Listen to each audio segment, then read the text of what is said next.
agency in all of this right now.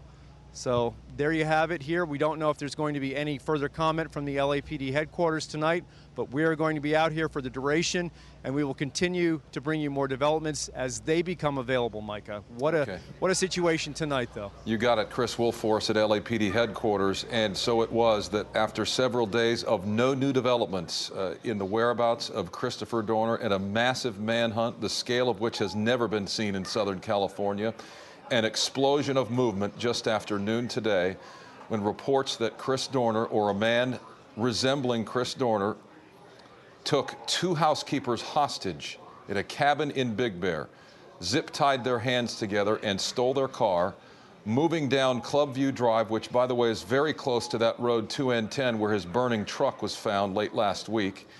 And at some point, the car he's in is disabled. He then, according to people at the scene, carjacked a truck at gunpoint. Didn't harm anybody, but took the truck. At that point, law enforcement officers on the mountain and off were alerted to that. A description of the truck, and again a description of the suspect, and here now a map of the developments as they happened today.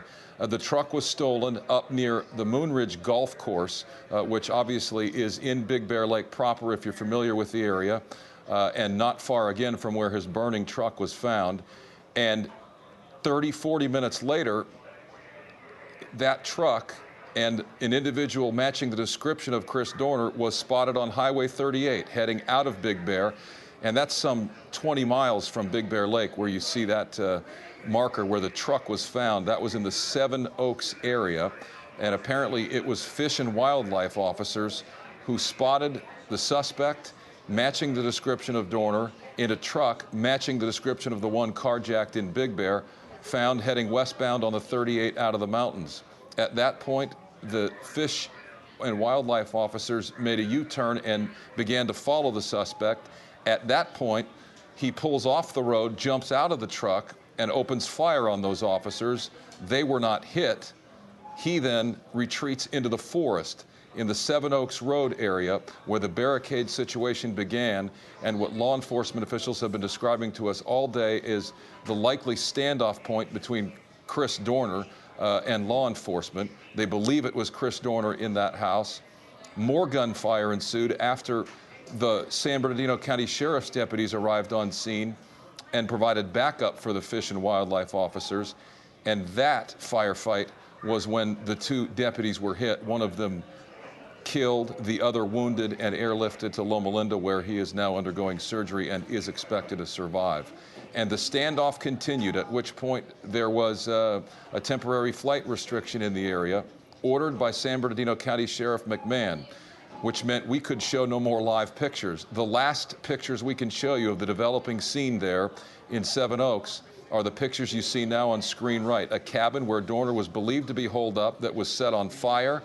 And again, reports coming from the scene, sources dealing with that firefight and that standoff, indicating that they heard a single gunshot inside that cabin just as officers approached and moved in.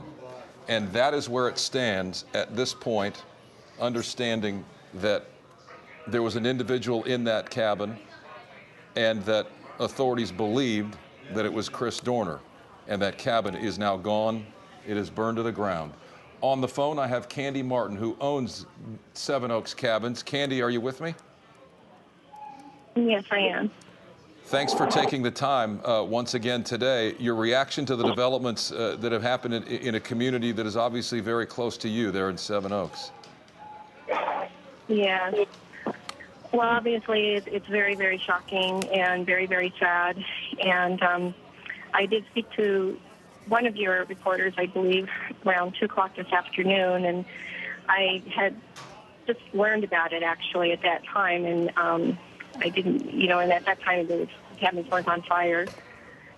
And the police did call a couple of times asking for tactical-type information. But then once the cabin went up in flames, that was truly, truly sad. I mean, for personal reasons and also for historical reasons, those cabins were built in the late 1920s, and that cabin has been used for many things. One was a post office at one point, and to see that all go up in smoke, it's just very sad for me, but also for personal reasons.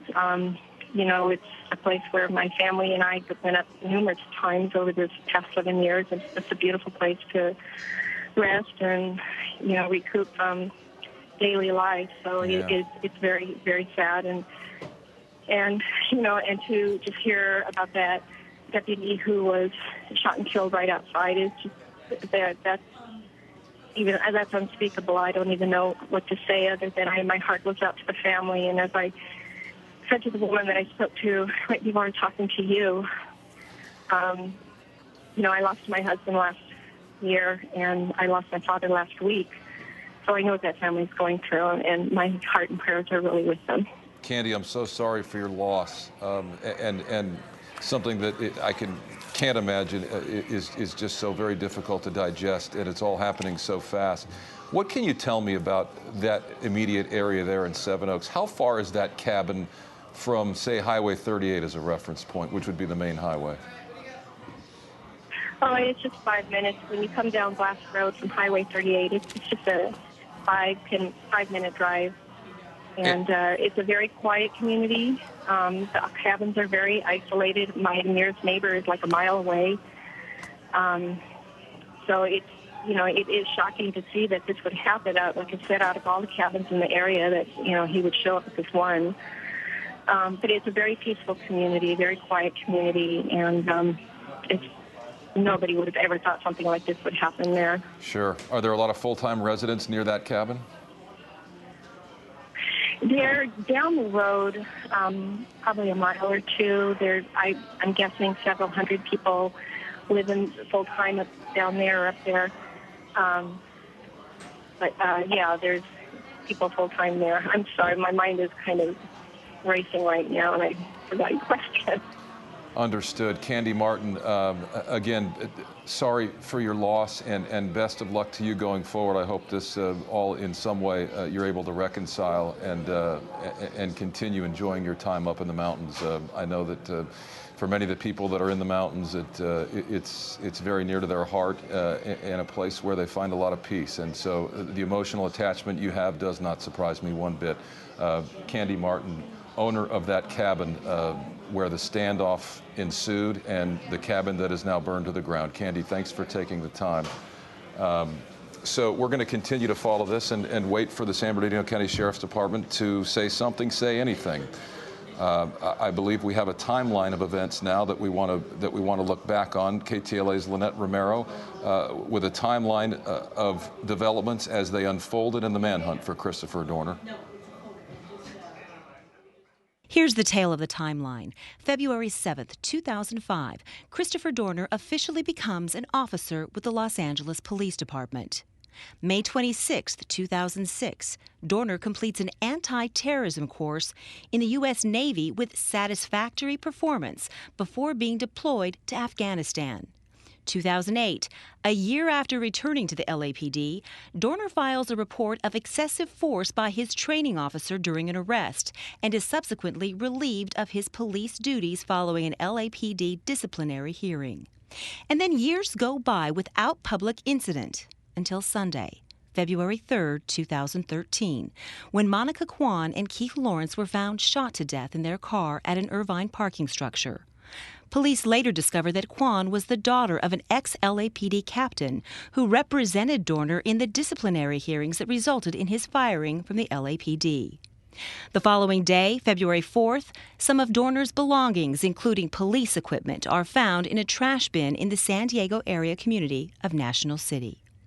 February 6th, a man matching Dorner's description tries to steal a 47-foot boat from a San Diego marina, but the engine wouldn't start. An 81-year-old man on the boat was tied up but unhurt. The next day, February 7th, several incidents. First in Corona, 2 LAPD officers assigned to protect a person named in Dorner's manifesto chase a vehicle they believe to be Dorner's. One officer is grazed in the forehead during a shootout. The gunman flees. A short time later in Riverside, a gunman believed to be Dorner ambushes 2 Riverside police officers who've stopped at a red light during a routine patrol. Officer Michael Crane is killed. The second officer seriously wounded. A short time later in Torrance, LAPD officers protecting someone listed in Dorner's manifesto opened fire on a truck they mistakenly believed to be Dorner's. 2 women are injured. A few blocks away, Torrance police are involved in a second shooting involving a different truck they mistakenly believed to be Dorner's. The driver suffers minor injuries. That afternoon, police discovered Dorner's burned pickup truck near Big Bear. Police spend the weekend searching the mountain community, but they find no trace of Dorner. The manhunt continues through the weekend. Sunday, February 10th, Los Angeles Mayor Antonio Villaraigosa announces a $1 million reward for any information leading to the arrest and conviction of Dorner. We will not tolerate anyone undermining the security, the tranquility of our neighborhoods and our communities. Monday, February 11th, the Riverside DA files murder charges against the rogue ex-cop in connection with the February 7th shootings. New surveillance video surfaces Monday evening of Dorner inside a South Bay sports chalet purchasing scuba equipment. The images were recorded on February 1st, 2 days before the murders of Monica Kwan and Keith Lawrence in Irvine. And Cher Calvin now joining you live here from the KTLA studios. And to continue with that timeline, of course, we now move on to today, where the big developments began at 12:22, where deputies working the Big Bear area search for Christopher Dorner responded to Club View Drive of a reported stolen vehicle. The reporting party said that the suspect took their vehicle and described the suspect as looking very similar to Dorner. Deputies immediately began a search on the ground and from the air for that vehicle, which was then located at Highway 38 and Glass Road. The suspect fled into the forest and then barricaded himself inside that cabin that you see is burning there. A short time later, we understand that there was an exchange of gunfire between law enforcement and the suspect.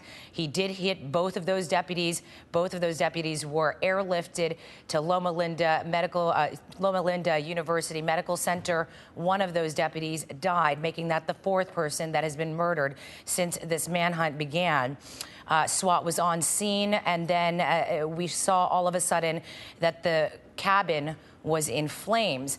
Now, we just had a press conference from the Los Angeles Police Department, and they are refuting claims right now that Dorner is dead.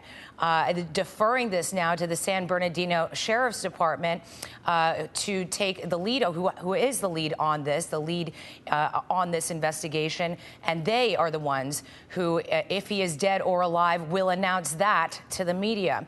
As we heard from Carolyn Costello, who was there waiting for that presser. This press conference was supposed to start at 6:30, had been delayed, and has now been delayed almost 2 hours as we await for those confirmations on whether or not Chris Dorner is dead.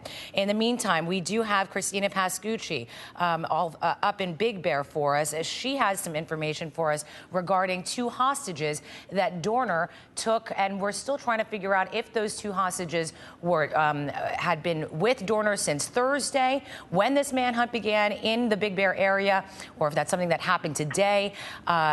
Let's go to her right now for more information. Christina? Good evening, Cher. Good evening, everyone. We still are waiting absolute confirmation on the timeline of those events, Cher, but according to my law enforcement source, he seemed to think that it all happened and went down today and seemed to indicate that. So according to him, he was saying these 2 women, they were going to clean a cabin, and when they went to clean that cabin, they walked in, and to their utter shock and horror, as you could imagine, they ran into Chris Dorner, who then tied them up with zip ties. He reportedly, according to this source, took their car, crashed it down the road, and that was before he then carjacked this truck, and then we all know what happened from there. But those are the reports we're getting here at the San Bernardino Sheriff's Headquarters. They have now taped off the parking lot. They have trucks blocking the entrances. We just saw some of the first responders come back about an hour ago or so. They wouldn't let us approach them, but when we did kind of say, you know, were you there? They said we were the first ones there, referring to the cabin that ultimately burned down where the shootout occurred and all of that. And we also heard from Candy Martin recently. I was on the phone with her moments before she went on our air, and she was just in utter shock of all this as well, saying with, you know, hundreds of cabins in Big Bear, why hers. That had a lot of sentimental value from her, historical value for her, and to know that somebody died in that home is just utterly, shocking. So that's all the information we're getting from here right now. We were told about an hour ago as well that there would be a press conference coming up here in this area. We're still awaiting more information. They were getting debriefed. And as we get that from Sheriff's Headquarters here, we'll bring that to you. It certainly has been a story that has gripped the entire nation. It has gripped the entire community of Big Bear, of course, here in Southern California as well. And as you mentioned, Christina, we are awaiting for that press conference going on over 2 hours now for them to speak and give that confirmation. As you see on your screen right there, LAPD saying no body has been confirmed. No body has been confirmed in that house, that it is simply just too hot, that it is still burning, that they have not gone in to search for any body whatsoever. There are multiple sources that have been reporting that there indeed has been a confirmation that Dorner is dead. We are still waiting now for that to come from the San Bernardino Sheriff's Department. Let's go live now to Stephen Chase. She's based over at the Loma Linda University Medical Center, where 2 deputies that were shot at, what we believe was Dorner shooting at them, had been airlifted, and where one of those deputies succumbed to those injuries. Stephen? All right, it seems that we don't have Stephen Chase at the very moment. Let's go to Liberty Chan right now instead. As we know, we have all of our reporters working every angle of this story. Let's go to Liberty Chan right now for an update. Liberty? Hi, Cher. Yeah, we're in La Palma right now, standing in front of Dorner's mom's residence. Now, this is his last known residence. Apparently, he lived here for a little bit of some time with his mom and also his sister. Now, federal agents actually searched this home last week. They didn't find anything. As we now know, that search ended up in Big Bear. But we did talk to some neighbors, and they tell us that from what they know of Dorner's mom, she's a nice woman. They say she's a nurse. They say she will always say hi to you and smile. She's a quiet woman. And then we also asked if they knew Chris Dorner, and they said Christopher was always a nice, quiet gentleman. He lifted weights in the garage for a lot of... Sheriff's Department, let's listen live to the update. It is too hot, it is still smoldering, and it is not safe for them to enter. I can't tell you at this time when they might be able to enter the cabin. It's a huge crime scene. I anticipate them being there most of the night. So we will probably not have any new information for you until sometime tomorrow. Have they been able to at least see a body inside? Do they know that there's a body inside? They have not confirmed anything. Visually, they haven't seen it? Nothing. Okay. There's one scene of a robot with a camera in right before the cabin went up in flames. Have you heard anything about that? I'm not aware that they sent a robot in. Was there any verbal communication between deputies outside and the person believed to be Dorner inside during this I'm not aware that there was any communication, no. Cindy, you'd be aware of reports suggesting that a body has been found inside that house, that cabin. Are you denying that a body has been found? I'm not denying it. I'm telling you that the investigators have not been inside because it's not safe for them. They believe there's live ammunition in there, and the building is still smoldering and too hot to enter, and they're not going to do it. But do they have another way of confirming or spotting whether there might be a body inside? I don't know if they have another way, but they're not doing that. Not right now. They're not going to enter the cabin. The reports earlier that a body was found inside were unconfirmed, and they are still unconfirmed. Do you still believe they may enter? Would that happen tonight or tomorrow? I don't know. They'll enter when it's safe for them to do so. There were reports of a gunshot. Have you guys found out what the source of that gunshot was? There were many gunshots out there today. As they were going to enter? That I don't know. Do we know at this point before the fire started? There were reports of like tear gas perhaps being lobbed into the cabin? It's not likely that they're going to release detailed information about the fire and about anything that they find inside until tomorrow. And then I'm not sure exactly how much information will be used. Any idea if there was an accomplice involved or whether he had any outside help? I don't know anything about an accomplice or outside help. The mayor's office? I'm sorry? Any idea how it was that the mayor's office has said that there's been confirmation that there was a body and that it's an accident? I have no idea why they confirmed that. And Cindy, to be clear though, can we say, is it believed that somebody was inside that cabin when it burned down? Absolutely. We believe that someone was inside, and that was the person that stole the vehicle and fled, then abandoned the vehicle, ran into the forest and inside this cabin where he barricaded himself. And there's no indication. And was engaged in gunfire with our deputy sheriffs, shot 2 of our deputy sheriffs, and 1 of those deputies died.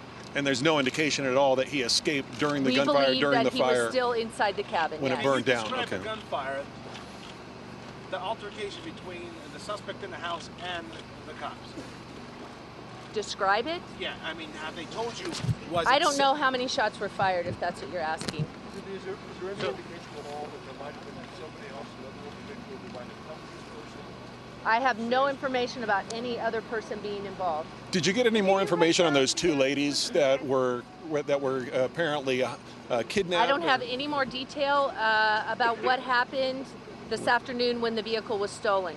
The only information that I confirmed was that the vehicle was stolen from that residence, and they described the suspect as looking just like Christopher Dorner. So we don't know how long those ladies were. 911 because we had been told that it was the second man who had his car carjacked.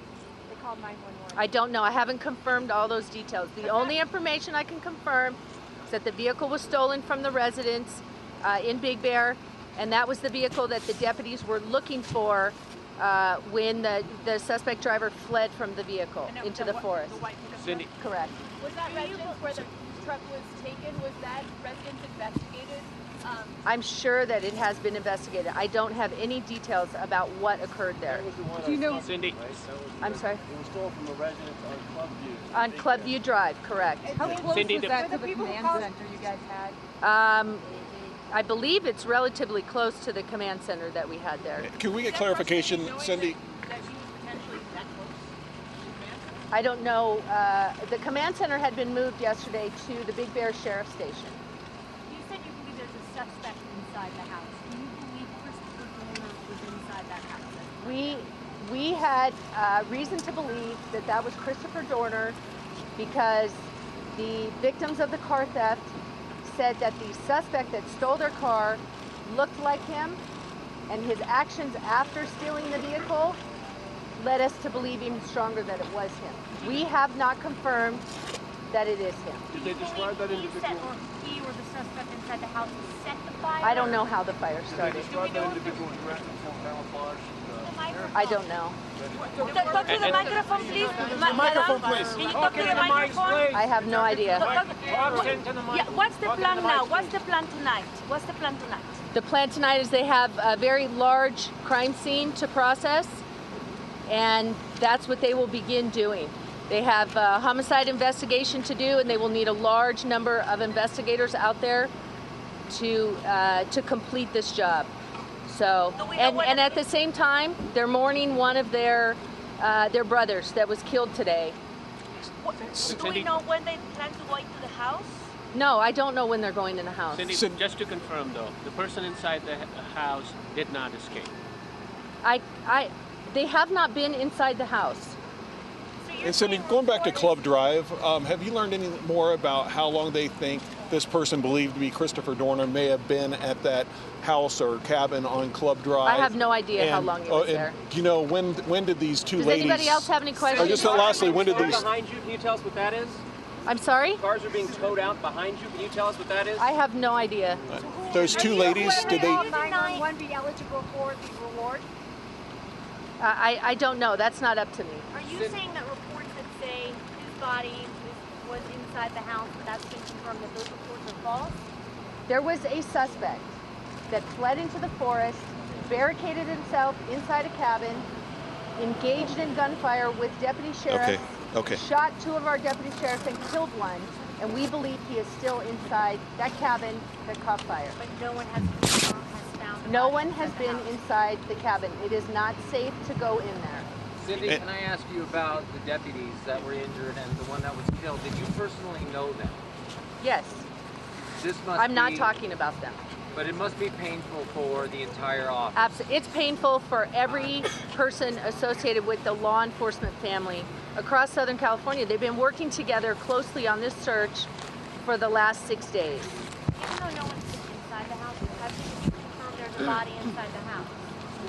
Have you been here listening to what I've been saying? Yeah, I'm getting conflicting information.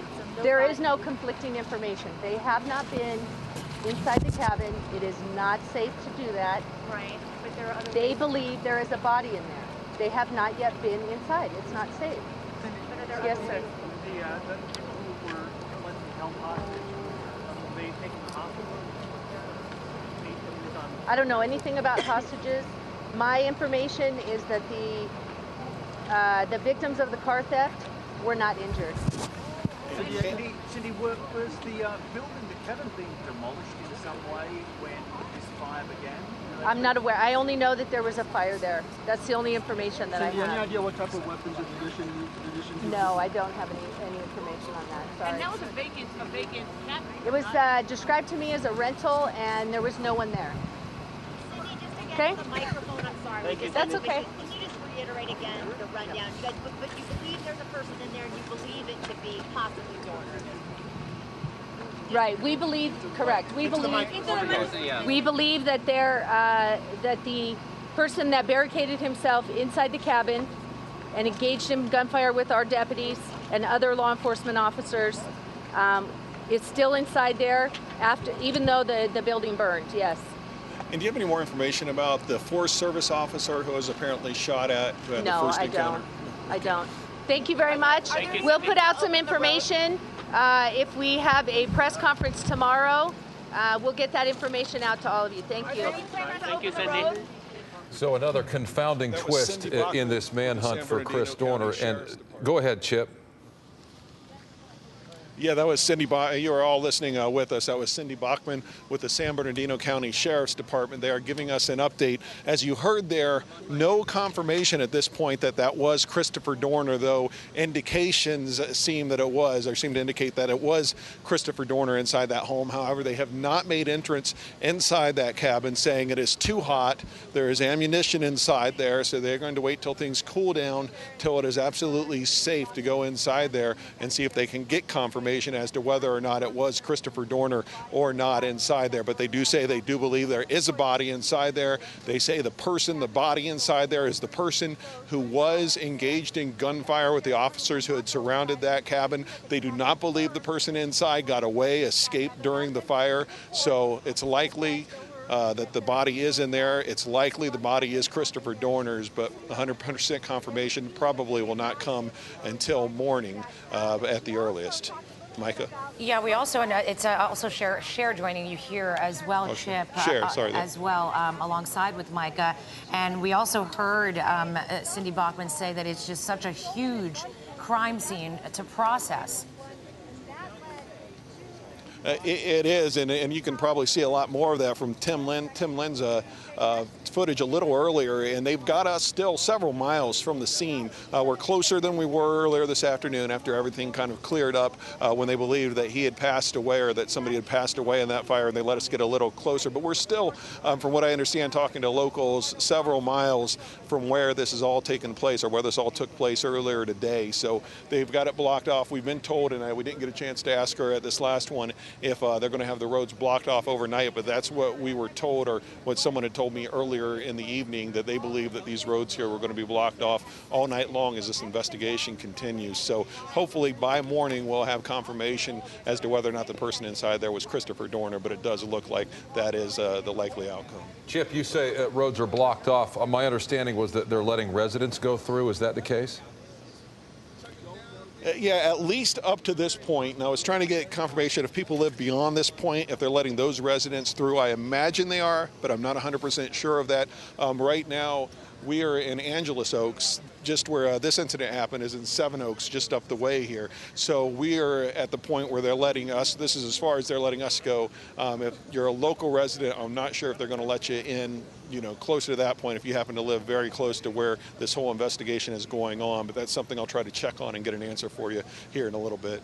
Again, Cindy Bachman from the San Bernardino Sheriff's Department giving a press conference there, and of course something that we've been waiting for some over 2 hours now, not really confirming anything, even though, Micah, as we've been reporting throughout the afternoon or just a little bit about an hour and a half ago, that we are seeing multiple sources confirming that Dorner is indeed, but Cindy Bachman is saying she's not denying that, but at the same time that investigators have not gone inside that house. It's simply just too hot at this moment, and that it's going to be quite a very long night for them because it is a huge crime scene to process. Yeah, to reaffirm several sources telling several news organizations that in fact the body was found inside that cabin. The police chief in Riverside going so far as to say that a body was found and it is that of Dorner. So these sources are coming to us from law enforcement, and the sources are coming to several news organizations. And then you hear what you've heard from the LAPD within the last hour, and now you're hearing what you're hearing from the San Bernardino County Sheriff's Department within the last few minutes. And it is yet another confounding twist in the manhunt for Dorner, what we believe to be the end of the manhunt for Dorner. But now we're getting word from law enforcement that it is just too hot to enter that cabin. They believe it's dangerous. They believe that there's perhaps live ammunition inside that cabin, and that obviously it's just too hot to enter. And so that's where things stand at this point. That cabin's still smoldering at this hour in Seven Oaks. All right, we want to go to KTLA's Glenn Walker. He is live for us in the KTLA newsroom, also gathering information from other angles. We earlier had Glenn, Steve Moore here on set, a former FBI agent, and I understand that you have some more insight, not only to what Steve's expertise are, but also more information coming into our newsroom. Glenn? Yeah, Sherry, when we have him on the set, he was basically filling us in on, in law enforcement tactics with this barricade situation and how they were handling it. I sat down and had a conversation with him specifically about Christopher Dorner. Now, in the past 5 or 6 days, Christopher Dorner, this former LAPD officer, police training, military training. He's a sharpshooter. He's, in some respects, has almost become sort of like a mythic figure. There were possible sightings of him here and there, Orange County, San Diego, Northridge, but he just seemed to always vanish in the wind. A little bit confusing. We thought possibly that, the burning pickup truck when it was found up in Big Bear, that maybe that was a diversion, but I see we're going to go to a press conference. Let's go to this and we'll come back later. Patrick. Yes. Patrick Foy. Foy. F as in Frank or What Y? is your first name? Patrick. Patrick. And your last name is? Foy. F as in Frank. Thank you. And what is What you're looking at right now is a press conference that's going to start between Fish and Wildlife. They were the ones who initially spotted Dorner there up in the mountains. We've got Chip Yost that's standing by, and we're going to listen in to see what their perspective is on how this all went down. I'm going to bring you up. Yeah, we've got Patrick Foy here from Fish and Wildlife. He is about to talk to give us an update. Earlier, I think I'd mentioned it was a Forest Service officer that first saw Christopher Dorner. It was Fish and Game, I believe. He is with the California Fish and Game Department, so I apologize. It was Fish and Game, not Forest Service. He's going to give us an update on that as far as how his officer came into contact with Christopher Dorner. And if you remember, it was that officer that was shot at by Christopher Dorner. Luckily, Christopher Dorner did not hit the efficient. Here we go. We're going to hear from Patrick Foy with Fish and Game. Lieutenant Patrick Foy, F as in Frank, OY, with the California Department of Fish and Wildlife. And just to make sure we get confused, we just changed our name as of January 1st. So we used to be the Department of Fish and Game, and now we are the California Department of Fish and Wildlife. So, but I'm here to try to answer some questions about our role. I have a limited amount of information, but I think most importantly, we want to recognize California Department of Fish and Game, Fish and Wildlife wants to recognize the heartfelt loss what we've all experienced with one of our law enforcement brethren with the San Bernardino County Sheriff's Office. And our hearts go out to the families of those officers, the officer who was killed and the officer who was wounded. So it's a been a very sad day in law enforcement, but what I want to do is try to answer some of the questions that I can bring you up from the very first contact to when we last lost contact with our suspect. Yeah, tell us what happened. Okay. So basically, I want to try to fill in some gaps. Basically what happened was the suspect was driving the purple Nissan. There was the bolo out for the Nissan. And one of our wardens was driving, actually there were two wardens driving in one patrol truck. They were driving down Highway 32 and they were approaching two buses. They passed the two buses and they noticed tucked in behind the bus was the suspect vehicle.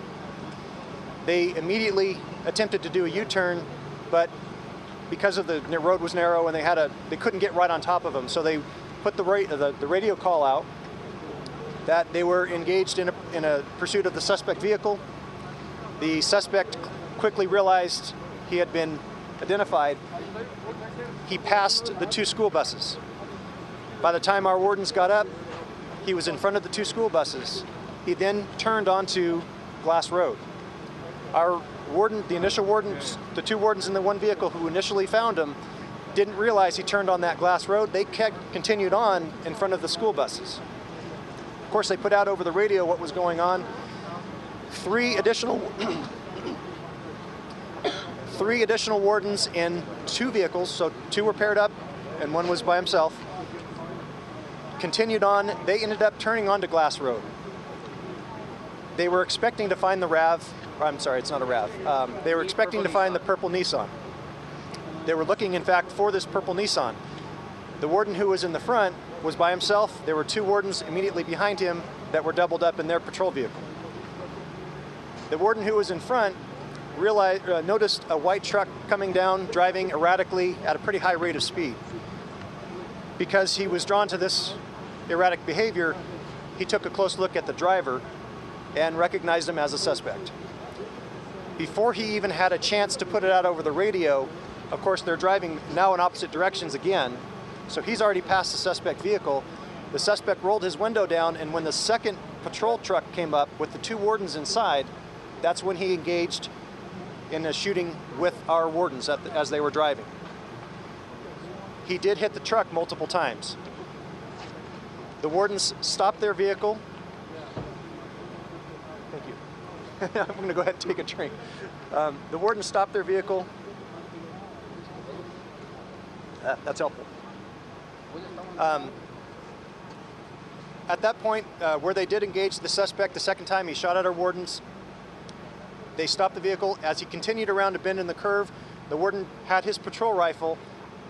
He went up onto a location where he could engage the suspect, and he fired multiple rounds at the suspect as he was driving away. It's unknown whether or not he was hit or how many times the truck was hit. That's all up in the air at this point.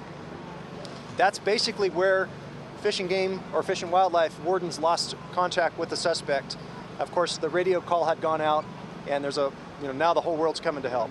So was your understanding, sir, that there were two vehicles that the suspect was in? A purple vehicle first and then a white pickup truck? The question was about whether the suspect ended up being in two vehicles. The first was a purple Nissan, which he ultimately appeared to have been driving too fast, lost control of the vehicle, crashed it, carjacked the second white pickup, and then was fleeing the scene, which is when our warden noticed him. Mr. Floyd, let me ask you, when the original Bolo came out with that purple Nissan, did you hear, or did any of your wardens hear, that this 911 call came from two women who may have been held hostage, and they owned that purple Nissan, and one of the women escaped and was able to call for help, and that's how you guys got the original Bolo? I'm afraid I don't know the source of the Bolo. All I know is that when the Bolo came out, everybody was looking for the purple Nissan, and that's when they noticed the suspect as he was driving to drive away. Do you have any idea who owned that purple Nissan? Was there any inclination that this came from somebody who was carjacked, came from a 911 call, the source of this purple Nissan? That I'm afraid I don't know the answer to. And how many rifle shots were fired? Quite a few. I don't have that exact number, but he did engage with quite a few rounds. I'd more than 12 to 15.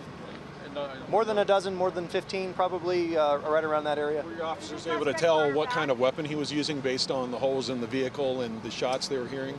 Yeah, when he did engage the second vehicle that he passed, he held a pistol out the window and fired multiple shots. And he hit the truck multiple shots. Somebody's asked for my name again. It's Lieutenant Patrick Foy, F as in Frank, OY, with the California Department of Fish and Wildlife. Do we know how long time did it pass from the time that he changed from the purple Nissan to the white pickup? How do they last? I don't know the exact amount of time that transpired between crashing the purple Nissan and carjacking the white pickup, but it was relatively quickly. You said the officer's vehicle was hit. At least within minutes, certainly, for certain, but I don't know exactly how long. You said the officer's vehicle was hit. How close did it come to hitting either one? You said there were two officers in that vehicle. How close did it come to hitting either one? Unfortunately, it was very, very close. All within the cab region, the light bar. There was several shots all around. He's driving at a high speed when he's firing these shots? That is correct. He did. He was shooting as he was driving. Our warden did not engage out the window. He stopped the vehicle before he actually engaged with gunfire. And were they able to see him go to this cabin that he eventually holed up in? Or No, they never did. As he was shooting as he was driving away, and the suspect got away at that time. Just to clarify, how many rifle shots did the warden fire? All I know is I can tell you more than 15, but I don't know the exact number. Does the warden, did the warden who fired those shots feel like he hit the suspect at any time? Obviously, he's aiming at the suspect as the suspect is driving off. He's a marksman, I'm sure. Did he ever give you any idea that, hey, I think I injured him, I think I hit him? I'm afraid we didn't have any information to tell whether or not we hit the suspect. Our wardens are all trained on. Wardens are kind of unique law enforcement officers. We work alone a lot. We are issued actually 4 firearms, and one of them is a new firearm that we've just been recently trained on and issued, which is the firearm that he did engage the suspect with. What is that firearm? It's for those who are familiar with the AR-15, it's an AR-15 platform, but it shoots a .308 bullet. It's a very large, it's a pretty large rifle caliber relative to what most law enforcement agencies use. And those are accurate, right? Those are very accurate. We actually, over the last year, I just trained with mine about 2 months ago, and I think we end up shooting 350 rounds or so, all within the last year. So all of us have trained to become accurate. Is that what they used against him? That is correct. So we did. The warden did use his rifle to engage the suspect. It is safe to say that. Did the purple car? Did they find the purple Nissan? That part of it, our wardens were not a part of that part of the investigation. Do you know if the person that was carjacked, was it a he or she, and were they injured at all, do you know? I'm afraid I don't know that level of detail either. But it's safe to say that this warden probably struck that vehicle, that suspect vehicle, numerous times. 15 shots, upwards of 15 shots. You got to guess that he nailed that truck a few times. Hard to say. I'm afraid I haven't seen the truck myself. I probably should have asked that question. I talked to the person's lieutenant, but I didn't ask him that particular question. I didn't want to say something that I can't confirm. To be clear, there were 2 wardens, 2 in one vehicle and 1 in another? Yeah, 5 wardens total ended up seeing the suspect. The first 2 that saw him in the truck, but ultimately he managed to turn on Glass Road before the others realized he did so, and then the other 2 who had followed him, or actually 3 in 2 vehicles, who followed him up Glass Road and ultimately engaged the suspect. Did any of the wardens that actually saw the suspect get an eyeful of him? You know, basically see what he could have been wearing, maybe camouflage or anything that made them think, oh my gosh, this is Dorner, this is him, I saw him. They were so close that he recognized his face, so he didn't have to see the clothing as much as he recognized it was. They were sure that he was Dorner? They were sure? They were sure enough to put it out, and then ultimately the suspect started shooting at him. So was he wearing camouflage? I'm afraid I don't know that answer. Did they specifically have eye contact with Dorner? In other words, Dorner looked right at them, they looked right back at him, and then that's when it all started. I suspect that they were very close to each other, but they were passing each other at the same time. So whether they had that level of eye contact, I'm afraid I don't know. But were these wardens on regular patrol? Can you give us a time of day? That was 12:45. And what was the elapsed time for the full contact? Not much more than a few minutes. but I don't know exactly. And were these wardens on regular patrol, or were they part of the search team? A total of 6 wardens who have been assigned to this manhunt since Sunday. Okay, so they were part of that group? They were part of that group, yes.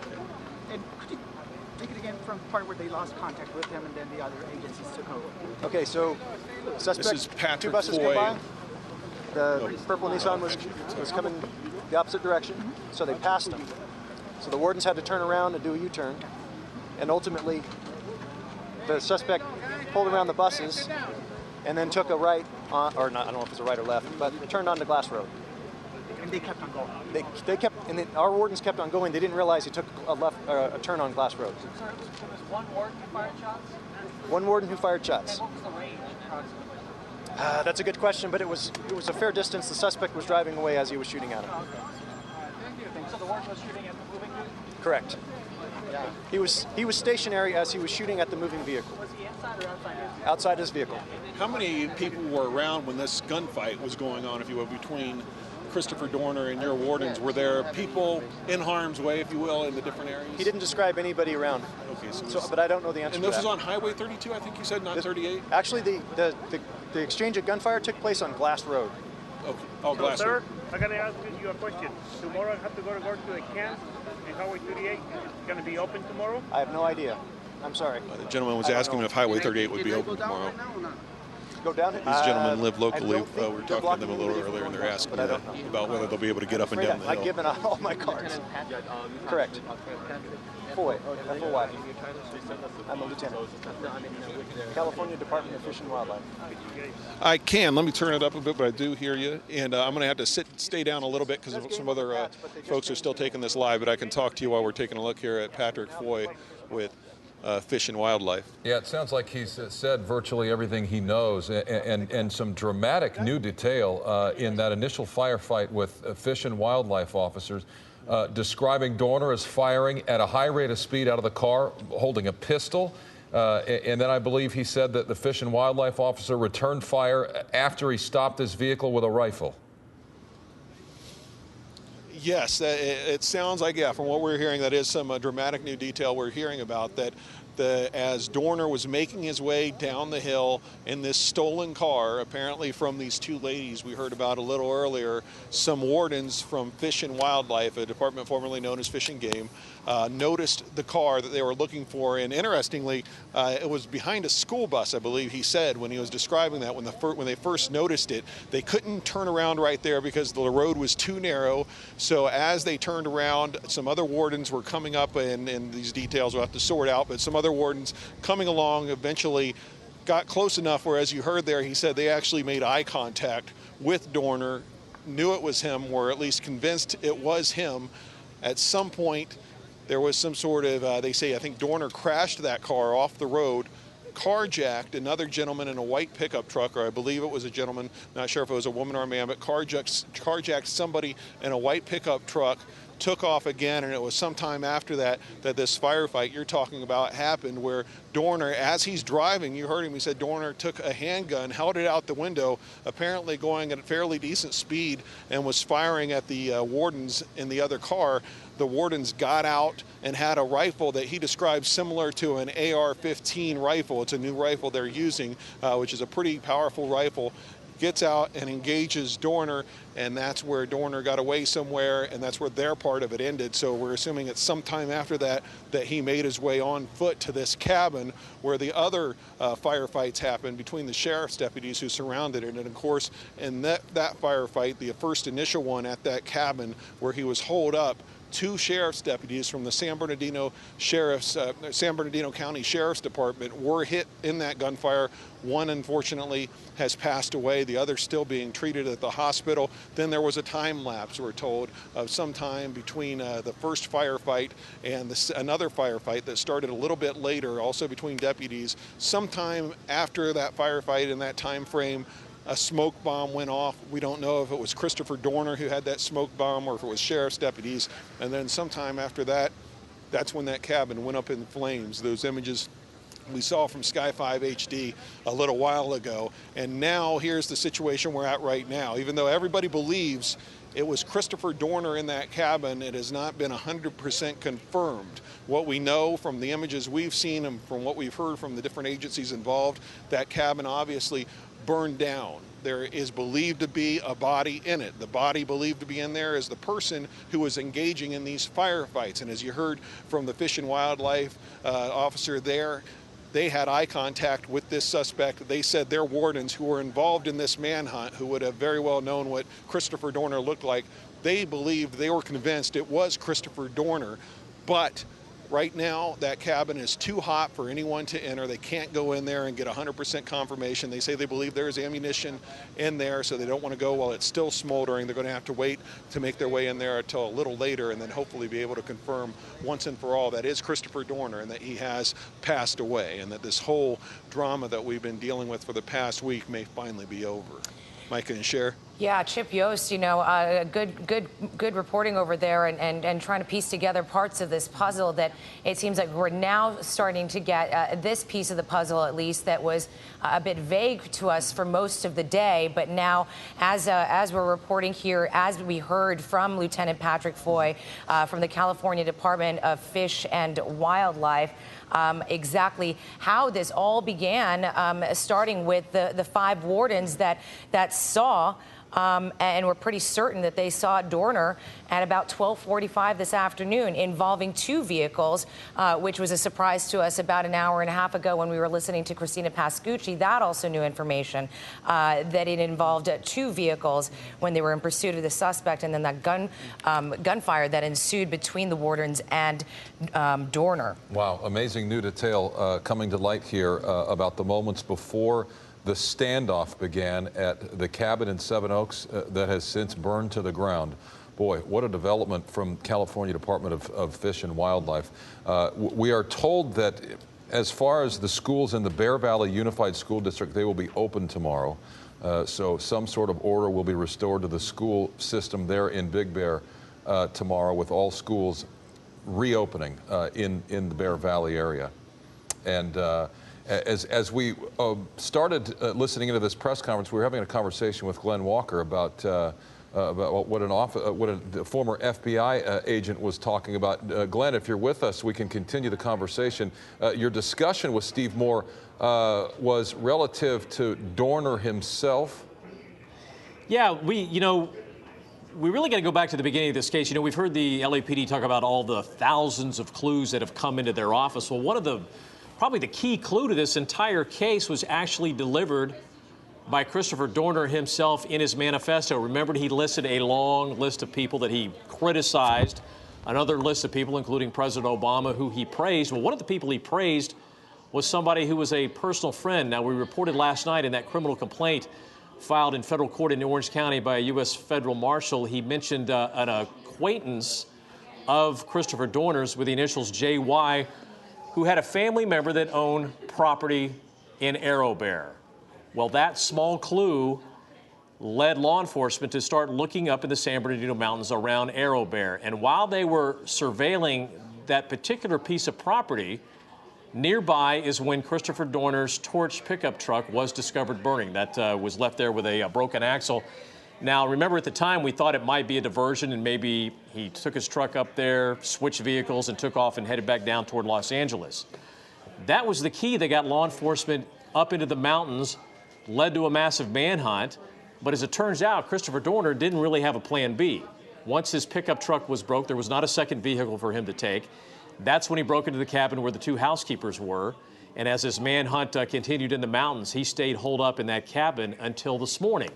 So the main clue in this case, his first big mistake was actually mentioning this friend of his, J.Y., as was mentioned in that criminal complaint filed by the U.S. Marshal. It was that little small clue that led law enforcement to go up and look at that cabin or that property in Arrow Bear, where the pickup truck was found burning nearby. And that's the whole focus started on the mountains at that point. And at that point, Christopher Dorner had no place to go. He's actually been boxed in up there since Thursday. Yeah. Arrow Bear is some distance from Big Bear. It's about halfway between Lake Arrowhead and Big Bear Lake. But to say that law enforcement had a bit of an advantage because they were already up on the mountain, yeah, to be sure, though the reports of a burning truck up in the Big Bear Lake area certainly would have surfaced regardless. And to think, though, that they had that extra time, I mean, you know, had they not been in the mountains, to your point, you know, they'd still be back in L.A. proper, down in the L.A. basin, sort of running circles around what little clues that they had at the point. And as Steve Moore, you know, pointed out, he didn't have a plan B. Once his, you know, he didn't plan for his vehicle breaking down. You know, we're thinking this is this well thought out plan, years in the making. He's probably got cache of weapons hidden all over Southern California. He's probably taken off maybe to Mexico, which actually this same, you know, federal marshal that filed this criminal complaint, he thought, you know, possibly, as we reported last night, that he was down in Mexico somewhere. But that's not the case. So maybe Dorner's well thought out plan, it looked good on the manifesto, but the actual execution was not anything close to what he thought it was going to be. All right, Glenn Walker is standing by for us there in the KTLA 5 newsroom as he continues to gather also more information. We'll get back to him in just a moment. Just some of the developments that have happened here just since 8 o'clock. We want to get you up to speed with a press conference that happened at 8 o'clock from the Los Angeles Police Department, where they were refuting that Dorner was dead, saying that pretty much the only one that could confirm that information would be the lead agency on this case, and that, of course, would be the San Bernardino Sheriff's Department. We then just recently heard about 45 minutes ago from, or half an hour ago, from Cindy Bachman. And she, of course, the public information officer for the San Bernardino Sheriff's Department. She then said that she was not denying that there was a body inside that cabin, but at the same time that they were not going to go inside the cabin because it was still burning. It simply was just too hot, and that it is a massive crime scene, that they will be there most of the night, which then brings us to the very latest development, and that to Chip Yost, where we just heard a press conference from the California Department of Fish and Wildlife. Chip Yost is with us in Angeles Oaks, where we heard from the Sheriff's Department and from Fish and Wildlife a few moments ago. But the details, Chip, from that Fish and Wildlife officer, a really dramatic picture being painted. Yeah, it is. I mean, a picture of Christopher driving down the road, holding a gun out the window and firing it. Christopher Dorner running down the road, firing a gun while he's driving firing the gun at these wardens for the California Department of Fish and Wildlife. So we got a lot of different, a lot of new information from this news conference. Interestingly, you're talking about, Cher, this issue of whether or not we can confirm if it's Christopher Dorner or not who is dead inside that cabin. Of course, they said they cannot, but all indications are it is him in there. But when we asked if they've even been able to get someone close enough to visually see a body inside the cabin, she said no. So that's how far off they are. They said they're waiting to enter there because of the fact that it is still smoldering, it is still hot. They believe there is ammo in there, so they don't want to go in there too early and put any of the firefighters or investigators or anyone else in jeopardy. They're going to let it cool down, wait for the right moment to go inside. But going back to some of those details you were talking about that Lieutenant Patrick Foy gave us just a little while ago, what he says is that sometime today, it was between 12 and 1 o'clock, most of this went down, at least the beginning of it, there was a car that was stolen. Apparently that's the car from those two women who were up in a home, and they walked in at some point. We don't know if that point was today or Thursday, and they've been there for several days with Christopher Dorner, but we do know they walked in at some point on Christopher Dorner, apparently. Christopher Dorner stole their car. That car was reported stolen today between 12 and 1. Well, these wardens with the California Department of Fish and Wildlife saw Christopher Dorner going down the road in this car. That's where they first spotted him. I'm going to send it back to you. It sounds like you got something developing there, and we'll pick up on this a little bit later. All right, Chip, well, it's just a logistical issue here with the different microwave signals we have. So for a moment, we're gonna talk about the developments as Chip is reporting them, as we heard from Fish and Wildlife, what led up to the shooting of two San Bernardino County Sheriff's deputies today, and a live picture I believe we have from Loma Linda University Medical Center and video of the airlift in progress this afternoon as those two deputies were brought to Loma Linda. One of them pronounced dead. The other has undergone extensive surgery, and according to the San Bernardino County Sheriff, that deputy is expected to survive. So there on screen right, you have a live picture of the ER at Loma Linda. and of course videotape on the left. There was also video that we have of those deputies being airlifted, as you see there, from the scene in Seven Oaks to Loma Linda. A dramatic afternoon in the Inland Empire. A dramatic afternoon for sure. And now we do want to go to our reporter, Liberty Chan. She's outside of the home of where we believe Chris Dorner actually last lived in La Palma. Liberty, what can you tell us from there? Yeah, we're standing outside this La Palma house. It's right here on Sharon Drive. Now, this is Christopher Dorner's last known residence. This is where his mom lives. Now, she hasn't been here over the past few days. She left after federal agents searched the house last week. She came home this afternoon. Now, she parked her car in the driveway, picked up her mail, walked inside, refused to speak to the media. And every time a reporter knocks on her door, she calls the cops. So we've been told by the cops to stay back, to not knock on the door. And it looks pretty dark inside there. We don't know what's going on inside there. All we know is that she is inside there right now. We did speak to some neighbors, and they tell us that she's a nice woman. She's always friendly.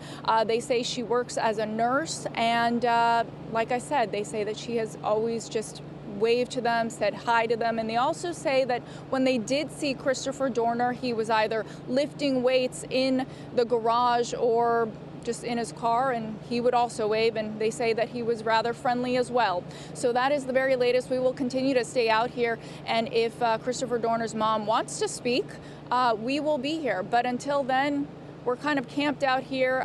There are a few media, other reporters out here, but a few of them have left. In fact, I don't know where they went, but we are continuing to stay out here, and we will bring you the very latest if, in fact, Christopher Dorner's mom wants to speak to us. All right, sending it back to you now in the studio. Okay, Liberty Chan with us live from La Palma. Thank you. And really a dramatic twist in this late today. Several sources confirming to several media outlets that a body had been found inside that cabin and that it was, in fact, Dorner. The chief of Riverside PD saying Dorner is dead. That was his body inside the home. And then late tonight, LAPD coming out and addressing the media saying that there is no information to indicate any of that is true, and that the information from the LAPD comes through their media relations division and not from sources, and sources for several different media outlets reporting that Dorner is dead. So then you have the LAPD refuting, and then the San Bernardino County Sheriff's Department coming out and saying it's simply too hot to move into that cabin. They don't yet know if there's a body inside. Right, and they were saying that, excuse me, that they were not denying whether or not there was a body inside, whether or not that was Dorner's. They just wouldn't confirm tonight if Dorner is indeed dead. But there is live ammunition that they're worried about as well when it comes to that cabin. And investigators, as you just mentioned, they just can't get inside. It's just too dangerous at this point for them. It's just not safe for them to enter. And this huge crime scene is going to be quite a lot to process, and will take most of the night. And what a long day. Glenn Walker's been on the air following this. He was on the air throughout the afternoon as the suspect was barricaded inside that Seven Oaks cabin. Glenn is with us from the newsroom. And Glenn, the perspective from Steve Moore, the former FBI agent, interesting on so many levels. He provides insight that you just don't get, even from law enforcement who are currently wearing the badge, revealing certain theories and certain tactics. Obviously, he was involved in many manhunts, such as this one. Obviously, not to this scale. Can't remember one this large in this region ever. But your conversation with him, so much about Dorner and about the manifesto, and that it didn't end the way he predicted that it would in that manifesto. Not even close. And, he bragged about his training by the LAPD, which, in fact, Chief Charlie Beck expressed concern about. He said, we trained this guy. He's going to be good at this. We knew that he's an expert marksman. He also had the military training, and he boasted about all this in the manifesto. But you know what? Steve Moore says at the end of the day that Christopher Dorner was nothing but a coward. His first two victims, the daughter of a LAPD police captain, retired, and her fiance sitting in their car innocent people, had nothing to do whatsoever with this case. It just so happened that the female victim was the daughter of the LAPD captain. They are shot and killed in cold blood. The two encounters early Thursday morning with the two LAPD officers, first in, I believe it was Corona, and then the two officers in Riverside, he said basically those two situations were ambushes. And then when his truck breaks down, he takes on two female housekeepers.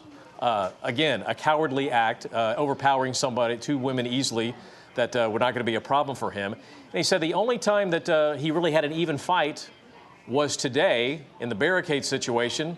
And of course, Christopher Dorner ends up dead. At least we believe that he ended up dead. Well, so much of it's the fear factor and fearing the worst case and painting the picture of an individual, in a worst case scenario. We obviously know that he had training, but the more you don't know, the more fear there is, and the more speculation there is that perhaps this guy is in this for the long haul. It's going to be some time. Yeah, and also we want to mention, from that LAPD press conference, that Commander Smith said that simply they are not going to be backing down on their tactical alert that they have on the LAPD, that everything is still going to remain as is until there is that confirmation that indeed Christopher Dorner is dead.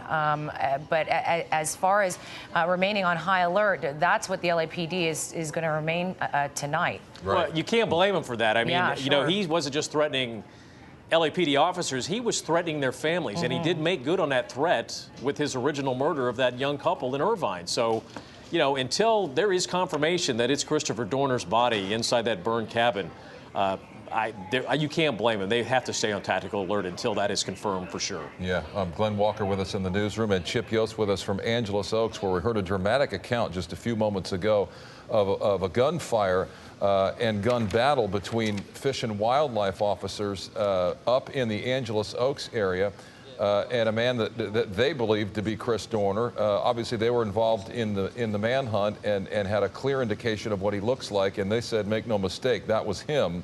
What an account, Chip.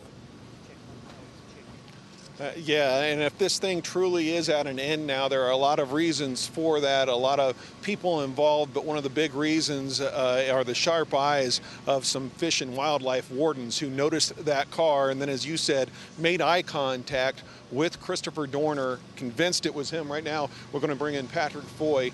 You heard some of his account. He is with Fish and Wildlife, formerly Fish and Game, but a very interesting account you gave. You got a report, a bolo, I think you called it, of a stolen car. Right. Your wardens driving, I think, on Highway 32, is that correct? Can pick it up from there. They see this car driving by. Yeah, the initial contact was on Highway 32. Ultimately, it turned into an effort. They had to do a U-turn. Suspect made a considerable amount of distance while they were making that U-turn and snuck in a turn on Glass Road. It's an offshoot off of Highway 38, actually. Ultimately, three wardens and two additional patrol trucks, separate from the first two who saw him, ultimately engaged the suspect. They were looking for the purple Nissan. They didn't realize that he had crashed the purple Nissan, carjacked the white pickup, and ultimately he was coming back in the white pickup driving erratically at a high rate of speed. They did make eye contact. They made what they thought was a positive identification, and then as soon as they had that identification made, they ultimately, the suspect started shooting out the window at the second patrol truck that went by. And just to be clear, does it appear when they first saw him, he was trying to leave the area, go down the hill? When he carjacked, after kind of realizing he may have been spotted, he carjacks this other truck, then goes back to the area he was fleeing. Is that correct? That's essentially hard to put yourself in the mind of the suspect, but essentially that's what he was doing. He figured he'd been spotted, better go back and hide somewhere. At some point, and he had a different vehicle. So. And then tell us about the shooting. When that happened, you said at one point he's driving this car, firing, Christopher Dorner, the suspect, holding his handgun out the window, firing at your warden. That's correct. He didn't engage the first truck that passed him. The second truck that had two wardens in it, he did engage them, started shooting through the windshield as he approached them, and then they were just a few feet apart as they passed. He was shooting as they were driving by. And was it this first glimpse of him, or was it the second glimpse where they said, that's him? Or the first time they drove by, did they notice him as well? The first time they drove by on Glass Road was the first warden, but they did not engage. He engaged the second pair of wardens who were in another patrol truck, engaged with them ultimately, and then continued going. So the wardens stopped their patrol truck, exited, and as he rounded a curve, they engaged with their patrol rifle. And no doubt about it, he was trying to kill your wardens. You said it went right into... Well, that's the latest. That is Lieutenant Patrick Foy. Thank you very much, giving us the latest account of what went down here today, possibly bringing this whole manhunt to an end. We'll send it back to you. All right, Chip Yost for us live there in Angeles Oaks. And now we want to go back to our partners over at the LA Times and Andrew Blankstein, who's just got some new information for us as well. He's been breaking details all day long. Andrew, what do you have for us now? Well, again, off of the press conference that Chip was referencing, it's that, the number of shots fired, more than a dozen between the fish and wildlife officials, as well as in the suspect, and the fact that you have basically a 911 call for this Nissan kind of tipping off and being the main break in this case. In terms of some of the stuff we're reporting, obviously there's this kind of contradictory reports over whether it's Dorner's body. And as I said earlier, there's going to be there has to be an official identification through DNA records and everything else, and they can't get to the to the ground, to the cabin area right away because the fire has to burn out. So there's a lot of people kind of poised to go in there when that happens. But that's kind of what we're looking at. But obviously some of the more dramatic details about how this unfolded, and then we know what happened next, which was this, really intense firefight over near the cabin that resulted in the San Bernardino Sheriff's County deputy being killed and his partner being severely hurt. What a dramatic scene as it played out there in the Angeles Oaks area in just a matter of minutes. An exchange of gunfire with wildlife officials, spotting a suspect, perhaps intentionally tailgating a school bus to avoid detection. We'll never know for sure, but imagine that scene playing out and driving at what they're describing relatively high rate of speed, firing at those wardens with a pistol as he's driving down the highway, and all this just moments before the firefight in the Seven Oaks area that ultimately took the life of a deputy. And the detail, Micah, that I caught was the rounds that penetrated the cabin, and they said it came really close to hitting their own wardens. And they were talking about rounds either penetrating in or lodging in the cab of the vehicle that they were in. So that's a pretty close call. Lieutenant Foy also saying there in that press conference that they had gotten up so close to whoever this man was and were pretty positive it was Christopher Dorner. Regardless of who it was at that point, Dorner or not, that person had guts to ensue this kind of a firefight, and just the scene, as you've been saying, Micah, of him with the gun outside the window and driving at high speeds and shooting at officers. It's just unimaginable. And, there was that one quote that he said at the end where he said, now the whole world's coming to help. At that point, then you have this kind of throng of police officials just descending on the scene. I know there were people that were helicoptering up there. You just had everybody coming from every corner to try to support the deputies that were under this intense fire. Yeah, in the most unlikely of places, a community called Seven Oaks that probably 90% of Southern California, or if not more, has never heard of. But Seven Oaks is certainly on the map tonight, and for all the wrong reasons. Andrew Blankstein with us live from the LA Times. Andrew, thanks for your time. So to recap what we've been hearing, several sources from several law enforcement agencies reporting to several media outlets throughout the last couple of hours that, in fact, it is Christopher Dorner, his body inside that cabin, and then at about 8 o'clock, the LAPD coming out and engaging the media to refute those claims. I believe we've got a tape of Commander Andrew Smith from LAPD. This was at about 8 o'clock, just a few moments past the top of the 8 o'clock hour. LAPD addressing the media and addressing the reports that I've been talking about, one of which came from Riverside Police Chief Diaz through the press enterprise saying it was Dorner in the cabin, Dorner is dead. So all of that in question tonight, from the perspective of media relations at the LAPD, saying that any information that's going to come out of the LAPD comes out of the media relations department and not from confidential sources. Let's listen to the tape. Well, good evening again. I'm Commander Andrew Smith. I'm the commanding officer, media relations and community affairs for the Los Angeles Police Department. I have a couple quick announcements and quick updates. First of all, let me say that the hearts of all the Los Angeles Police Department, Chief Charlie Beck, and the men and women of the LAPD family go out to the San Bernardino County Sheriffs tonight. We know they suffered a tragic loss. We know what it's like to lose a fellow officer, and it breaks everyone's heart to know what those poor officers and their families are going through tonight. So on behalf of the Los Angeles Police Department and Chief Charlie Beck, our deepest sympathies go out to the San Bernardino County Sheriff's Department for their loss tonight. I want to clarify a few things about the incident that occurred in San Bernardino with respect to the shootout and the burning cabin that's been out there. First of all, this is a San Bernardino County Sheriff's investigation. They have the lead on this particular part of the investigation. San Bernardino County Sheriff suffered the loss when their deputies tried to take this individual into custody, and they will be conducting the follow-up investigation into that incident. I'd like to clarify some information that has been put out there, or rather some misinformation that has been put out there. I just got off the phone with the San Bernardino County Sheriff's Department. That cabin is still too hot for anybody to make entry. There has been no body located inside of that cabin. That cabin has not yet been searched because the fire is still too hot as of 5 minutes ago for anybody to go into there. Any reports of a body being found are not true. No body has yet been found in there. Any reports that that body has been identified as Christopher Dorner are not true. No body has been identified and nobody's been located.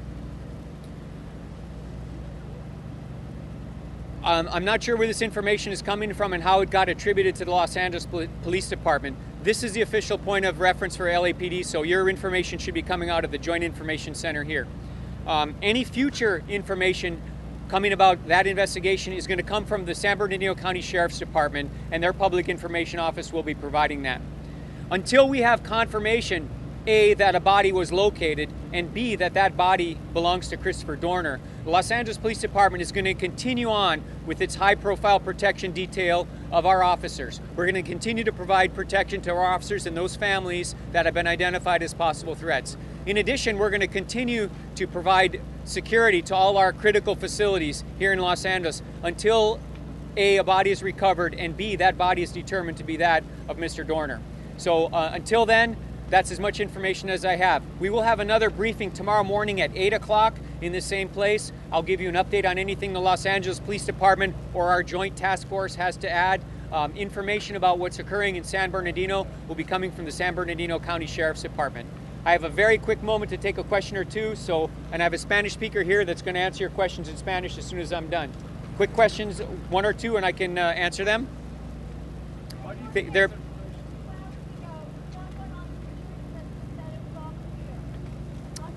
Well, that was a mistake. If someone said that it was all clear 2 hours ago, that was certainly a mistake because, as I mentioned earlier, that burned cabin has not even been entered by investigators yet. The cabin is still too hot as of about 8 minutes ago for our officers to go inside, or for the San Bernardino County Sheriff officer to go inside. So we're still on a holding pattern to search that, to see if there's a body in there, and if there's a body in there, to determine if it's Christopher Dorner. And let me add that recovering bodies out of burned buildings, as you may know, is very difficult, and it's difficult to identify the remains of someone in a building. And that could take days or possibly even weeks to do a DNA analysis or a forensic dental analysis, depending on the condition of the body. Why do you tell us about the investigation, the 1,054 clues, and why you're still chasing down those leads, sir?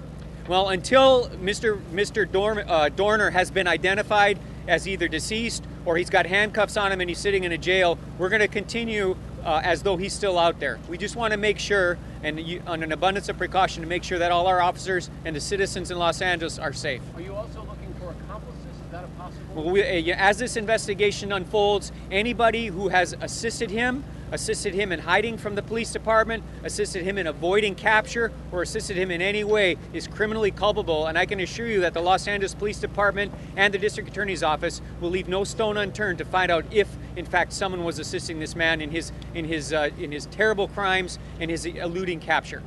All right, you've been listening to what happened at about 8 o'clock this evening from in front of the LAPD headquarters in downtown LA, that being Commander Andy Smith directing the media and telling the media that all information that is going to be coming out of the LAPD will be coming out from his department, and that that they had not confirmed whether or not Dorner was dead, that there was a body that had been identified inside of that cabin, and simply that the burned cabin had not been entered.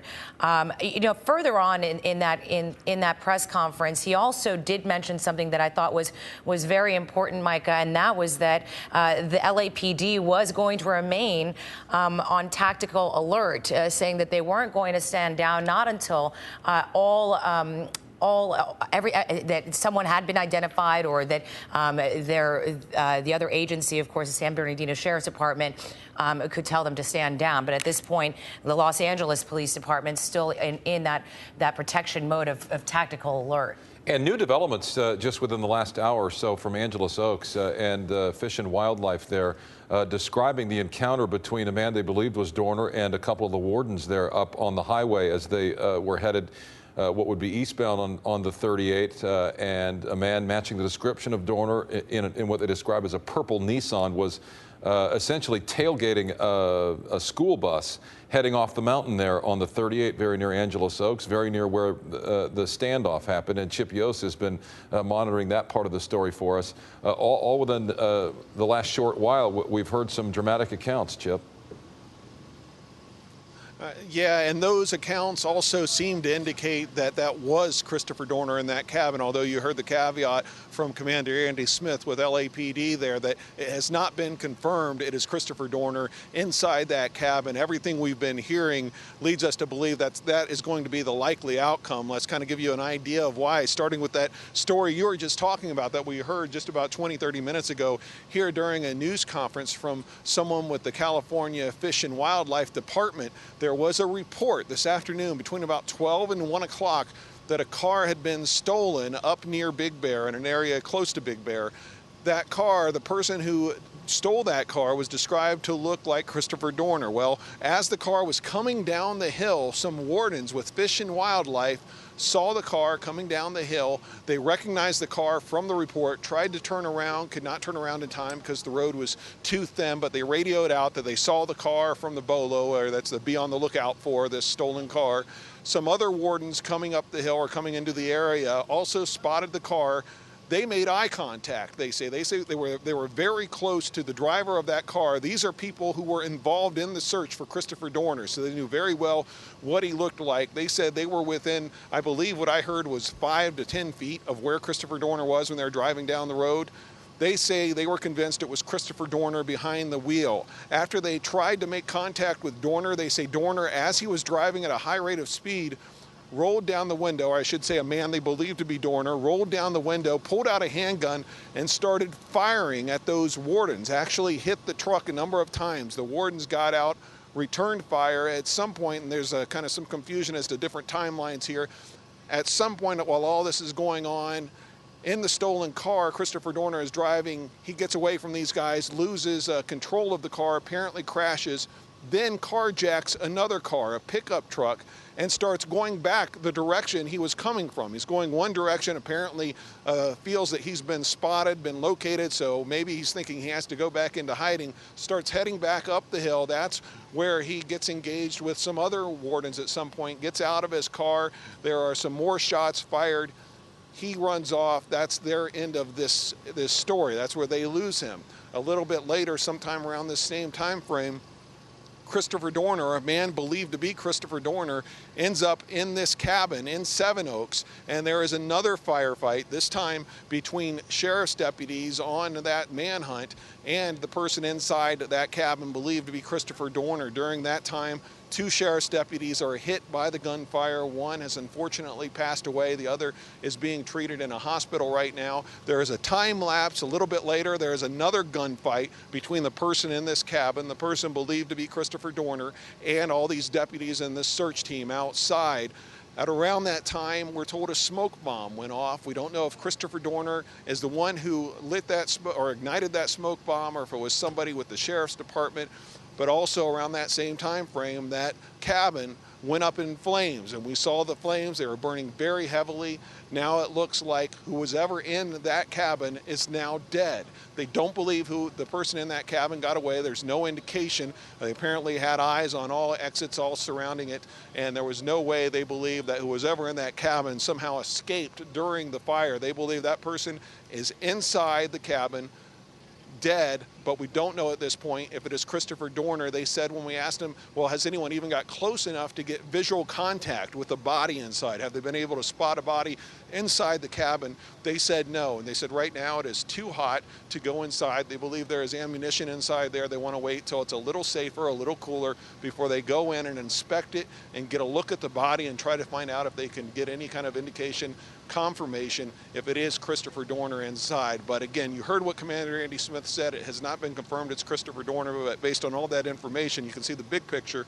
It's starting to look like that is Christopher Dorner dead inside that cabin that burned down. Mike and Cher. Yeah, and from Chief Beck tonight, LAPD, quote, people on the scene are as confident as they can be without seeing the body that it is Christopher Dorner.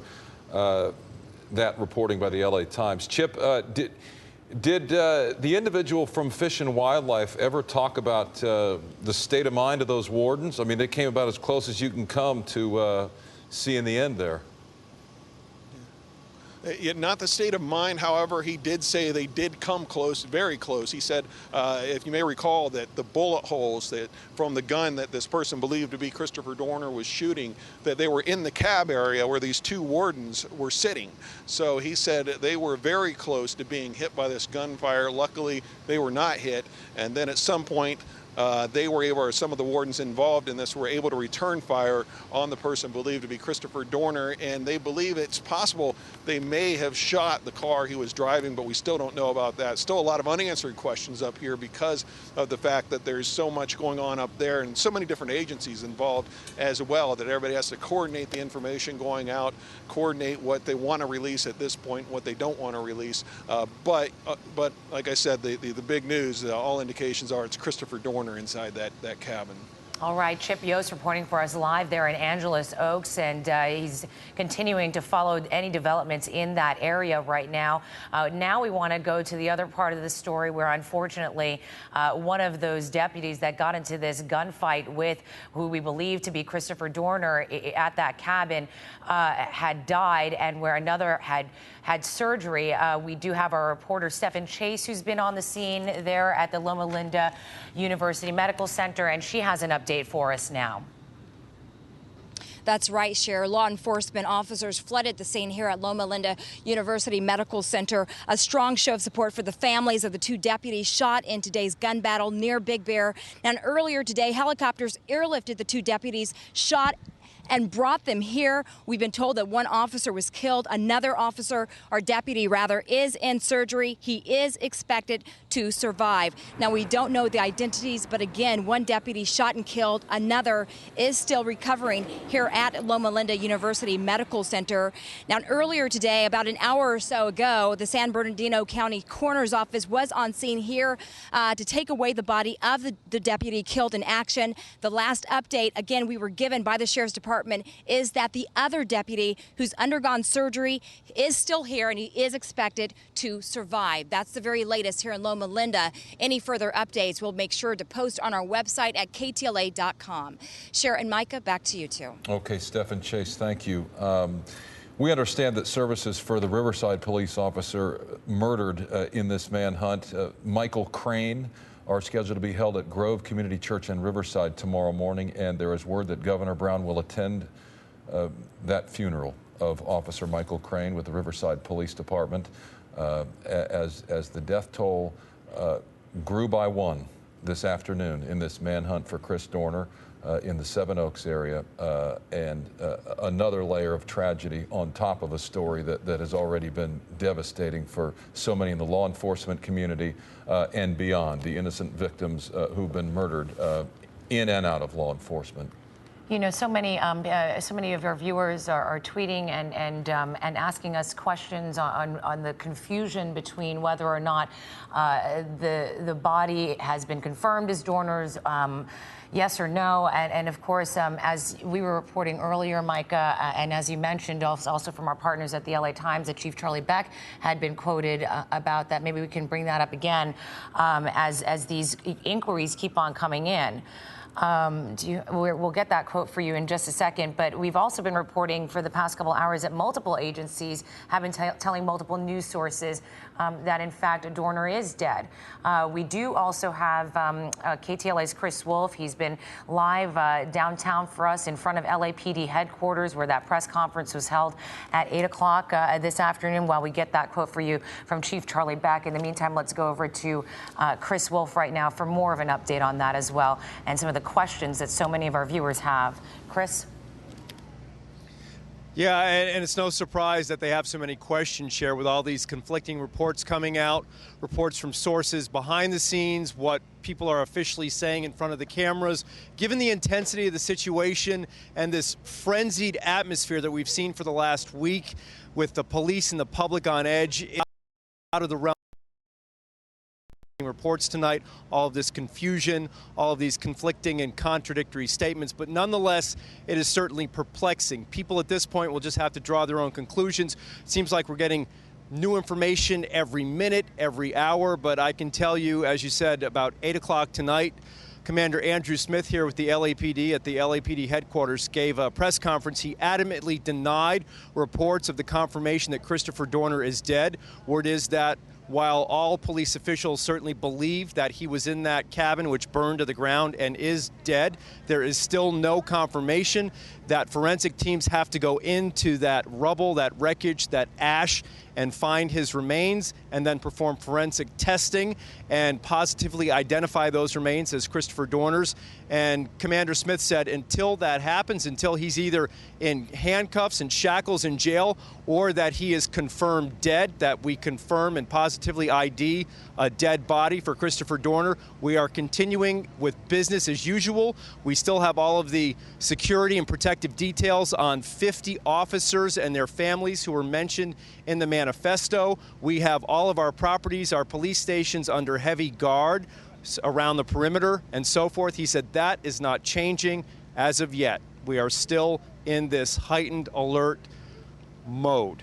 So that is the latest from LAPD headquarters. Let's send it back to you for now. Cher, Micah. All right, Chris Wolf for us outside LAPD headquarters tonight. Chief Beck telling the LA Times, quote, "It is a bittersweet night. This could have ended much better. It could have ended worse. I feel for the family of the deputy who lost his life." And with regard to that firefight in the cabin in Seven Oaks, the chief saying people on the scene are as confident as they can be without seeing the body that it is Dorner inside. So that's where it stands, at least from the LAPD's perspective tonight, on what has unfolded in the Seven Oaks area. Liberty Chan is outside the home of Dorner's mother in La Palma, awaiting any activity from law enforcement or otherwise. I think wishful thinking at this point to think that the mother's going to come outside and talk. Perhaps I'm wrong, but Liberty, any development there? Absolutely not. Unfortunately, she still remains inside. She still refuses to speak to the media. Now, she came home earlier this afternoon after being gone for a few days since federal agents searched her house on Thursday and Friday. She hasn't been seen since. Take a look behind me. She still remains inside. Lights are off. Now, every time a reporter goes up there and knocks on the door, she calls the cops on us. So we have been asked by police to stay back. Now, again, she hasn't been here since federal agents searched her house last week. She was actually here with her daughter at the time. Now, this is Dorner's last known residence. Neighbors who we talked to say they rarely saw Dorner, and when they did, he would often be lifting weights in the garage. People who live here also tell us that Dorner's mom has always been friendly, and they are simply shocked at what has happened over the past few days. Now, Christopher Dorner has not been seen, obviously, at this house for, at least with the neighbors who we have talked to, say that they haven't seen him in a good while, but they are certainly following the story, and they can't believe how many reporters and what a strong media presence is here. And also, there's also a strong police presence. We've seen a few cops just standing here in the past half hour. But of course, lots of questions. And unfortunately, Christopher Dorner's mom remains inside and she refuses to speak to the media at this point. We're going to go ahead and send it back to you now. Okay, Liberty Chan reporting for us live there at the last known residence of Christopher Dorner in La Palma, where his mother currently lives. Now we want to go to some video that we were able to obtain from snowboarders. From what we understand, was during some of the intense moments of the gunfight between who we believe was Dorner and sheriff's deputies up there in that area by Seven Oaks. Take a listen.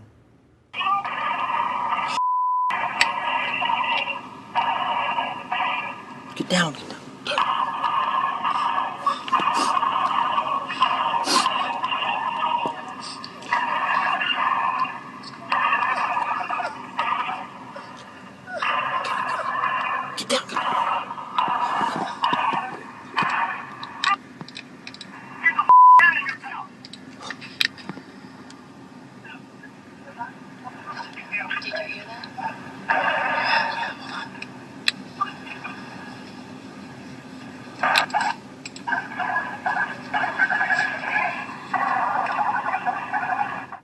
Hundreds upon hundreds of rounds of what sounds like an automatic weapon, several of them in the Seven Oaks area, as that gunfight ensued between the suspect believed to be Dorner inside that cabin and San Bernardino County Sheriff's deputies. That happening just before 2 o'clock this afternoon in what has been a dramatic turn of events in the manhunt for Chris Dorner today, starting just afternoon in the Big Bear area with reports of a stolen car and 2 women who were held hostage in a cabin and zip-tied. Their wrists were zip-tied together from what we understand. Their car was stolen and thus began the chase for Dorner down Highway 38, out of Big Bear and into the Angeles Oaks area where things took even a more dramatic turn with Fish and Wildlife officials, as you've been hearing. Chip Yost has been talking with officials from Fish and Wildlife there in Angeles Oaks and listening to their account, Chip. These wardens came about as close as you can come without being hit by gunfire. I mean, he said upwards of 13, 14, 15 rounds were fired and actually hit their vehicle. Yeah, I don't know how many actually hit the vehicle, but a number of them hit the vehicle, he said, and also went into the cab area where these 2 wardens for Fish and Wildlife were seated. So yes, we're very lucky. We're not talking about another officer who was either wounded or killed by this person we believe to be Christopher Dorner. And again, you know, we're still waiting 100% confirmation, but all indications are it is Christopher Dorner who is dead inside that cabin up at the top of the hill. And just to kind of give an update also to some local residents who may be wondering whether or not they're going to be able to get in, since it looks like at least the danger part of this situation is over. Well, right now we're told no. You see the roadblock right up here. We are at Highway 38 at the Country Store restaurant, and right here is as far as you can go, even if you're a local resident right now. They said they're not letting anyone, including local residents, past this point at the moment, and that's indefinite. They don't know how long it's going to last. It could be until morning or longer until they get that investigation wrapped up there. They are waiting to go into that cabin until it cools down. What we were told is that it was too hot to go in, so they have not even had anyone in there to see if they can identify the body and confirm it's Christopher Dorner. They said they haven't even had a visual look at the body inside. They said they haven't had anyone close enough that can even see where the body is and whether or not it even looks like Christopher Dorner. So right now, still waiting for that 100% confirmation, but all indications are it's Christopher Dorner inside that cabin. Reporting live, I'll send it back to you, Micah and Cher. So, Chip, the lead agency in the San Bernardino County Sheriff's Department, all indications from your end that we won't hear anything more from them tonight. Likely not. I mean, it's possible, but right now I'm not guessing we're going to hear anything the rest of the night. I would guess that most of the information would come out again tomorrow morning, or the new information, I should say. Certainly going to be a long night for everybody that is up, all law enforcement that is up there. Chip Yost reporting for us live in Angeles Oaks. He's been there all afternoon and evening and getting all of the very latest information from us, not only from the San Bernardino Sheriff's Department, but also from the California Department Department of Fish and Wildlife, which gave us some new insight to details on what ensued prior to who we believe Dorner was going in that cabin where we then saw a fire. Yeah, and a dramatic turn of events there with Fish and Wildlife. What was described by officers as sort of a rolling gun battle, a one-way gun battle as Dorner was rolling. From the accounts of Fish and Wildlife, he was driving at a high rate of speed, rolled the window down, and with a pistol opened fire on those officers, those wardens. And the understanding from officers is that the wardens then stopped the vehicle, got out of their patrol car, and with a rifle, a high-powered rifle, an AR-15 assault rifle, opened fire on Chris Dorner's vehicle, the man they believed to be Chris Dorner. And the officers, those wardens, indicating that they got a very clear look at the individual in what they described as a purple Nissan, and they said, yep, that's him. They were opening fire on that vehicle as it continued to speed down Highway 38.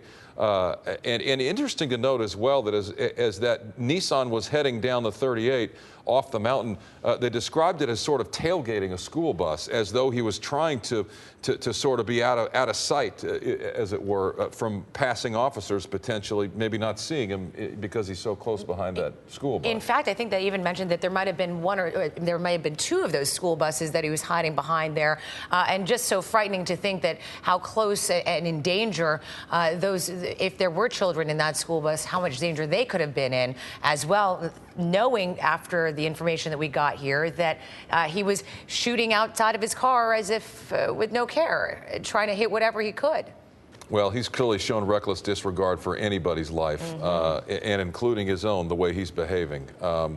So many questions surrounding that search area up in Big Bear. Initially, when we saw the SWAT officers being lowered in by helicopter, hundreds upon hundreds of officers swarming the Big Bear area, searching upwards of 400 cabins door to door, finding nothing, and then coming to find out that two housekeepers in that very area on Clubview Drive, which is right smack in the middle of that search area, and I would guess less than a quarter mile from where that command center was set up at the Bear Mountain Ski Resort, comes word that a man matching the description of Dorner held two housekeepers hostage in a home there on Clubview Drive, which is essentially the Moonridge area of Big Bear, and right smack in the middle of that search area where officers were looking for Dorner, and they came up nothing. And what we also want to add to this as well is that what the investigators said, the San Bernardino Sheriff's Department, Cindy Bachman also mentioned, was that they were not denying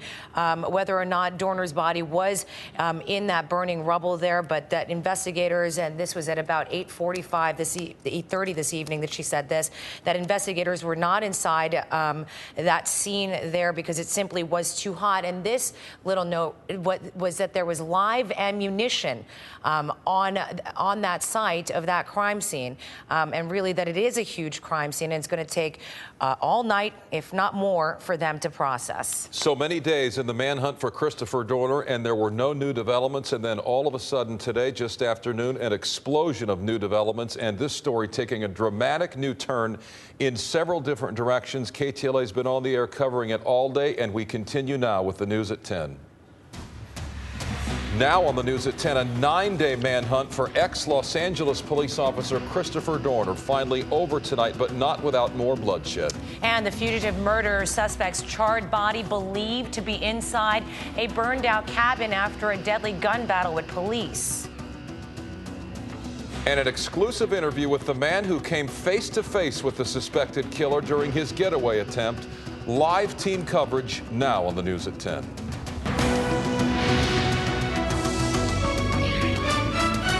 A week of terror in Southern California might be over tonight with the apparent death of Christopher Dorner.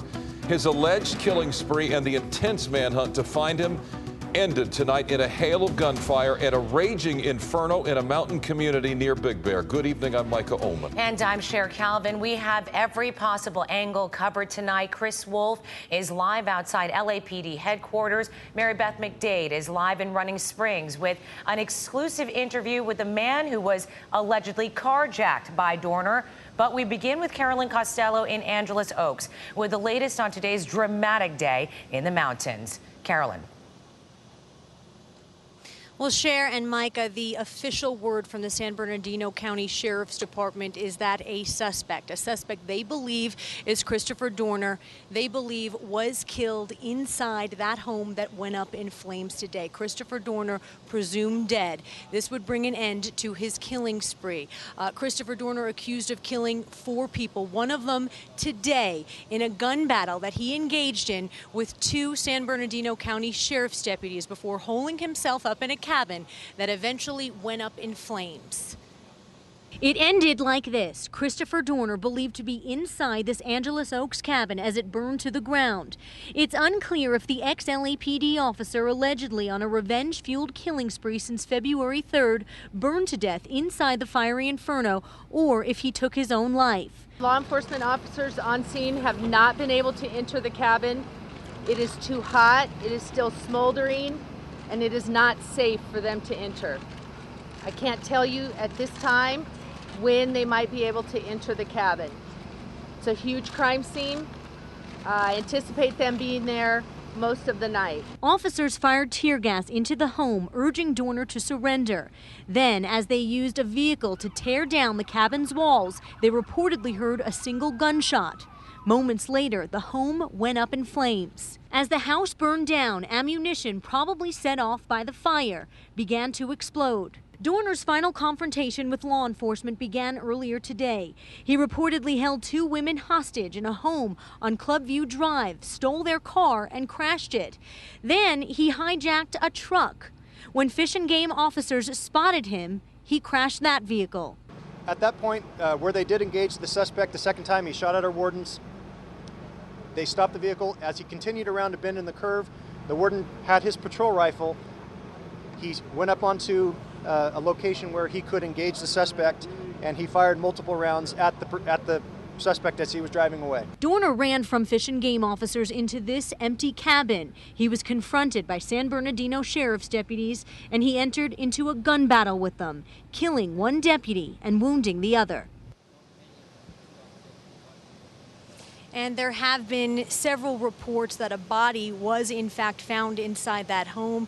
The San Bernardino Sheriff's Department not confirming that, saying they have not been able to see that body visually. They say again that they can't enter this home. It is still smoldering, and they believe there is live ammunition inside that could still be set off in all of the heat. The road here leading up to that home still closed at this hour. It is unclear when it will reopen. Reporting live from Angeles Oaks, Carolyn Costello, KTLA 5 News. Carolyn, thank you. And now exclusively on KTLA, a first-hand account from the man whose pickup truck was carjacked, allegedly by Chris Dorner, just before Dorner's last stand inside that cabin. KTLA 5's Mary Beth McDade now joins us live in Running Springs with a part of the story you'll only see here on 5. MB. And Sherry, yeah, we caught up with the camp ranger who tells us that he was carjacked by Christopher Dorner today. He says that he believes that Dorner crashed the car that he'd stolen from Big Bear while fleeing police and then carjacked his truck in an effort to get away. Well, I was just out driving around my camp, which is pretty good sized camp. It's a Boy Scout camp, and I was driving down this road, Glass Road, kind of just checking out the area, which I do occasionally. I was coming back from lunch. I turned on the Glass Road. I saw a couple of sheriffs and Fish and Game units coming up the road, and they looked like they were heading out on their way to something. So I'm thinking, something's going on here. So I'm basically just driving down the road. It's about 1.25 miles to the bottom where my camp ends. Checked everything out. Everything looked good. Started driving back up the road. I got about to within a half mile of the highway or so, and I saw some movement in the trees on the left side in the snow. And here comes this guy with a big gun, and it was Christopher Dorner, and I knew who it was right away. I saw a vehicle crashed kind of behind him, like maybe the vehicle he stole from Big Bear, I'm not sure. And he lost control, went into the snowbank, and he just kind of came out of the snow at me with his gun at my head. I stopped, put my hands up. He said, "I don't want to hurt you. Just get out and start walking up the road." He looked at my dog who was in the passenger seat. He said, "Take your dog and just start walking." I said, "Can I get her leash?" He said, "No, just start walking." So I started walking up the road with my hands up. I got a little ways up the road out of his sight. Not more than 10 seconds later, I heard a loud round of gunfire. 10 to 20 rounds maybe. I found out later what that was all about. And so right then I jumped into the snow. I ran behind a tree where I had some cover. I called the local deputy, I have his personal cell phone number in my phone, and he was one of the guys I had seen coming up as I was going down. I called him and I said, he goes, "Rick, what do you got?" And I go, "Paul, he just took my truck." Quite an ordeal that man went through today, and we hope to be able to bring you more of this exclusive interview a little bit later on in the newscast when he talks about just how terrifying it was to come face to face with a suspected killer. For now, reporting live in Running Springs, Mary Beth McDade, Micah Scher will send it back to you.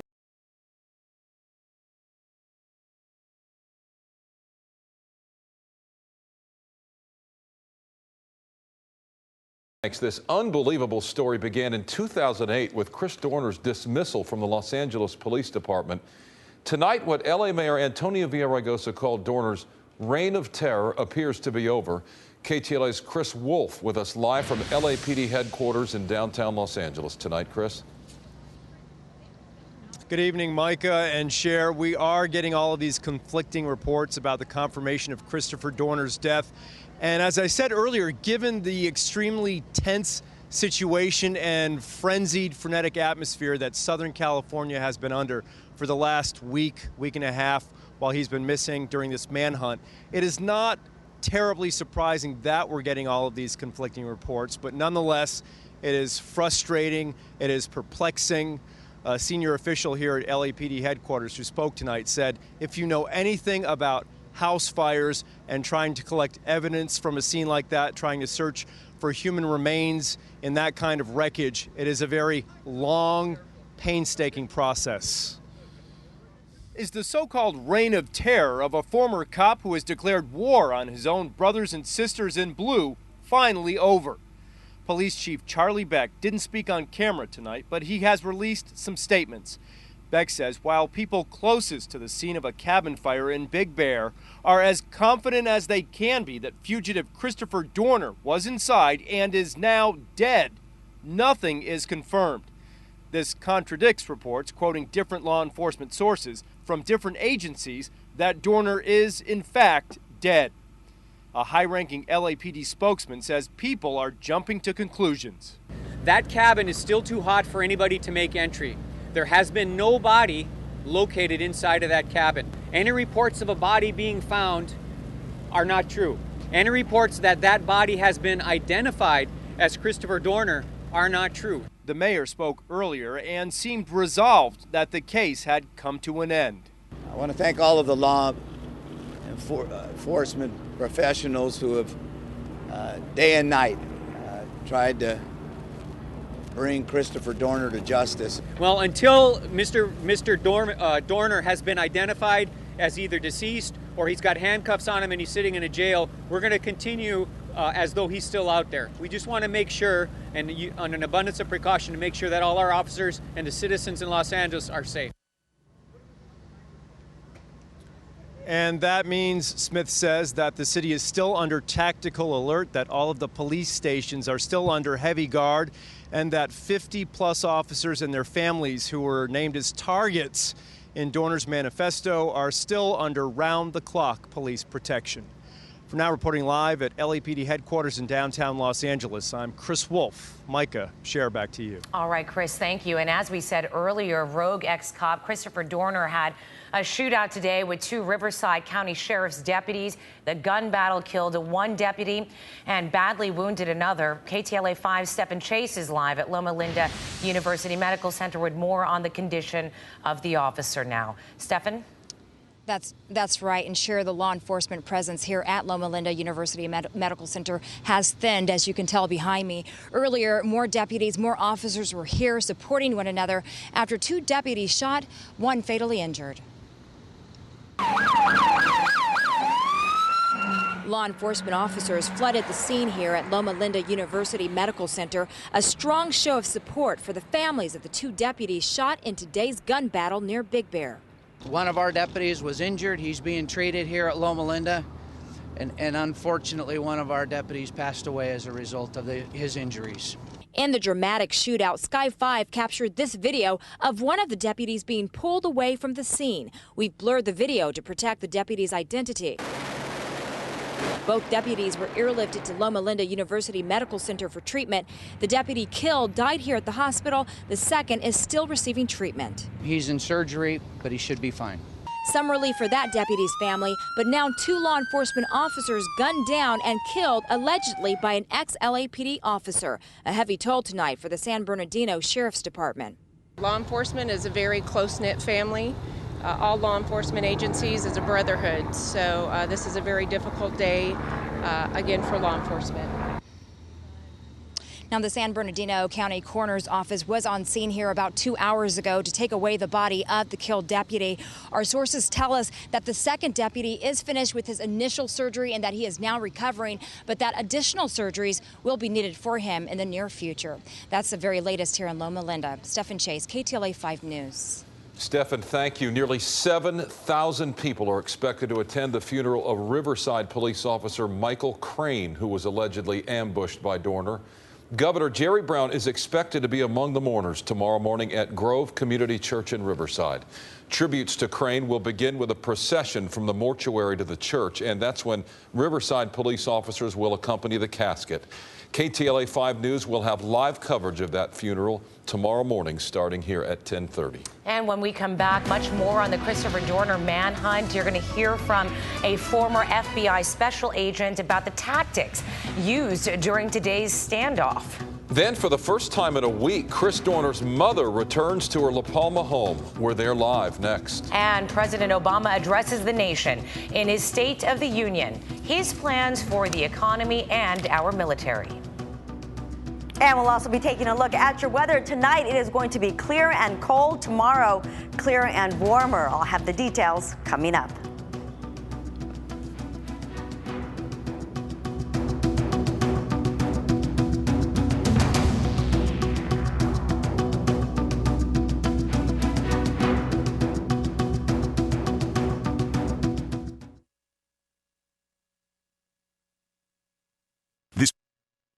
Attention, women who suffered serious injuries associated with birth control drugs. The drugs Yaz, Yasmin, and Yasminel are responsible for serious injuries like blood clots, embolisms, and more. Many injured women have already filed and settled cases against the manufacturer. Cases are settling right now for hundreds of thousands of dollars. Millions more have been set aside for future settlements. Don't wait. If you suffered any of these injuries after taking Yaz, call 888-894-7999. Cases are settling now. Don't miss your chance to get cash compensation. Concord offers accelerated healthcare programs designed to get you working in as few as 9 months. Become a medical assistant, a dental assistant in as few as 9 months. Concord Career College is the choice for healthcare training, the kind of healthcare education that leads to employment. Concord Career College, healthcare training for employment. Call Concord now at 800-225-7032. That's 800-225-7032.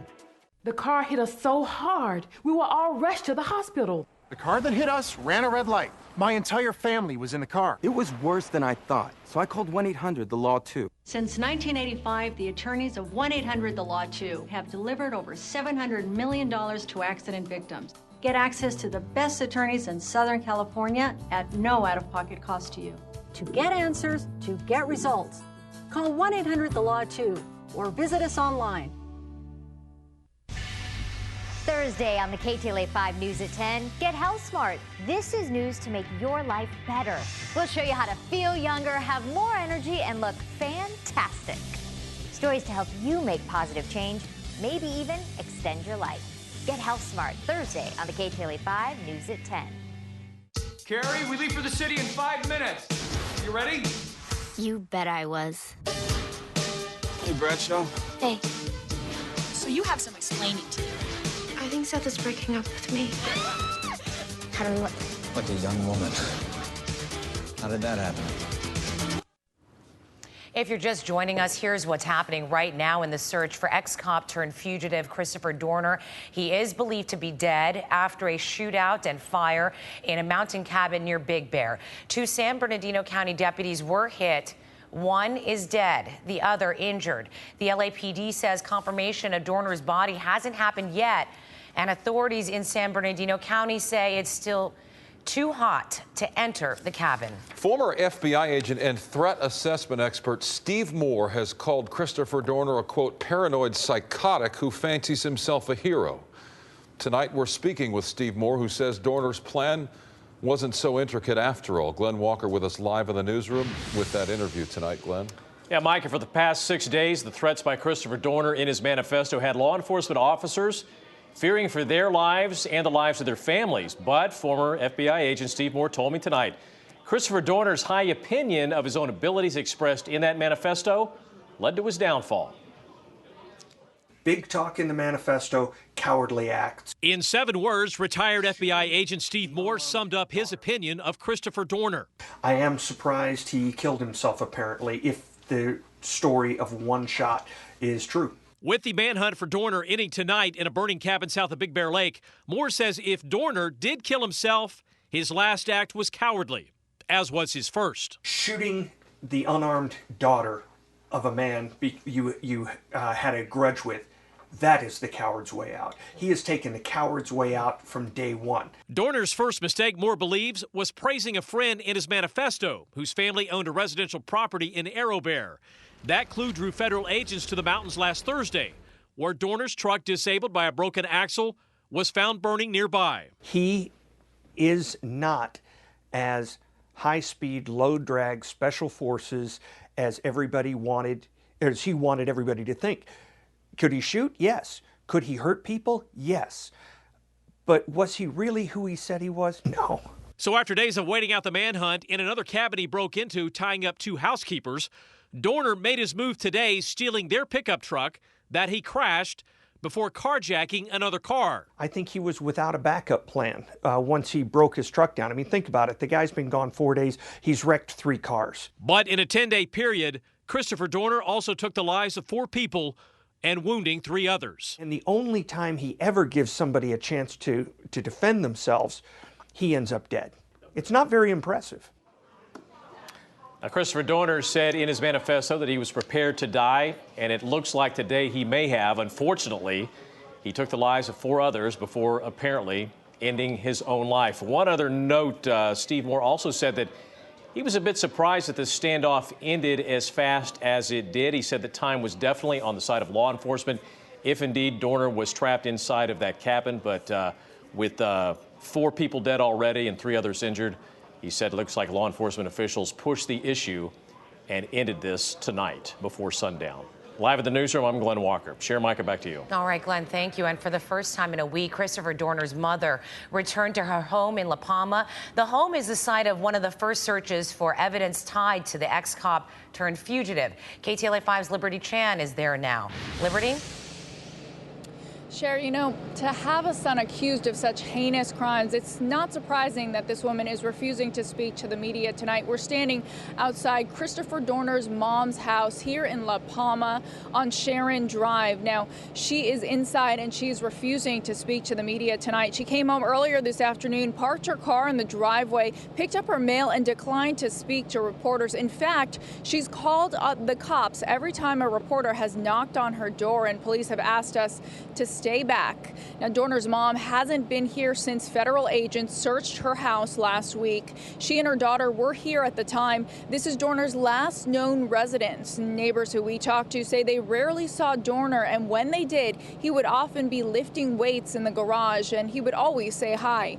People who live here also tell us that Dorner's mom is nice and friendly. Oh yeah, it's absolutely. She was like grateful. She was just passing by and say hi to her all the time. And she's a very quiet woman, and I was shocked myself. So neighbors shocked at the developments of this story. And we continue to stand in front of Christopher Dorner's mom's house. She remains inside, refusing to speak to the media. Again, this is Dorner's last known residence. That is the very latest from La Palma. I'm Liberty Chan. Now back to you. All right, Liberty, thank you. And the dramatic, fiery end to the manhunt for Christopher Dorner tonight shattered the peaceful community of Seven Oaks.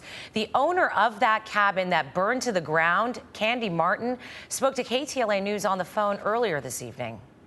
that cabin has been used for many things. One was a post office at one point, and to see that all go up in smoke, it's just very sad for me, but also for personal reasons. You know, it's a place where my family and I have been up numerous times over this past 7 years. It's just a beautiful place to rest. Compounding her loss today, Mrs. Martin said that she lost her husband last year and lost her job last week, but her heart still goes out to the family of the deputy who was killed today. It was a 9-day ordeal that terrified and transfixed many of us here in Southern California, from an apparent revenge double murder of a couple in Irvine on Super Bowl Sunday to today's final chapter in the San Bernardino Mountains. Right now, KTLA's Lynette Romero looks at the timeline of the violent saga of Christopher Dorner. Here's the tale of the timeline. February 7th, 2005, Christopher Dorner officially becomes an officer with the Los Angeles Police Department. May 26th, 2006, Dorner completes an anti-terrorism course in the U.S. Navy with satisfactory performance before being deployed to Afghanistan. 2008, a year after returning to the LAPD, Dorner files a report of excessive force by his training officer during an arrest and is subsequently relieved of his police duties following an LAPD disciplinary hearing. And then years go by without public incident until Sunday, February 3rd, 2013, when Monica Kwan and Keith Lawrence were found shot to death in their car at an Irvine parking structure. Police later discovered that Kwan was the daughter of an ex-LAPD captain who represented Dorner in the disciplinary hearings that resulted in his firing from the LAPD. The following day, February 4th, some of Dorner's belongings, including police equipment, are found in a trash bin in the San Diego area community of National City. February 6th, a man matching Dorner's description tries to steal a 47-foot boat from a San Diego marina, but the engine wouldn't start. An 81-year-old man on the boat was tied up but unhurt. The next day, February 7th, several incidents. First in Corona, 2 LAPD officers assigned to protect a person named in Dorner's manifesto chase a vehicle they believe to be Dorner's. One officer is grazed in the forehead during a shootout. The gunman flees. A short time later in Riverside, a gunman believed to be Dorner ambushes 2 Riverside police officers who've stopped at a red light during a routine patrol. Officer Michael Crane is killed. The second officer seriously wounded. A short time later in Torrance, LAPD officers protecting someone listed in Dorner's manifesto open fire on a truck they mistakenly believed to be Dorner's. 2 women are injured. A few blocks away, Torrance police are involved in a second shooting involving a different truck they mistakenly believed to be Dorner's. The driver suffers minor injuries. That afternoon, police discovered Dorner's burned pickup truck near Big Bear. Police spend the weekend searching the mountain community, but they find no trace of Dorner. The manhunt continues through the weekend. Sunday, February 10th, Los Angeles Mayor Antonio Villaraigosa announces a $1 million reward for any information leading to the arrest and conviction of Dorner. We will not tolerate anyone undermining the security, the tranquility of our neighborhoods and our communities. Monday, February 11th, the Riverside DA files murder charges against the rogue ex-cop in connection with the February 7th shootings. New surveillance video surfaces Monday evening of Dorner inside a South Bay sports chalet purchasing scuba equipment. The images were recorded on February 1st, 2 days before the murders of Monica Kwan and Keith Lawrence in Irvine. More coverage of the manhunt throughout this newscast, but also tonight, President Obama delivered his first State of the Union address of his second term tonight, and as Emily Schmidt reports, the president focused on the middle class and challenged a divided Congress to back his ideas on job creation, gun control, and new immigration laws. The President of the United States. In his fourth State of the Union address, President Obama laid out the agenda for his second term in office. The state of our union is stronger. The focus of tonight's speech, how he plans to improve the economy and find work for the nation's 12.3 million unemployed Americans. Broad-based economic growth requires a balanced approach to deficit reduction, with spending cuts and revenue, and with everybody doing their fair share. Warmly received by Democrats and mostly dismissed by Republicans, the president will need help from both parties to achieve his goals. Let's set party interests aside and work to pass a budget that replaces reckless cuts with smart savings and wise investments in our future. On foreign policy, the president announced a major troop withdrawal from Afghanistan, 34,000 by this time next year. On immigration reform, he pushed for a path to citizenship for the 11 million illegal immigrants currently in the U.S. Each of these proposals deserves a vote in Congress. And on gun control, he made it clear he wants action. The families of Oak Creek and Tucson and Blacksburg and the countless other communities ripped open by gun violence, they deserve a simple vote. Following the president's speech, it was the Republicans' turn. Florida Senator Marco Rubio delivered his party's message. And therefore, as you heard tonight, his solution to virtually every problem we face is for Washington to tax more, borrow more, and spend more. In Washington, I'm Emily Schmidt. The president also tonight addressed skeptics of climate change, saying more needs to be done to fight global warming, and said if Congress doesn't act, he will, likely through new Environmental Protection Agency limits on greenhouse gases. When we come back, was Christopher Dorner's manifesto a motive for killing or the writings of a mentally ill man? KTLA goes in depth. And we will have much more on the deadly standoff in Seven Oaks this afternoon. We're back with more in a moment. This Money Market Update brought to you by Greenlight Financial Services. Attention, women who suffered serious injuries associated with birth control drugs. The drugs Yaz, Yasmin, and Yasminel are responsible for serious injuries like blood clots, embolisms, and more. Many injured women have already filed and settled cases against the manufacturer. Cases are settling right now for hundreds of thousands of dollars. Millions more have been set aside for future settlements. Don't wait. If you suffered any of these injuries after taking Yaz, call 888-894-7999. Cases are settling now. Don't miss your chance to get cash compensation. Concord offers accelerated healthcare programs designed to get you working in as few as 9 months. Become a medical assistant, a dental assistant in as few as 9 months. Concord Career College is the choice for healthcare training, the kind of healthcare education that leads to employment. Concord Career College, healthcare training for employment. Call Concord now at 800-225-7032. That's 800-225-7032.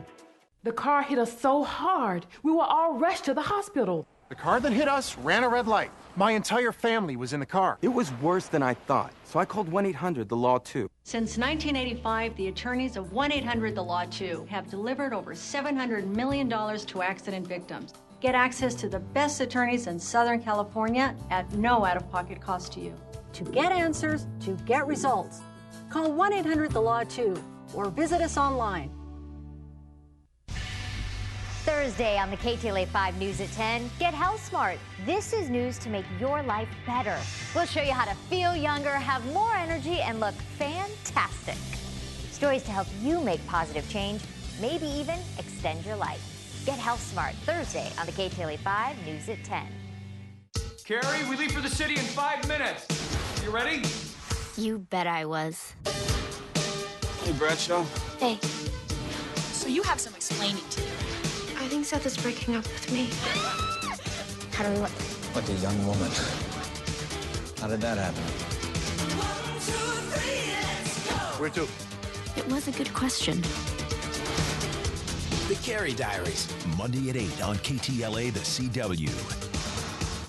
The entertainment team on KTLA 5. We're going to start with a red-hot rumor. It's going to be the best morning TV you might ever see. Looking forward to it. Absolutely. Bringing you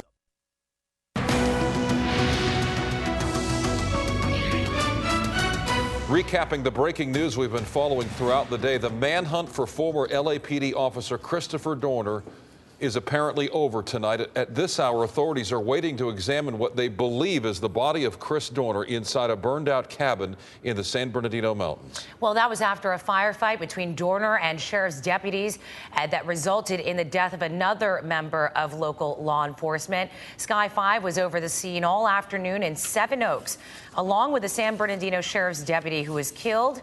Another was wounded and is recovering at a local hospital. After the gun battle, sources reported a single gunshot from the cabin. Then the structure began to burn. The first officers who spotted Dorner this afternoon were from the California Fish and Game Department and described how they encountered Dorner. The warden who was in front noticed a white truck coming down, driving erratically at a pretty high rate of speed. Before he even had a chance to put it out over the radio, the suspect rolled his window down, and that's when he engaged in a shooting with our wardens as they were driving. Well, that was just a short while ago. The LAPD stated that no body has been pulled out of the burned down cabin because the grounds were just still too hot. But all signs point to the conclusion that the manhunt for Christopher Jordan Dorner has indeed come to an end. Now, the question a lot of people are asking tonight, one that is already being analyzed by forensic criminologists: did Christopher Dorner's rambling 11,000-word manifesto reveal an unraveling mind? Just what was Dorner's actual mental state? And that in turn leads to two more compelling questions. Was Dorner a former cop who'd been wronged by the LAPD only to have his vengeful personal vendetta turn violent?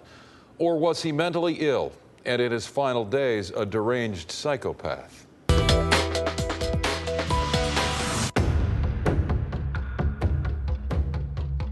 Suspect is armed and dangerous and known to carry multiple weapons, including rifles.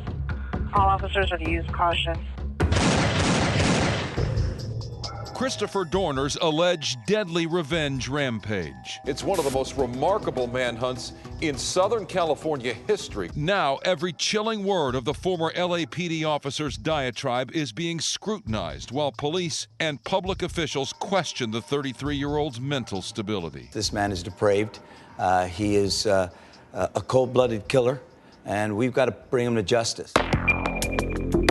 Some people surmise the Navy veteran must simply be, well, crazy. But experts insist it's that word, plus society's lack of mental health education, that can cause many to suffer in silence in the throes of mental illness. I think a lot of people feel uncomfortable talking about it, even with their own, family and loved ones and friends, because there's a stigma that it's a bad thing. But statistics show 1 in 5 Americans suffers from some sort of mental illness like depression, schizophrenia, bipolar disorder, obsessive-compulsive disorder, or borderline personality. It can hit any age, race, or gender.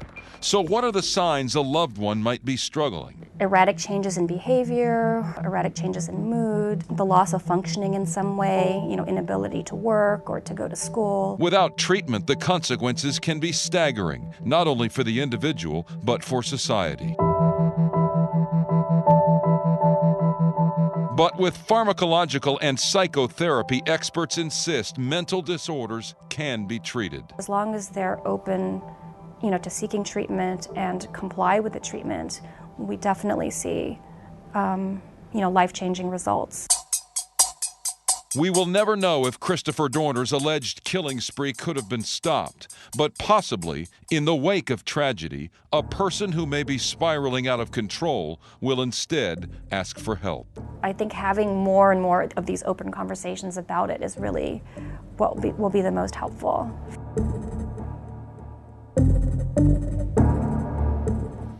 In Dorner's manifesto, the rogue ex-cop said, quote, "If possible, I want my brain preserved for science and research to study the effects of severe depression on an individual's brain. Though mental illness does not make you a monster, it is a very broad umbrella term that experts insist needs to be destigmatized." Tomorrow night here on the news at 10, Dorner's connection to cold-blooded killers, as the intrigue continues. It certainly does. We'll continue to follow this. We're going to take a break just for a moment on the Dorner front and welcome Vera Jimenez here to the set and talk a little bit about some weather and a warm-up that's on the way. V? Yes, we are finally going to see that warm-up arrive. We're going to see plenty of sunshine tomorrow afternoon, and the temperatures are going to begin to warm up as the winds shift out of the northeast. In the meantime, though, as always, let's go ahead and get right into our weather photo. This was sent to us by Wayne. Send it at KTLA.com. This, by the way, was was sent from Ridgecrest. Look how beautiful it is there. Bright blue sky with the big puffy white clouds.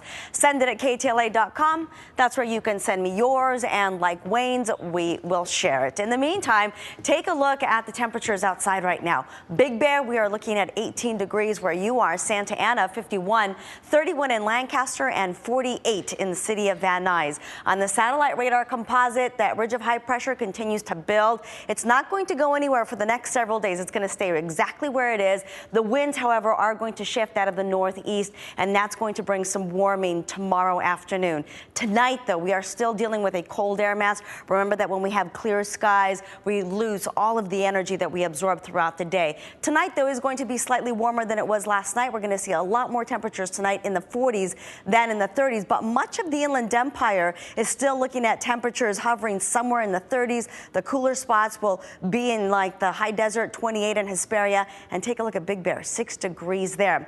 We still have a frost advisory for the wind-protected valleys of the Inland Empire because those temperatures are going to drop below the freezing mark, and this should expire by tomorrow morning, and hopefully that will be the last night of the frost advisory. Tomorrow, though, take a look. Slightly warmer than it was today. Temperatures are going to be very close to average or slightly above. We're seeing lots of temperatures tomorrow along the coastal basins and our valleys, making it into the low 70s, and those temperatures will continue to increase by a degree or two as we move through the week. Tomorrow going to be a really good day to go surfing. We're going to see clear skies, lots of sunshine.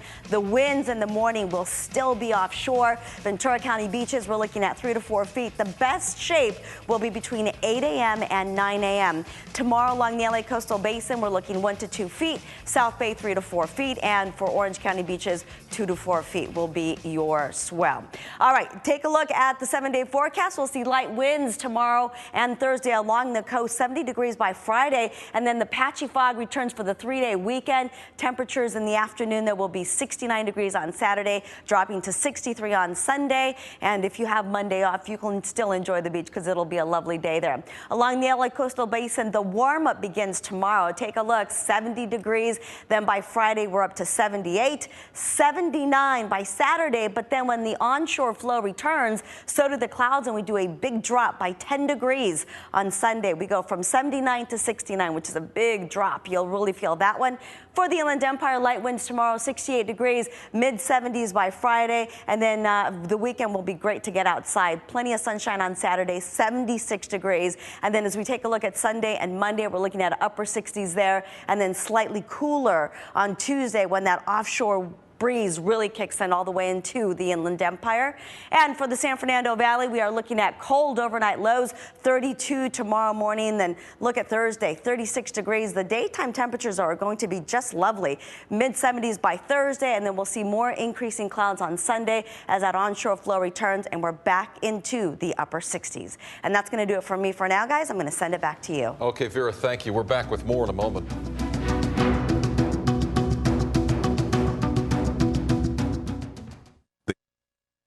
Attention, women who suffered serious injuries associated with birth control drugs.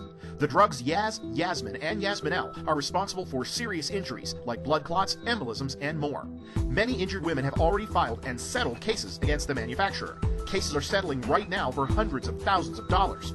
Millions more have been set aside for future settlements. Don't wait. If you suffered any of these injuries after taking Yaz, call 888-894-7999. Cases are settling now. Don't miss your chance to get cash compensation. Concord offers accelerated healthcare programs designed to get you working in as few as 9 months. Become a medical assistant, a dental assistant in as few as 9 months. Concord Career College is the choice for healthcare training, the kind of healthcare education that leads to employment. Concord Career College, healthcare training for employment. Call Concord now at 800-225-7032. That's 800-225-7032. The car hit us so hard, we were all rushed to the hospital. The car that hit us ran a red light. My entire family was in the car. It was worse than I thought, so I called 1-800-THE-LAW 2. Since 1985, the attorneys of 1-800-THE-LAW 2 have delivered over $700 million to accident victims. Get access to the best attorneys in Southern California at no out-of-pocket cost to you. To get answers, to get results, call 1-800-THE-LAW 2 or visit us online. Thursday on the KTLA 5 News at 10, get health smart. This is news to make your life better. We'll show you how to feel younger, have more energy, and look fantastic. Stories to help you make positive change, maybe even extend your life. Get health smart Thursday on the KTLA 5 News at 10. Carrie, we leave for the city in 5 minutes. You ready? You bet I was. Hey, Bradshaw. Hey. So you have some explaining to do. I think Seth is breaking up with me. How do we look? Like a young woman. How did that happen? 1, 2, 3, let's go. Where to? It was a good question. The Carrie Diaries, Monday at 8 on KTLA, the CW. The entertainment team on KTLA 5. We're going to start with a red-hot rumor. It's going to be the best morning TV you might ever see. Looking forward to it. Absolutely. Bringing you the best music, celebrities, Eating at fashion, and awards. Look how heavy this thing is. He's naked. Entertainment news Justin Bieber officially becomes a man today. and trends. You guys all look so nice. From the station that does it best. We're going to talk to Sam Rubin. Oh, that's very kind of you. I miss you. The entertainment team on KTLA 5. If you're just joining us, here's what's happening right now in the search for ex-cop turned fugitive Christopher Dorner. He is believed to be dead tonight after a shootout and fire in a mountain cabin in Seven Oaks, which is very close to Angeles Oaks in the San Bernardino National Forest. 2 San Bernardino County deputies were shot. One is dead, the other expected to survive. And the LAPD says confirmation of Dorner's body has not happened yet.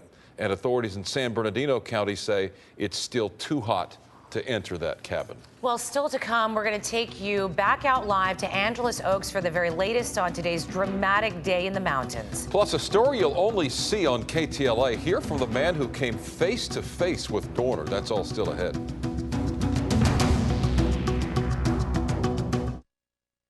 Attention, women who suffered serious injuries associated with birth control drugs. The drugs Yaz, Yasmin, and Yasmin-L are responsible for serious injuries like blood clots, embolisms, and more. Many injured women have already filed and settled cases against the manufacturer. Cases are settling right now for hundreds of thousands of dollars. Millions more have been set aside for future settlements. Don't wait. If you suffered any of these injuries after taking Yaz, call 888-894-7999. Cases are settling now. Don't miss your chance to get cash compensation. Concord offers accelerated healthcare programs designed to get you working in as few as 9 months. Become a medical assistant, a dental assistant in as few as 9 months. Concord Career College is the choice for healthcare training, the kind of healthcare education that leads to employment. Concord Career College, healthcare training for employment. Call Concord now at 800-225-7032. That's 800-225-7032. The car hit us so hard, we were all rushed to the hospital. The car that hit us ran a red light. My entire family was in the car. It was worse than I thought, so I called 1-800-THE-LAW 2. Since 1985, the attorneys of 1-800-THE-LAW 2 have delivered over $700 million to accident victims. Get access to the best attorneys in Southern California at no out-of-pocket cost to you. To get answers, to get results, call 1-800-THE-LAW 2 or visit us online. Thursday on the KTLA 5 News at 10, get health smart. This is news to make your life better. We'll show you how to feel younger, have more energy, and look fantastic. Stories to help you make positive change, maybe even extend your life. Get health smart Thursday on the KTLA 5 News at 10. Carrie, we leave for the city in 5 minutes. You ready? You bet I was. Hey, Bradshaw. Hey. So you have some explaining to do. I think Seth is breaking up with me. How do we look? Like a young woman. How did that happen? 1, 2, 3, let's go. Where to? It was a good question. The Carrie Diaries, Monday at 8 on KTLA, the CW. The entertainment team on KTLA 5. We're going to start with a red-hot rumor. It's going to be the best morning TV you might ever see. Looking forward to it. Absolutely. Bringing you the best music, celebrities, Eating at fashion, and awards. Look how heavy this thing is. He's naked. Entertainment news Justin Bieber officially becomes a man today. and trends. You guys all look so nice. From the station that does it best. We're going to talk to Sam Rubin. The 9-day manhunt for suspected revenge killer Chris Dorner appears to be over tonight. It ended in a hail of gunfire and a raging inferno at a cabin in the mountain community of Seven Oaks in the San Bernardino National Forest. Dorner allegedly shot 2 San Bernardino County Sheriff's deputies, killing one of them and wounding the other. Although not confirmed, Dorner's body is believed to be inside that burned out cabin. Welcome back to our continuing coverage of the hunt for Chris Dorner. We've been covering this story all day long. We've got team coverage. Chris Wolf is live outside LAPD headquarters. Mary Beth McDade is live in Running Springs with an exclusive interview with a man who came face to face with Dorner. But we begin with Carolyn Costello in Angeles Oaks with the very latest on today's dramatic developments. Carolyn? Well, Cher and Micah, as you said, Chris Dorner's body believed to be inside that home that went down in flames, although the San Bernardino Sheriff's Department says they have not visually confirmed that because they still can't go inside that home. It's too hot, it's smoldering, and they say ammunition is still inside they believe could go off. We've learned more about the events leading up to Dorner's presumed death inside that inferno. Earlier today, we are told Dorner held 2 women hostage. He took their car. He was almost immediately spotted by Fish and Wildlife wardens, but he lost them. He got away from them. He ended up crashing that car, then hijacking a second white truck. He was almost immediately, once again, spotted by Fish and Wildlife wardens. We are told that Christopher then shot at those wardens. He riddled their car with bullets. At that point, where they did engage the suspect the second time, he shot at our wardens. They stopped the vehicle. As he continued around a bend in the curve, the warden had his patrol rifle. He went up onto a location where he could engage the suspect, and he fired multiple rounds at the suspect as he was driving away. Dorner got away, but then continued to do as he promised to do in that now infamous manifesto. He went down with a very dramatic fight, as he said he would. He was confronted by 2 San Bernardino County Sheriff's deputies who he engaged in a gun battle with as he holed himself up in an empty cabin. He shot at those deputies, killing one of them and seriously wounding another one. Then while Dorner was inside that home, officers began to break down the walls of the home. They say, we are told, that they heard a single gunshot just as they were about to tear down that final piece of the wall. Then moments later, a fire broke out inside that home, and then ammunition they believe that Dorner had on his body and in his possession began to fire off. Once again, investigators believe Dorner's body is inside that home. He is presumed dead. This is believed to be the end of his killing spree that started on February 3rd, took the lives allegedly of 4 people, including 2 law enforcement officers, the daughter of a law enforcement officer, and her fiance, an aspiring law enforcement officer. Once again, tonight, believed to be the end of Christopher Dorner's revenge-fueled killing spree. That is the very latest from here in Angeles Oaks. Carolyn Costello, KTLA 5 News. All right, Carolyn, thank you for that report. And as we said earlier, rogue ex-cop Christopher Dorner had a shootout today with 2 Riverside County Sheriff's deputies. The gun battle killed 1 deputy and badly wounded another. KTLA's Stephen Chase live outside of Loma Linda University Medical Center with more on the condition of the officer. Stephen? That's right. And sure, you know, just a few hours ago, this area and parking lot right in front of Loma Linda University was crowded with law enforcement vehicles. Now, that was up until the San Bernardino County coroner arrived to take away the body of the sheriff's deputy shot and killed in action. Law enforcement officers flooded the scene here at Loma Linda University Medical Center, a strong show of support for the families of the 2 deputies shot in today's gun battle near Big Bear. One of our deputies was injured. He's being treated here at Loma Linda. And unfortunately, one of our deputies passed away as a result of his injuries. In the dramatic shootout, Sky 5 captured this video of one of the deputies being pulled away from the scene. We've blurred the video to protect the deputy's identity. Both deputies were airlifted to Loma Linda University Medical Center for treatment. The deputy killed died here at the hospital. The second is still receiving treatment. He's in surgery, but he should be fine. Some relief for that deputy's family, but now 2 law enforcement officers gunned down and killed allegedly by an ex-LAPD officer. A heavy toll tonight for the San Bernardino Sheriff's Department. Law enforcement is a very close-knit family. All law enforcement agencies is a brotherhood, so this is a very difficult day, again, for law enforcement. And our sources tell us that the second deputy is now finished with his initial surgery and is now recovering. However, more surgeries are necessary in the very near future for him. Reporting live from Loma Linda, Stephen Chase, KTLA 5 News. All right, Stephen, thank you. And we have this just into the KTLA newsroom. Dramatic audio from the San Bernardino Police Department. Listen as you can hear the events leading up to the cabin fire believed to have killed Christopher Dorner. All right, Steve, we're gonna go forward with the plan with the burner, like we talked about. 7 burners deployed, and we have a fire. Copy, 7 burners deployed, and we have a fire. Guys, be ready on the number 4 side. We have fire in the front. He might come out the back. Woman on the 4 side, remember your backdrop. C1 Lincoln. Sounded like 1 shot fired from inside the residence. Copy, 1 shot fired from inside the residence. Confirming you still want fire to roll in? Roll in and stage. Copy, they're staged at glass and 38. 61 Lincoln to all units, all perimeter units. Stand by, maintain your discipline.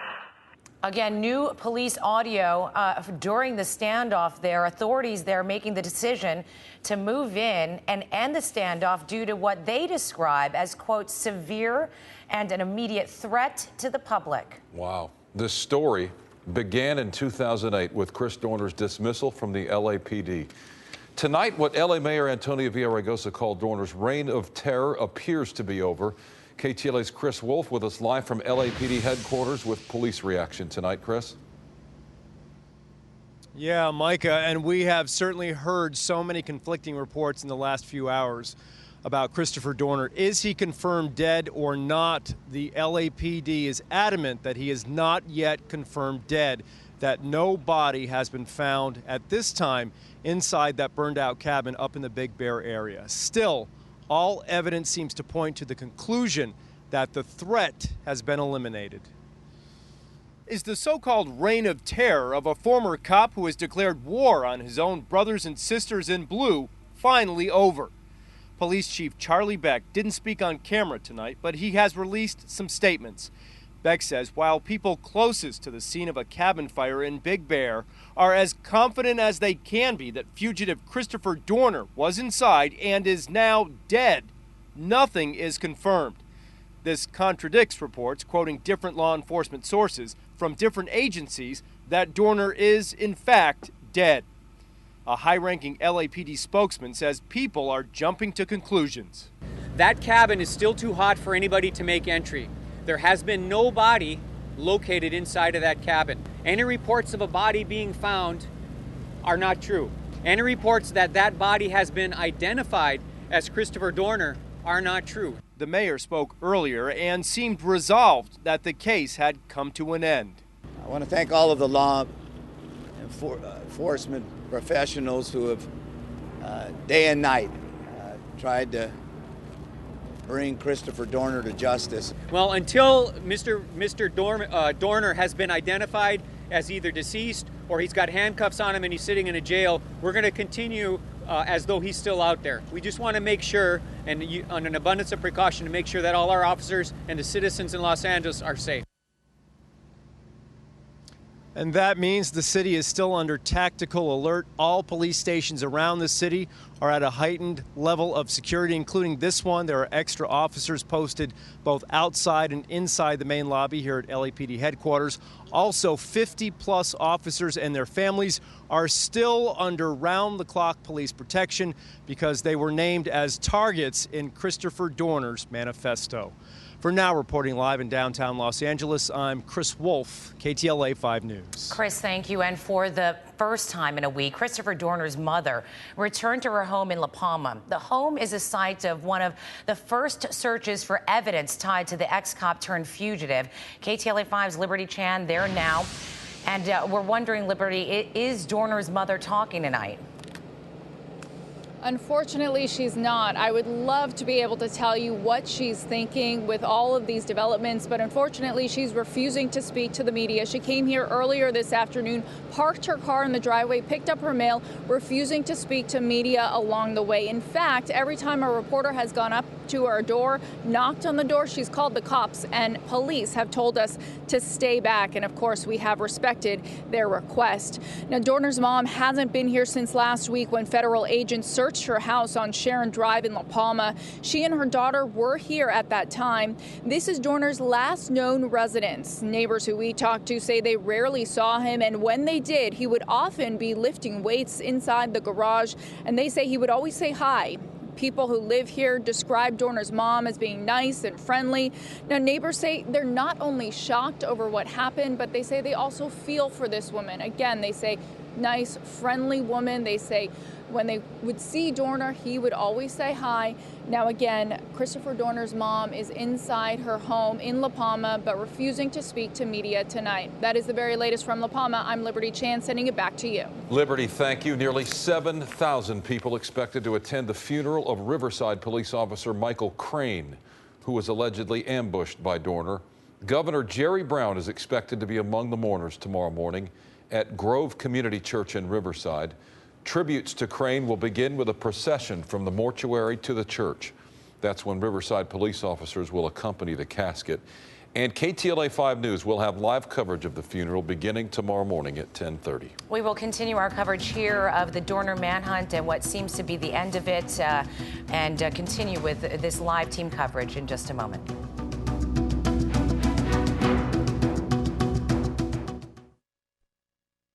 Attention, women who suffered serious injuries associated with birth control drugs. The drugs Yaz, Yasmin, and Yasminel are responsible for serious injuries like blood clots, embolisms, and more.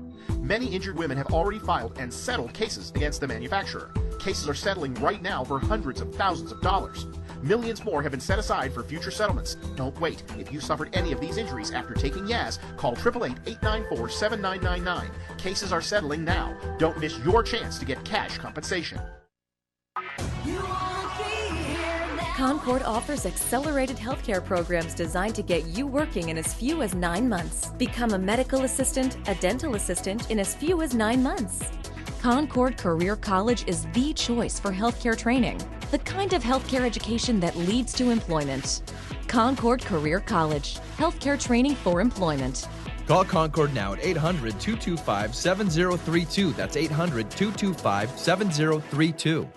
The car hit us so hard, we were all rushed to the hospital. The car that hit us ran a red light. My entire family was in the car. It was worse than I thought, so I called 1-800-THE-LAW 2. Since 1985, the attorneys of 1-800-THE-LAW 2 have delivered over $700 million to accident victims. Get access to the best attorneys in Southern California at no out-of-pocket cost to you. To get answers, to get results, call 1-800-THE-LAW 2 or visit us online. Thursday on the KTLA 5 News at 10, get health smart. This is news to make your life better. We'll show you how to feel younger, have more energy, and look fantastic. Stories to help you make positive change, maybe even extend your life. Get health smart Thursday on the KTLA 5 News at 10. Carrie, we leave for the city in 5 minutes. You ready? You bet I was. Hey, Bradshaw. Hey. So you have some explaining to do. I think Seth is breaking up with me. How do we look? Like a young woman. How did that happen? Where to? It was a good question. The Carrie Diaries, Monday at 8 on KTLA, the CW.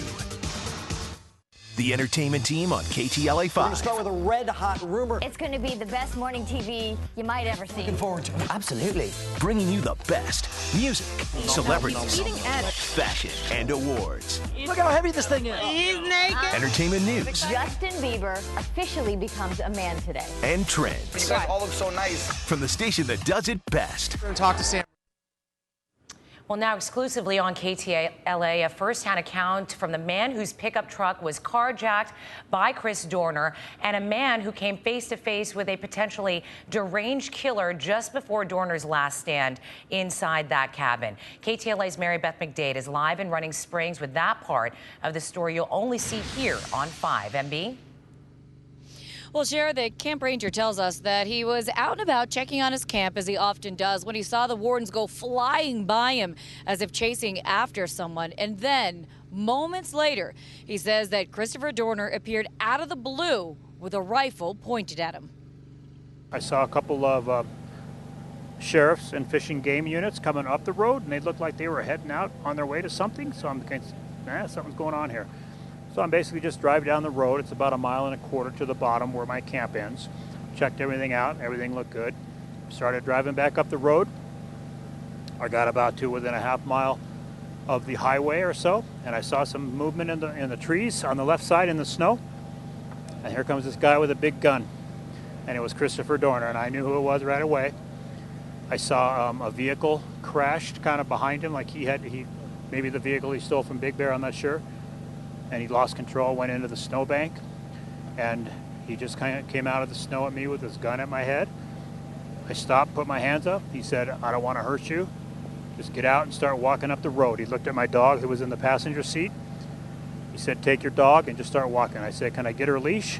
He said, "No, just start walking." So I started walking up the road with my hands up. I got a little ways up the road out of his sight. Not more than 10 seconds later, I heard a loud round of gunfire, 10 to 20 rounds maybe. I found out later what that was all about. And so right then I jumped into the snow. I ran behind a tree where I had some cover, and I started running up in the snow up to the highway to get farther away. I called a friend to come pick me up, and I got away. What was his demeanor? Pretty calm, Didn't see, wild eyes or anything like that. He just pointed a gun at me and said, "I don't want to hurt you. Start walking," which is what I did. What was he wearing, and how well armed was he? All I saw was the rifle. It was a long rifle, assault rifle type gun. I came face to face with a killer. Now that killer is dead, and we can move on with our lives. Yeah, and he also wanted to express just his condolences to the deputy's family. He says that he's close to a lot of the sheriff's deputies up here. It feels terrible that one was killed today. For now, reporting live in Running Springs, Mary Beth McDade. We'll send it back to you guys in Hollywood. Boy, what an account. MB live with us from Running Springs. Thank you. Now on the phone, I want to bring in Andrew Blankstein with the LA Times. He's been working his contacts on this story from the very beginning. Andrew, what a dramatic day, and the way it ended, it appears that it was Fish and Wildlife officials who ultimately triggered what appears to be the beginning of the final chapter in this, Andrew. A chance encounter on the road after a 911 call from two maids who had been tied up. Then that kind of evolves into this shootout on the road, and it's pretty extraordinary when you heard the lieutenant for Fish and Wildlife talking about the fact that there were bullets lodged in the patrol car. And then what happens next, which is this a very intense firefight that ultimately kills a sheriff's deputy and wounds another seriously. Somebody had said this week he seems to be underground, but there's going to be a third act to this. Just wait. And when things were when people were looking at other parts of the story, had he gone to Mexico? Was he still up in the mountains? And I kind of thought about that. And then today, you go into work, and then this drama unfolds, and it's probably one of the most extraordinary news days that that I've covered in my years at the LA Times. What do you think, though, Andrew, of what's been developing with these certain news conferences that we had at 8 o'clock and then 8:45 from the different agencies, not confirming that Dorner is dead? What can you make of that? It's certainly been a point of contention for a lot of people trying to figure out exactly what's going on down there. I think it's hard when you have multiple agencies and also an incident which kind of draws some of those agencies in. Everybody's trying to get information. And I think initially, despite, reports I had from my sources, I think some of the contradictory reports from different agencies about whether his body was believed to be there or not, was really kind of taking it in an abundance of caution. I mean, I think and we all have people that we talk to that some are, will say something kind of more generally. I think what everybody was probably trying to say is, look, until we definitively identify them through DNA or some other thing, we really want to just be cautious.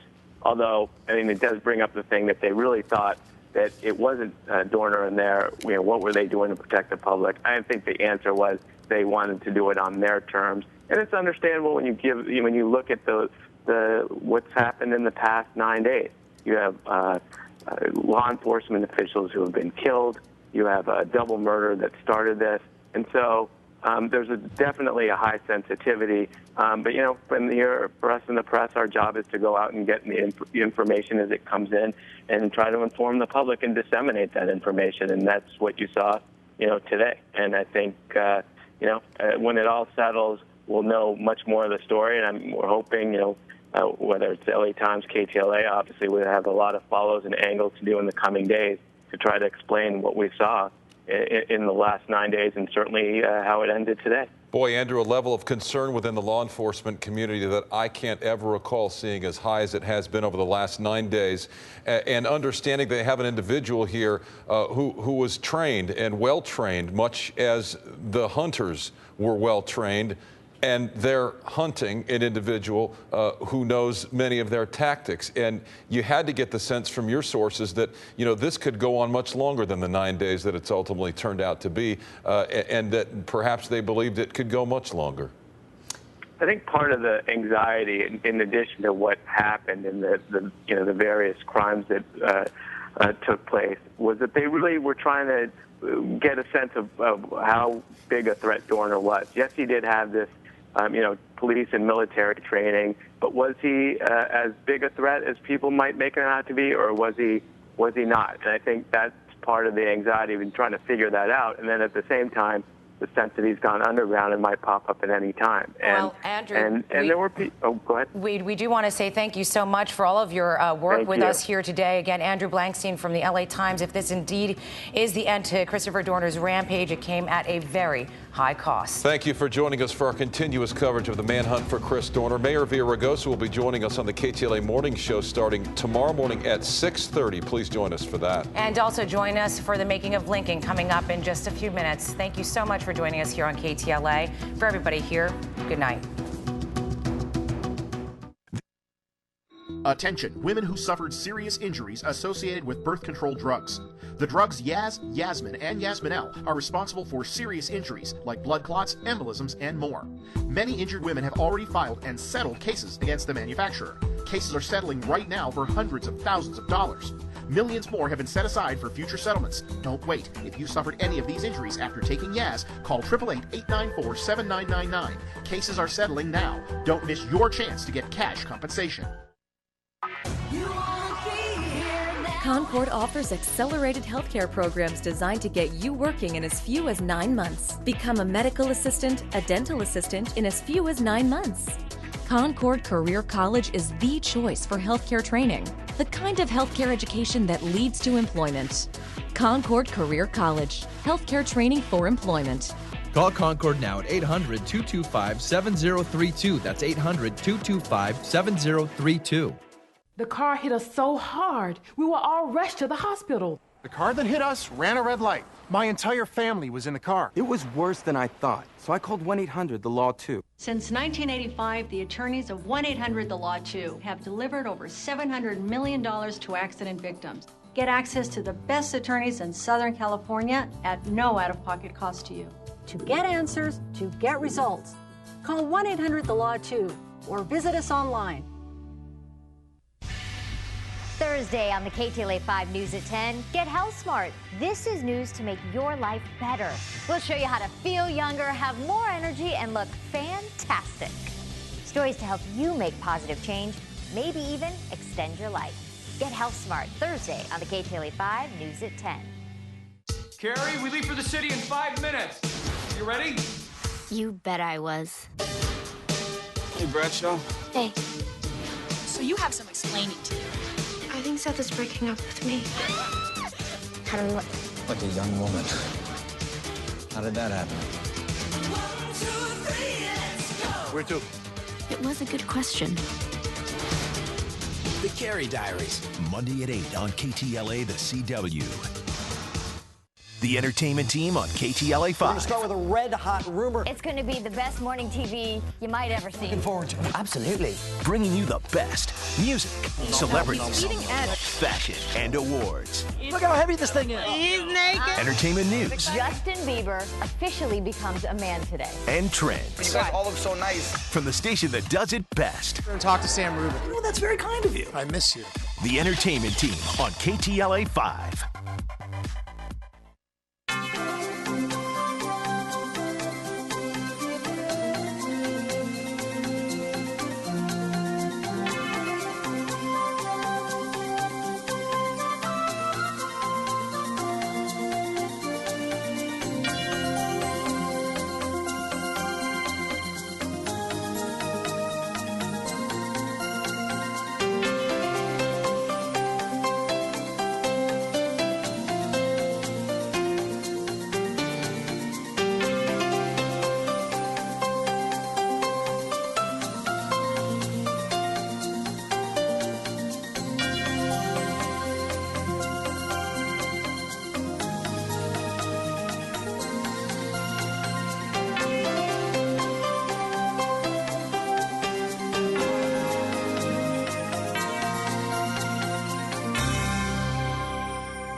Attention, women who suffered serious injuries associated with birth control drugs.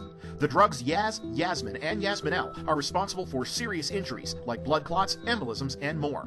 Many injured women have already filed and settled cases against the manufacturer. Cases are settling right now for hundreds of thousands of dollars. Millions more have been set aside for future settlements. Don't wait. If you suffered any of these injuries after taking Yaz, call 888-894-7999. Cases are settling now. Don't miss your chance to get cash compensation. Concord offers accelerated healthcare programs designed to get you working in as few as 9 months. Become a medical assistant, a dental assistant in as few as 9 months. Concord Career College is the choice for healthcare training, the kind of healthcare education that leads to employment. Concord Career College, healthcare training for employment. Call Concord now at 800-225-7032. That's 800-225-7032. The car hit us so hard, we were all rushed to the hospital. The car that hit us ran a red light. My entire family was in the car. It was worse than I thought, so I called 1-800-THE-LAW 2. Since 1985, the attorneys of 1-800-THE-LAW 2 have delivered over $700 million to accident victims. Get access to the best attorneys in Southern California at no out-of-pocket cost to you. To get answers, to get results, call 1-800-THE-LAW 2 or visit us online. Thursday on the KTLA 5 News at 10, get health smart. This is news to make your life better. We'll show you how to feel younger, have more energy, and look fantastic. Stories to help you make positive change, maybe even extend your life. Get health smart Thursday on the KTLA 5 News at 10. Carrie, we leave for the city in 5 minutes.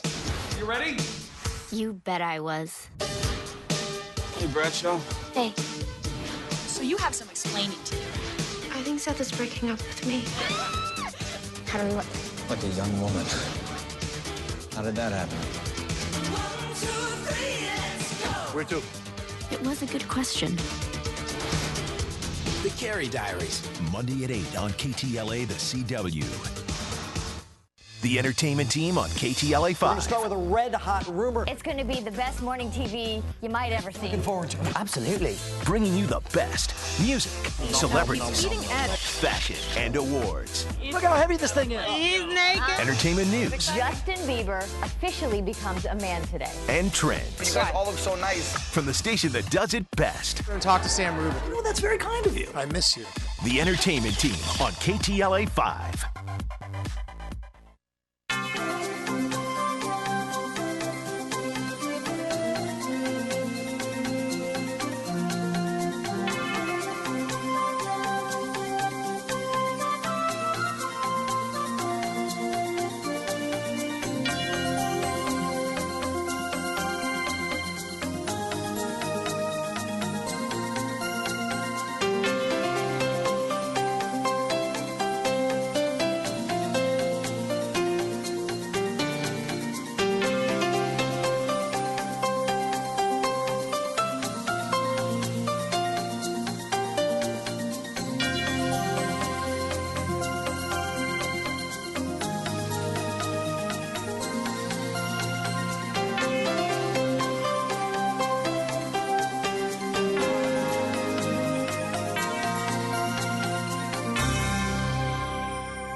Attention, women who suffered serious injuries associated with birth control drugs. The drugs Yaz, Yasmin, and Yasmin-L are responsible for serious injuries like blood clots, embolisms, and more. Many injured women have already filed and settled cases against the manufacturer. Cases are settling right now for hundreds of thousands of dollars. Millions more have been set aside for future settlements. Don't wait. If you suffered any of these injuries after taking Yaz, call 888-894-7999. Cases are settling now. Don't miss your chance to get cash compensation. Concord offers accelerated healthcare programs designed to get you working in as few as 9 months. Become a medical assistant, a dental assistant in as few as 9 months. Concord Career College is the choice for healthcare training, the kind of healthcare education that leads to employment. Concord Career College, healthcare training for employment. Call Concord now at 800-225-7032. That's 800-225-7032. The car hit us so hard, we were all rushed to the hospital. The car that hit us ran a red light. My entire family was in the car. It was worse than I thought, so I called 1-800-THE-LAW 2. Since 1985, the attorneys of 1-800-THE-LAW 2 have delivered over $700 million to accident victims. Get access to the best attorneys in Southern California at no out-of-pocket cost to you. To get answers, to get results, call 1-800-THE-LAW 2 or visit us online. Thursday on the KTLA 5 News at 10, get health smart. This is news to make your life better. We'll show you how to feel younger, have more energy, and look fantastic. Stories to help you make positive change, maybe even extend your life. Get health smart Thursday on the KTLA 5 News at 10. Carrie, we leave for the city in 5 minutes. You ready? You bet I was. Hey, Bradshaw. Hey, So you have some explaining to do. I think Seth is breaking up with me. How do we look? Like a young woman. How did that happen? Where to? It was a good question. The Carrie Diaries, Monday at 8 on KTLA, the CW. The entertainment team on KTLA 5. We're going to start with a red-hot rumor. It's going to be the best morning TV you might ever see. Looking forward to it. Absolutely. Bringing you the best music, celebrities, fashion, and awards. Look how heavy this thing is. He's naked. Entertainment news. Justin Bieber officially becomes a man today. And trends. You guys all look so nice. From the station that does it best. We're going to talk to Sam Rubin. Oh, that's very kind of you. I miss you. The entertainment team on KTLA 5.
Attention, women who suffered serious injuries associated with birth control drugs. The drugs Yaz, Yasmin, and Yasmin-L are responsible for serious injuries like blood clots, embolisms, and more. Many injured women have already filed and settled cases against the manufacturer. Cases are settling right now for hundreds of thousands of dollars. Millions more have been set aside for future settlements. Don't wait. If you suffered any of these injuries after taking Yaz, call 888-894-7999. Cases are settling now. Don't miss your chance to get cash compensation. Concord offers accelerated healthcare programs designed to get you working in as few as 9 months. Become a medical assistant, a dental assistant in as few as 9 months. Concord Career College is the choice for healthcare training, the kind of healthcare education that leads to employment. Concord Career College, healthcare training for employment. Call Concord now at 800-225-7032. That's 800-225-7032. The car hit us so hard, we were all rushed to the hospital. The car that hit us ran a red light. My entire family was in the car. It was worse than I thought, so I called 1-800-THE-LAW 2. Since 1985, the attorneys of 1-800-THE-LAW 2 have delivered over $700 million to accident victims. Get access to the best attorneys in Southern California at no out-of-pocket cost to you. To get answers, to get results, call 1-800-THE-LAW 2 or visit us online. Thursday on the KTLA 5 News at 10, get health smart. This is news to make your life better. We'll show you how to feel younger, have more energy, and look fantastic. Stories to help you make positive change, maybe even extend your life. Get health smart Thursday on the KTLA 5 News at 10. Carrie, we leave for the city in 5 minutes. You ready? You bet I was.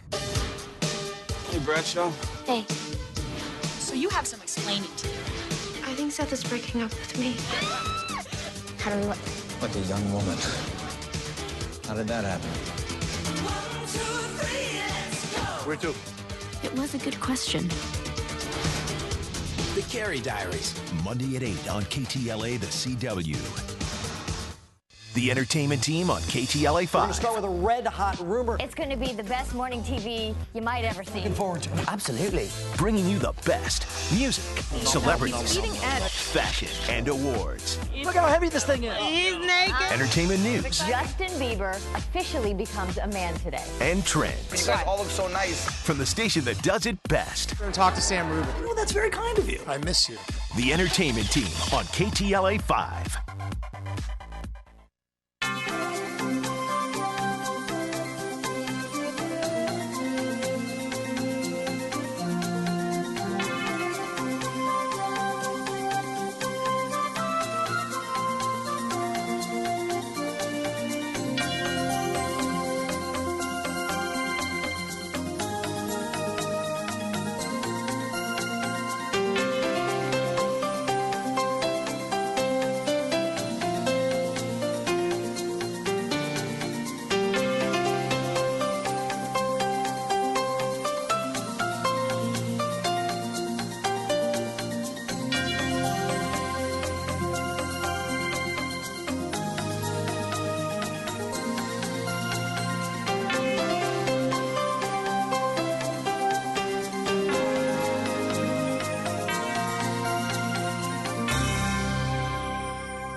Attention, women who suffered serious injuries associated with birth control drugs.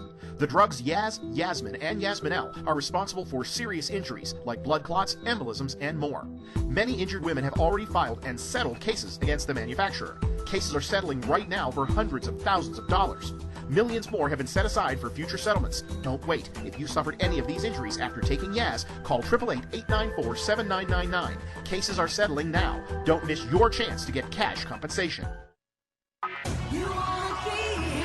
Concord offers accelerated healthcare programs designed to get you working in as few as 9 months. Become a medical assistant, a dental assistant in as few as 9 months. Concord Career College is the choice for healthcare training, the kind of healthcare education that leads to employment.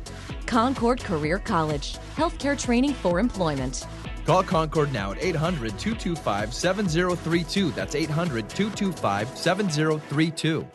The car hit us so hard, we were all rushed to the hospital. The car that hit us ran a red light. My entire family was in the car. It was worse than I thought, so I called 1-800-THE-LAW 2. Since 1985, the attorneys of 1-800-THE-LAW 2 have delivered over $700 million to accident victims. Get access to the best attorneys in Southern California at no out-of-pocket cost to you.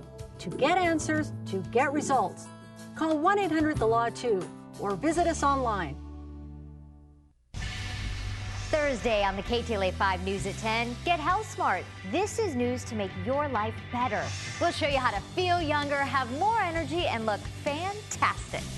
Stories to help you make positive change, maybe even extend your life. Get health smart Thursday on the KTLA 5 News at 10. Carrie, we leave for the city in 5 minutes. You ready? You bet I was. Hey, Bradshaw. Hey. So you have some explaining to do. I think Seth is breaking up with me. How do we look? Like a young woman. How did that happen? Where to? It was a good question. The Carey Diaries, Monday at 8 on KTLA, the CW.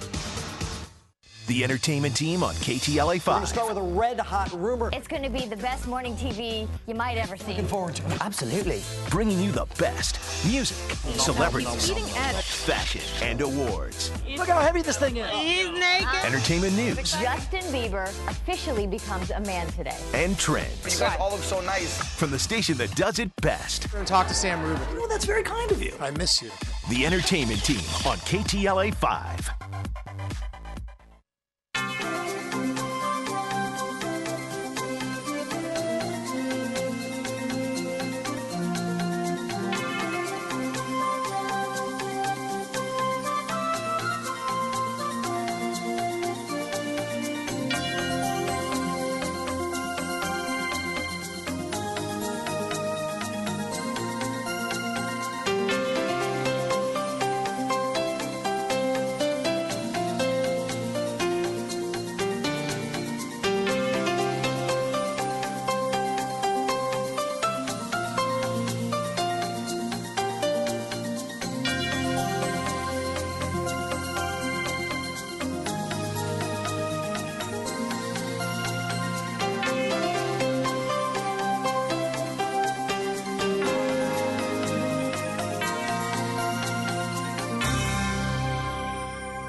Attention, women who suffered serious injuries associated with birth control drugs.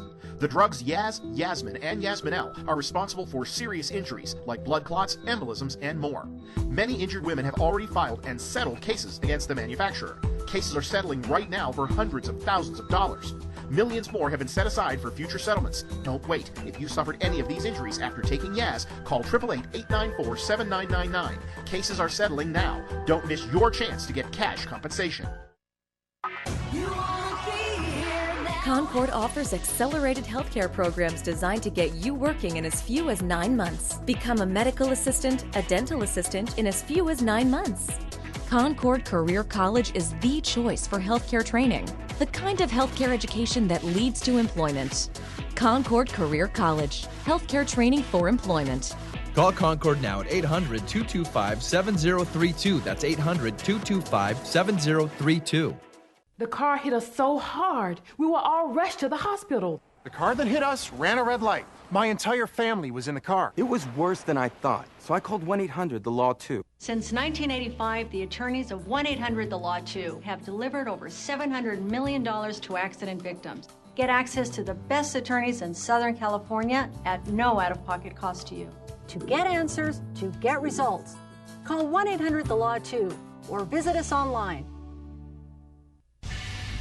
Thursday on the KTLA 5 News at 10, get health smart. This is news to make your life better. We'll show you how to feel younger, have more energy, and look fantastic. Stories to help you make positive change, maybe even extend your life. Get health smart Thursday on the KTLA 5 News at 10. Carrie, we leave for the city in 5 minutes. You ready? You bet I was. Hey, Bradshaw. Hey. So you have some explaining to do. I think Seth is breaking up with me. How do we look? Like a young woman. How did that happen? Where to? It was a good question. The Carey Diaries, Monday at 8 on KTLA, the CW.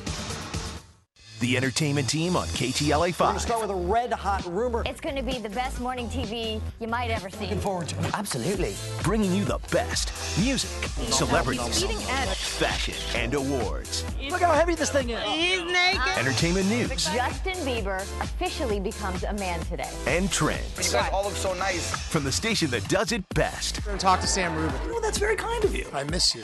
The entertainment team on KTLA 5.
Attention, women who suffered serious injuries associated with birth control drugs. The drugs Yaz, Yasmin, and Yasminel are responsible for serious injuries like blood clots, embolisms, and more. Many injured women have already filed and settled cases against the manufacturer. Cases are settling right now for hundreds of thousands of dollars. Millions more have been set aside for future settlements. Don't wait. If you suffered any of these injuries after taking Yaz, call 888-894-7999. Cases are settling now. Don't miss your chance to get cash compensation. Concord offers accelerated healthcare programs designed to get you working in as few as 9 months. Become a medical assistant, a dental assistant in as few as 9 months. Concord Career College is the choice for healthcare training, the kind of healthcare education that leads to employment. Concord Career College, healthcare training for employment. Call Concord now at 800-225-7032. That's 800-225-7032. The car hit us so hard, we were all rushed to the hospital. The car that hit us ran a red light. My entire family was in the car. It was worse than I thought, so I called 1-800-THE-LAW 2. Since 1985, the attorneys of 1-800-THE-LAW 2 have delivered over $700 million to accident victims. Get access to the best attorneys in Southern California at no out-of-pocket cost to you. To get answers, to get results, call 1-800-THE-LAW 2 or visit us online. Thursday on the KTLA 5 News at 10, get health smart. This is news to make your life better. We'll show you how to feel younger, have more energy, and look fantastic. Stories to help you make positive change, maybe even extend your life. Get health smart Thursday on the KTLA 5 News at 10. Carrie, we leave for the city in 5 minutes. You ready? You bet I was. Hey, Bradshaw. Hey. So you have some explaining to do. I think Seth is breaking up with me. How do we look? Like a young woman. How did that happen? Where to? It was a good question. The Carrie Diaries, Monday at 8 on KTLA, the CW. The entertainment team on KTLA 5. We're going to start with a red-hot rumor. It's going to be the best morning TV you might ever see. Looking forward to it. Absolutely. Bringing you the best music, celebrities, fashion, and awards. Look how heavy this thing is. He's naked. Entertainment news. Justin Bieber officially becomes a man today. And trends. You guys all look so nice. From the station that does it best. We're going to talk to Sam Rubin. Oh, that's very kind of you. I miss you. The entertainment team on KTLA 5.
Attention, women who suffered serious injuries associated with birth control drugs. The drugs Yaz, Yasmin, and Yasminel are responsible for serious injuries like blood clots, embolisms, and more. Many injured women have already filed and settled cases against the manufacturer. Cases are settling right now for hundreds of thousands of dollars. Millions more have been set aside for future settlements. Don't wait. If you suffered any of these injuries after taking Yaz, call 888-894-7999. Cases are settling now. Don't miss your chance to get cash compensation.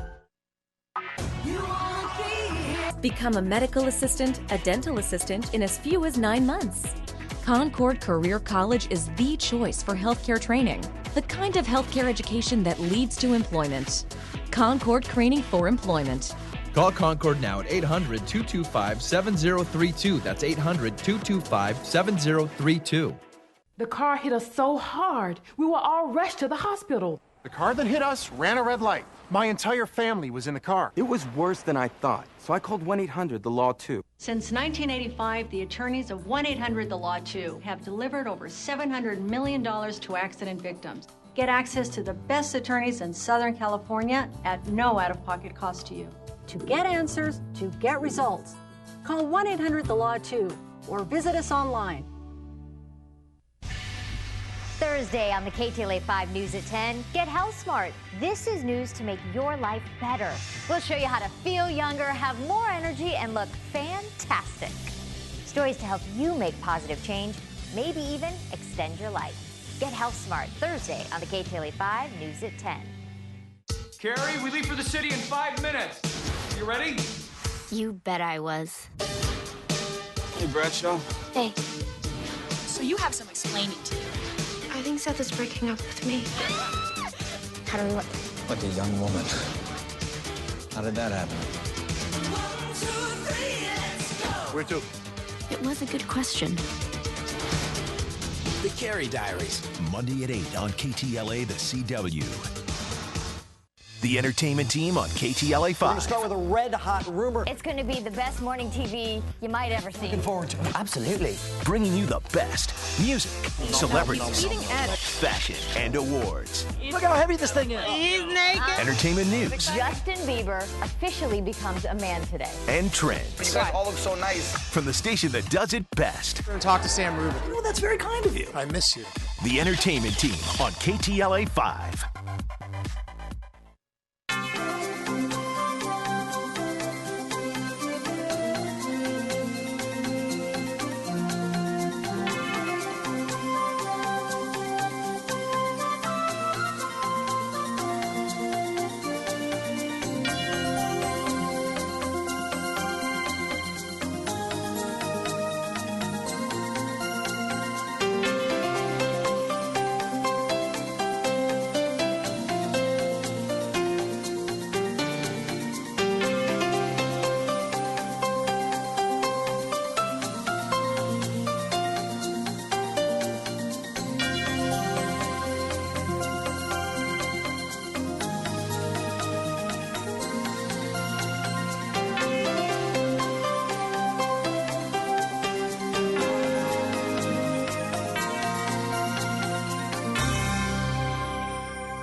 Attention, women who suffered serious injuries associated with birth control drugs. The drugs Yaz, Yasmin, and Yasminel are responsible for serious injuries like blood clots, embolisms, and more. Many injured women have already filed and settled cases against the manufacturer. Cases are settling right now for hundreds of thousands of dollars.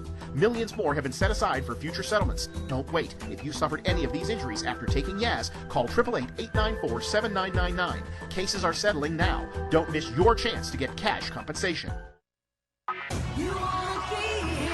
Concord offers accelerated healthcare programs designed to get you working in as few as 9 months. Become a medical assistant, a dental assistant in as few as 9 months. Concord Career College is the choice for healthcare training, the kind of healthcare education that leads to employment. Concord Career College, healthcare training for employment. Call Concord now at 800-225-7032. That's 800-225-7032. The car hit us so hard, we were all rushed to the hospital. The car that hit us ran a red light. My entire family was in the car. It was worse than I thought, so I called 1-800-THE-LAW 2. Since 1985, the attorneys of 1-800-THE-LAW 2 have delivered over $700 million to accident victims. Get access to the best attorneys in Southern California at no out-of-pocket cost to you. To get answers, to get results, call 1-800-THE-LAW 2 or visit us online. Thursday on the KTLA 5 News at 10, get health smart. This is news to make your life better. We'll show you how to feel younger, have more energy, and look fantastic. Stories to help you make positive change, maybe even extend your life. Get health smart Thursday on the KTLA 5 News at 10. Carrie, we leave for the city in 5 minutes. You ready? You bet I was. Hey, Bradshaw. Hey. So you have some explaining to do. I think Seth is breaking up with me. How do we look? Like a young woman. How did that happen? Where to? It was a good question. The Carey Diaries, Monday at 8 on KTLA, the CW. The entertainment team on KTLA 5. We're going to start with a red-hot rumor. It's going to be the best morning TV you might ever see. Looking forward to it. Absolutely. Bringing you the best music, celebrities, Ed. fashion, and awards. Look how heavy this thing is. He's naked. Entertainment news Justin Bieber officially becomes a man today. and trends. You guys all look so nice. From the station that does it best. We're going to talk to Sam Rubin. Oh, that's very kind of you. I miss you. The entertainment team on KTLA 5.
Attention, women who suffered serious injuries associated with birth control drugs.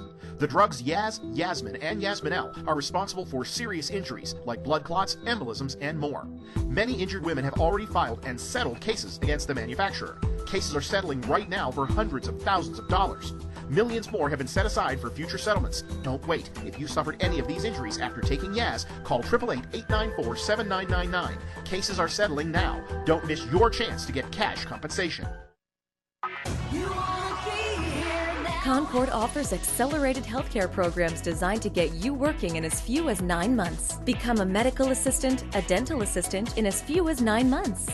Concord Career College is the choice for healthcare training, the kind of healthcare education that leads to employment. Concord Career College, healthcare training for employment. Call Concord now at 800-225-7032. That's 800-225-7032. The car hit us so hard, we were all rushed to the hospital. The car that hit us ran a red light. My entire family was in the car. It was worse than I thought, so I called 1-800-THE-LAW 2. Since 1985, the attorneys of 1-800-THE-LAW 2 have delivered over $700 million to accident victims. Get access to the best attorneys in Southern California at no out-of-pocket cost to you. To get answers, to get results, call 1-800-THE-LAW 2 or visit us online. Thursday on the KTLA 5 News at 10, get health smart. This is news to make your life better. We'll show you how to feel younger, have more energy, and look fantastic. Stories to help you make positive change, maybe even extend your life. Get health smart Thursday on the KTLA 5 News at 10. Carrie, we leave for the city in 5 minutes. You ready? You bet I was. Hey, Bradshaw. Hey. So you have some explaining to do. I think Seth is breaking up with me. How do we look? Like a young woman. How did that happen? Where to? It was a good question. The Carey Diaries, Monday at 8 on KTLA, the CW. The entertainment team on KTLA 5. We're going to start with a red-hot rumor. It's going to be the best morning TV you might ever see. Looking forward to it. Absolutely. Bringing you the best music, celebrities, Ed. fashion, and awards. Look how heavy this thing is. He's naked. Entertainment news Justin Bieber officially becomes a man today. and You trends. guys all look so nice. From the station that does it best. We're going to talk to Sam Rubin. Oh, that's very kind of you. I miss you. The entertainment team on KTLA 5.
Attention, women who suffered serious injuries associated with birth control drugs.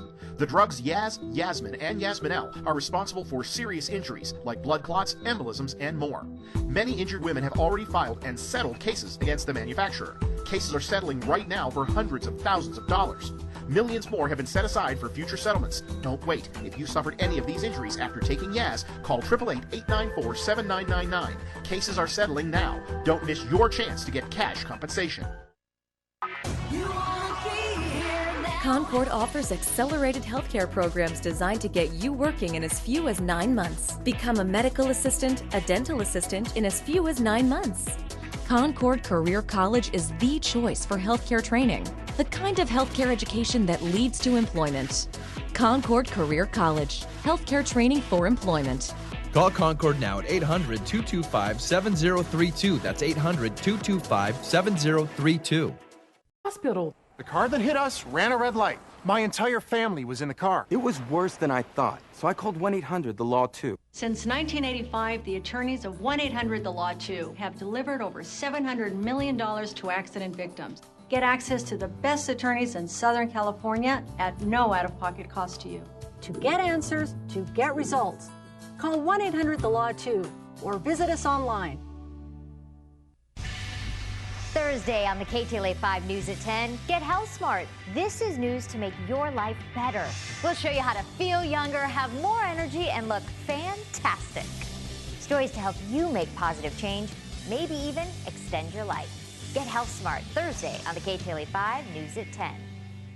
Carrie, we leave for the city in 5 minutes. You ready? You bet I was. Hey, Bradshaw. Hey. So you have some explaining to do.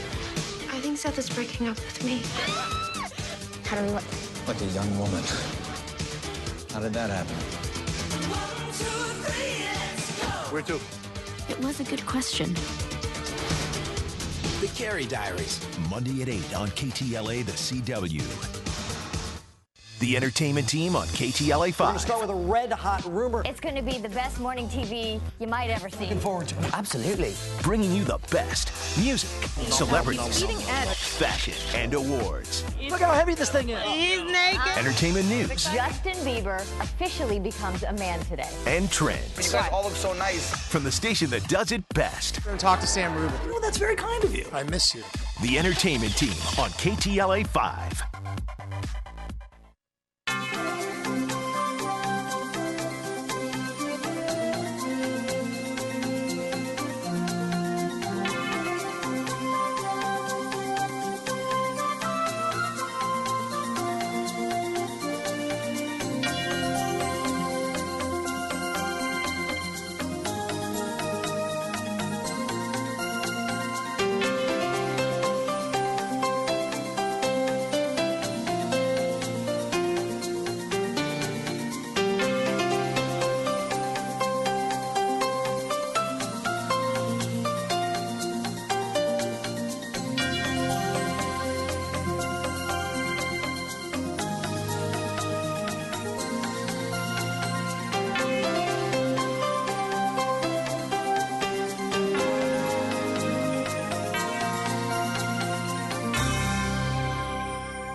Attention, women who suffered serious injuries associated with birth control drugs.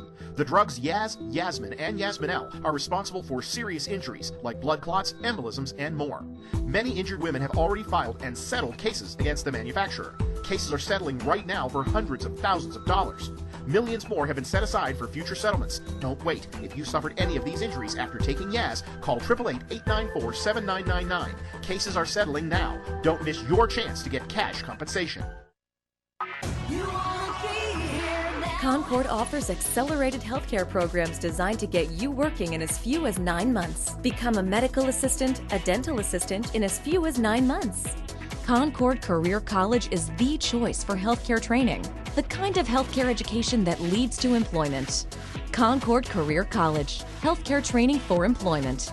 Call Concord now at 800-225-7032. That's 800-225-7032.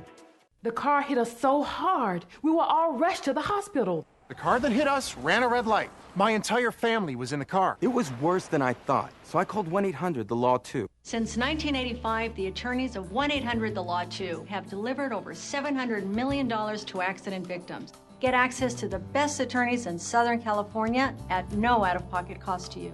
To get answers, to get results, call 1-800-THE-LAW 2 or visit us online.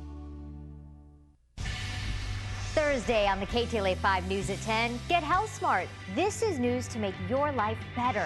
We'll show you how to feel younger, have more energy, and look fantastic.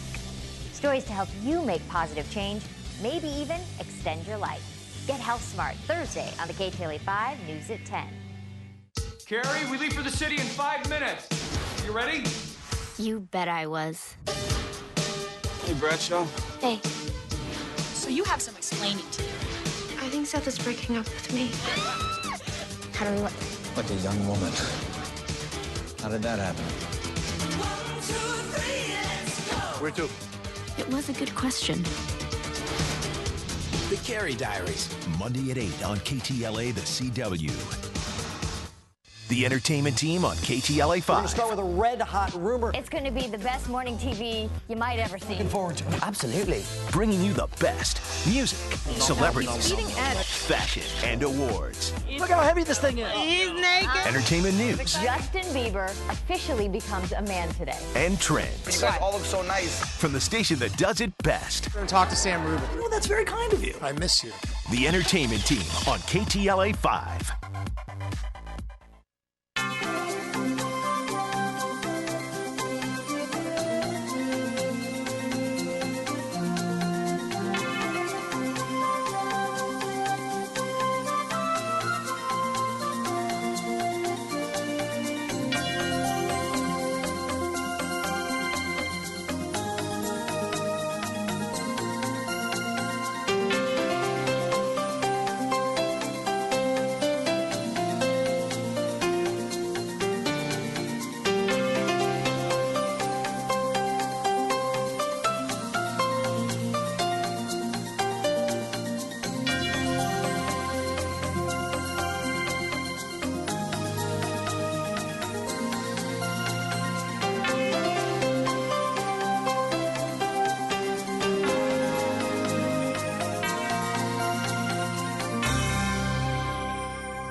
Attention, women who suffered serious injuries associated with birth control drugs.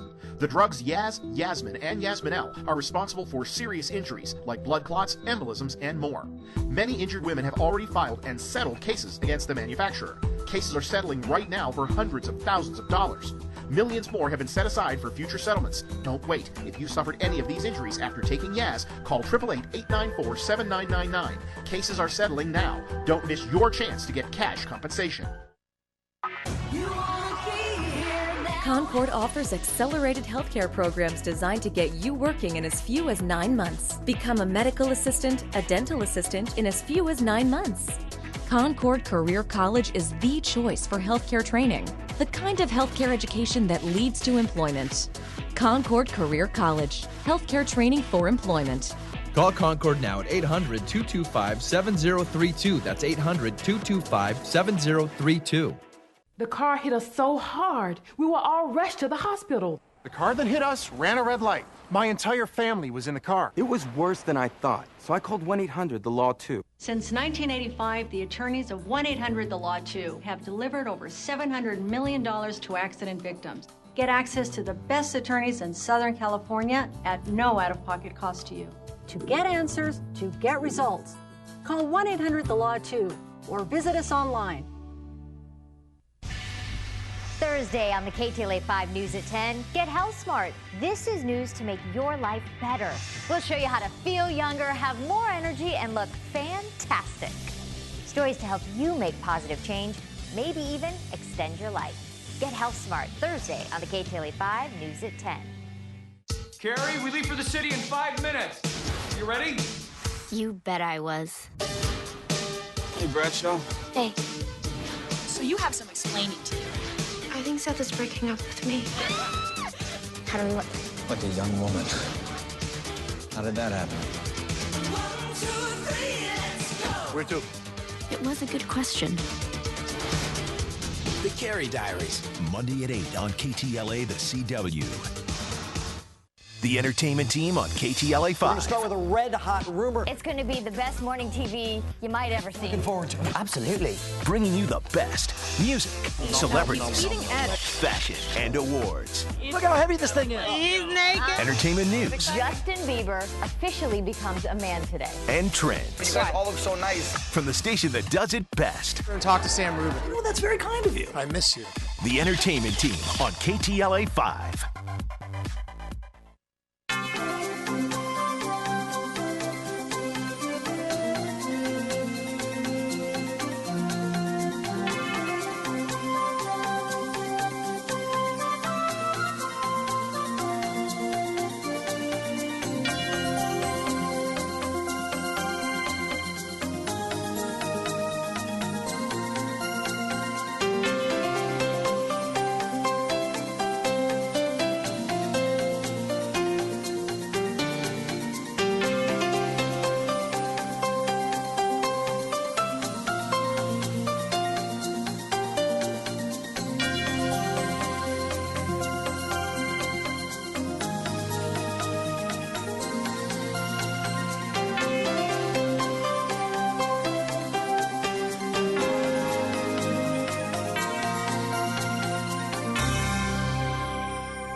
Attention, women who suffered serious injuries associated with birth control drugs. The drugs Yaz, Yasmin, and Yasminel are responsible for serious injuries like blood clots, embolisms, and more. Many injured women have already filed and settled cases against the manufacturer. Cases are settling right now for hundreds of thousands of dollars. Millions more have been set aside for future settlements. Don't wait. If you suffered any of these injuries after taking Yaz, call 888-894-7999. Cases are settling now. Don't miss your chance to get cash compensation. Concord offers accelerated healthcare programs designed to get you working in as few as 9 months. Become a medical assistant, a dental assistant in as few as 9 months. Concord Career College is the choice for healthcare training, the kind of healthcare education that leads to employment. Concord Career College, healthcare training for employment. Call Concord now at 800-225-7032. That's 800-225-7032. The car hit us so hard, we were all rushed to the hospital. The car that hit us ran a red light. My entire family was in the car. It was worse than I thought, so I called 1-800-THE-LAW 2. Since 1985, the attorneys of 1-800-THE-LAW 2 have delivered over $700 million to accident victims. Get access to the best attorneys in Southern California at no out-of-pocket cost to you. To get answers, to get results, call 1-800-THE-LAW 2 or visit us online. Thursday on the KTLA 5 News at 10, get health smart. This is news to make your life better. We'll show you how to feel younger, have more energy, and look fantastic. Stories to help you make positive change, maybe even extend your life. Get health smart Thursday on the KTLA 5 News at 10. Carrie, we leave for the city in 5 minutes. You ready? You bet I was. Hey, Bradshaw. Hey. So you have some explaining to do. I think Seth is breaking up with me. How do we look? Like a young woman. How did that happen? Where to? It was a good question. The Carey Diaries, Monday at 8 on KTLA, the CW. The entertainment team on KTLA 5. We're going to start with a red-hot rumor. It's going to be the best morning TV you might ever see. Looking forward to it. Absolutely. Bringing you the best music, celebrities, fashion, and awards. Look how heavy this thing is. He's naked. Entertainment news. Justin Bieber officially becomes a man today. And trends. You guys all look so nice. From the station that does it best. We're going to talk to Sam Rubin. Oh, that's very kind of you. I miss you. The entertainment team on KTLA 5.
Attention, women who suffered serious injuries associated with birth control drugs. The drugs Yaz, Yasmin, and Yasmin-L are responsible for serious injuries like blood clots, embolisms, and more. Many injured women have already filed and settled cases against the manufacturer. Cases are settling right now for hundreds of thousands of dollars. Millions more have been set aside for future settlements. Don't wait. If you suffered any of these injuries after taking Yaz, call 888-894-7999. Cases are settling now. Don't miss your chance to get cash compensation. Concord offers accelerated healthcare programs designed to get you working in as few as 9 months. Become a medical assistant, a dental assistant in as few as 9 months. Concord Career College is the choice for healthcare training, the kind of healthcare education that leads to employment. Concord Career College, healthcare training for employment. Call Concord now at 800-225-7032. That's 800-225-7032. The car hit us so hard, we were all rushed to the hospital. The car that hit us ran a red light. My entire family was in the car. It was worse than I thought, so I called 1-800-THE-LAW 2. Since 1985, the attorneys of 1-800-THE-LAW 2 have delivered over $700 million to accident victims. Get access to the best attorneys in Southern California at no out-of-pocket cost to you. To get answers, to get results, call 1-800-THE-LAW 2 or visit us online. Thursday on the KTLA 5 News at 10, get health smart. This is news to make your life better. We'll show you how to feel younger, have more energy, and look fantastic. Stories to help you make positive change, maybe even extend your life. Get health smart Thursday on the KTLA 5 News at 10. Carrie, we leave for the city in 5 minutes. You ready? You bet I was. Hey, Bradshaw. Hey. So you have some explaining to do. I think Seth is breaking up with me. How do we look? Like a young woman. How did that happen? Where to? It was a good question.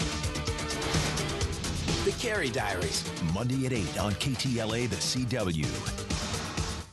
The entertainment team on KTLA 5. We're going to start with a red-hot rumor. It's going to be the best morning TV you might ever see. Looking forward to it. Absolutely. Bringing you the best music, celebrities, Eating edge. fashion, and awards. Look how heavy this thing is. He's naked. Entertainment news. Justin Bieber officially becomes a man today. And trends. You guys all look so nice. From the station that does it best. We're going to talk to Sam Rubin. Oh, that's very kind of you. I miss you.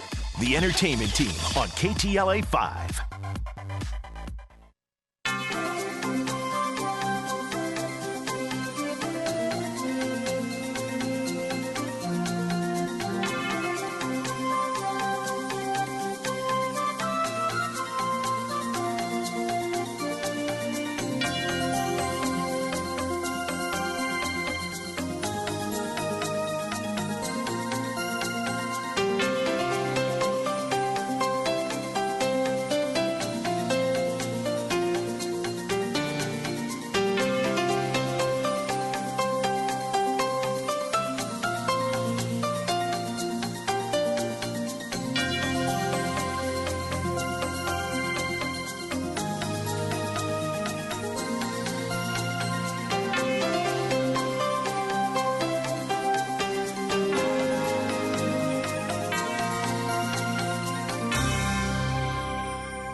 Attention, women who suffered serious injuries associated with birth control drugs.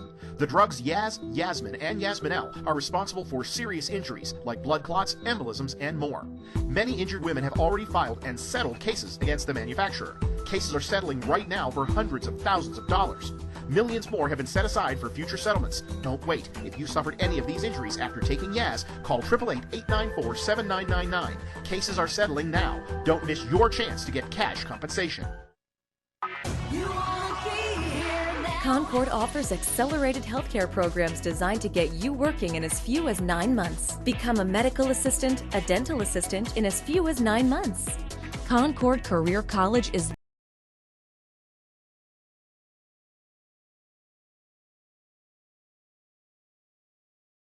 employment. Concord Career College, healthcare training for employment. Call Concord now at 800-225-7032. That's 800-225-7032. The car hit us so hard, we were all rushed to the hospital. The car that hit us ran a red light. My entire family was in the car. It was worse than I thought, so I called 1-800-THE-LAW 2. Since 1985, the attorneys of 1-800-THE-LAW 2 have delivered over $700 million to accident victims. Get access to the best attorneys in Southern California at no out-of-pocket cost to you. To get answers, to get results, call 1-800-THE-LAW 2 or visit us online. Thursday on the KTLA 5 News at 10, get health smart. This is news to make your life better. We'll show you how to feel younger, have more energy, and look fantastic. Stories to help you make positive change, maybe even extend your life. Get health smart Thursday on the KTLA 5 News at 10. Carrie, we leave for the city in 5 minutes. You ready? You bet I was. Hey, Bradshaw. Hey. So you have some explaining to do. I think Seth is breaking up with me. How do we look? Like a young woman. How did that happen? Where to? It was a good question. The Carrie Diaries, Monday at 8 on KTLA, the CW.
Before we begin the ceremony today, I would ask that you all please take a moment, silence your cell phones, and refrain from their use during this ceremony.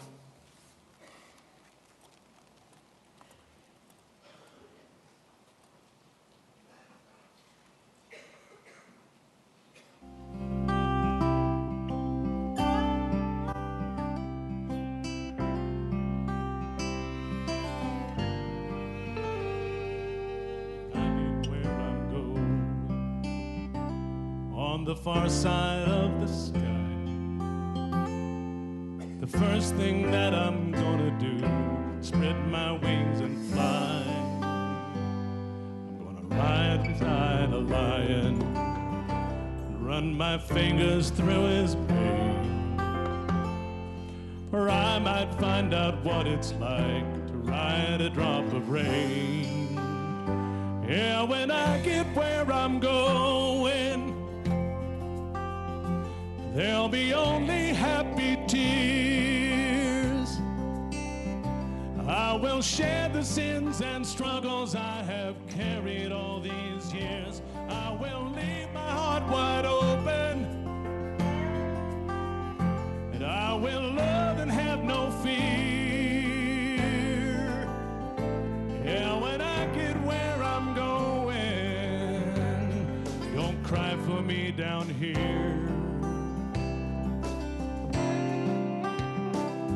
Gonna walk with my granddaddy, and he'll match me step by step. And I'll tell him how I've missed him every minute since he left. Yes, and then I'll hug his neck when I get where I'm going. There'll be only happy tears. I will share the sins and struggles I have carried all these years. I will leave my heart wide open. I will love and have no fear.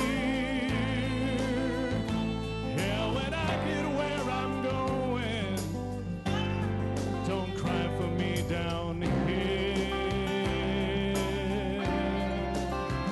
So much pain and so much darkness in this world we stumble through. All these questions I can't answer, there's so much more to do. Oh, when I get where I'm going and I see my Savior's face, I'll stand forever in the light of His amazing grace.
Good morning.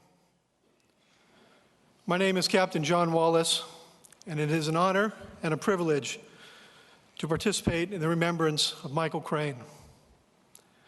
On behalf of the entire Crane family, the City of Riverside Police Department, I'd like to thank you all for coming here today to remember and celebrate the life of Mike Crane.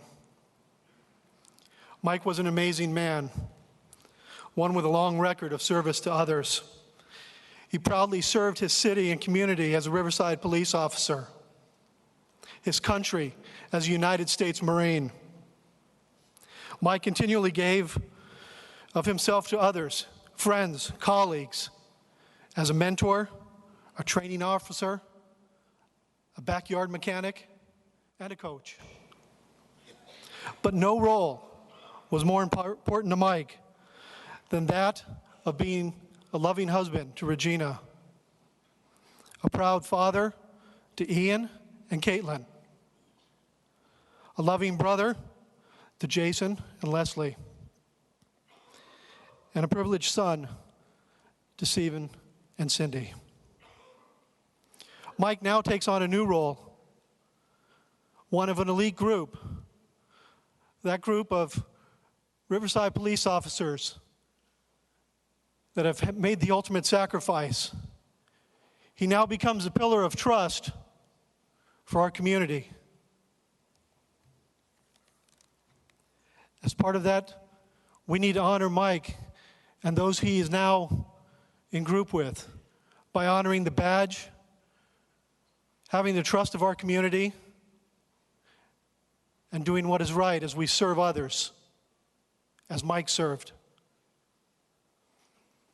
We are all here today to honor Mike's ultimate sacrifice. There are many people who hold important positions, too many to name all, but there are some that I would like to make recognition to. First and foremost, the community of Riverside. Over 8,000 people are here in attendance to give thanks to Mike's service, and 1,000 others watching on TV and via webcast. I'd like to thank California Governor Edmund G. Brown, Jr., California Attorney General Kamala Harris, Mayor Bailey, and the entire Riverside Council, as well as city staff executives. Our brothers and sisters in uniform throughout the state and the country who have come to pay tribute today, including the Commissioner of the Highway Patrol, city police chiefs, county sheriffs, including our own county sheriff, Stan Sniff, and chief executives from law enforcement partners from both state and federal agencies. But there are no more important people here than that of the Crane family, their friends, their support group. Mike was the type of person who was always looking for the best interests of others. I know if Mike was here today, he would remind us all to keep in our thoughts and prayers his partner officer who tragically sustained serious injuries during the same senseless attack that took Mike's life. He would also ask that we keep in our thoughts and prayers the two brave San Bernardino sheriff's officers yesterday that came across the same evil that Mike and his partner did. Please take a moment of silent prayer for a speedy recovery.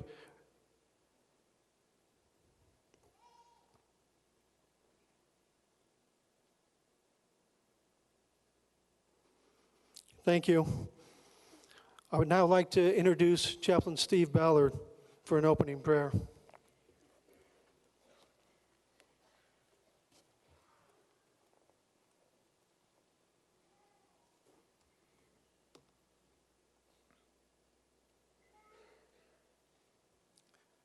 As I look out, this turnout of law enforcement officers from across the United States is absolutely overwhelming.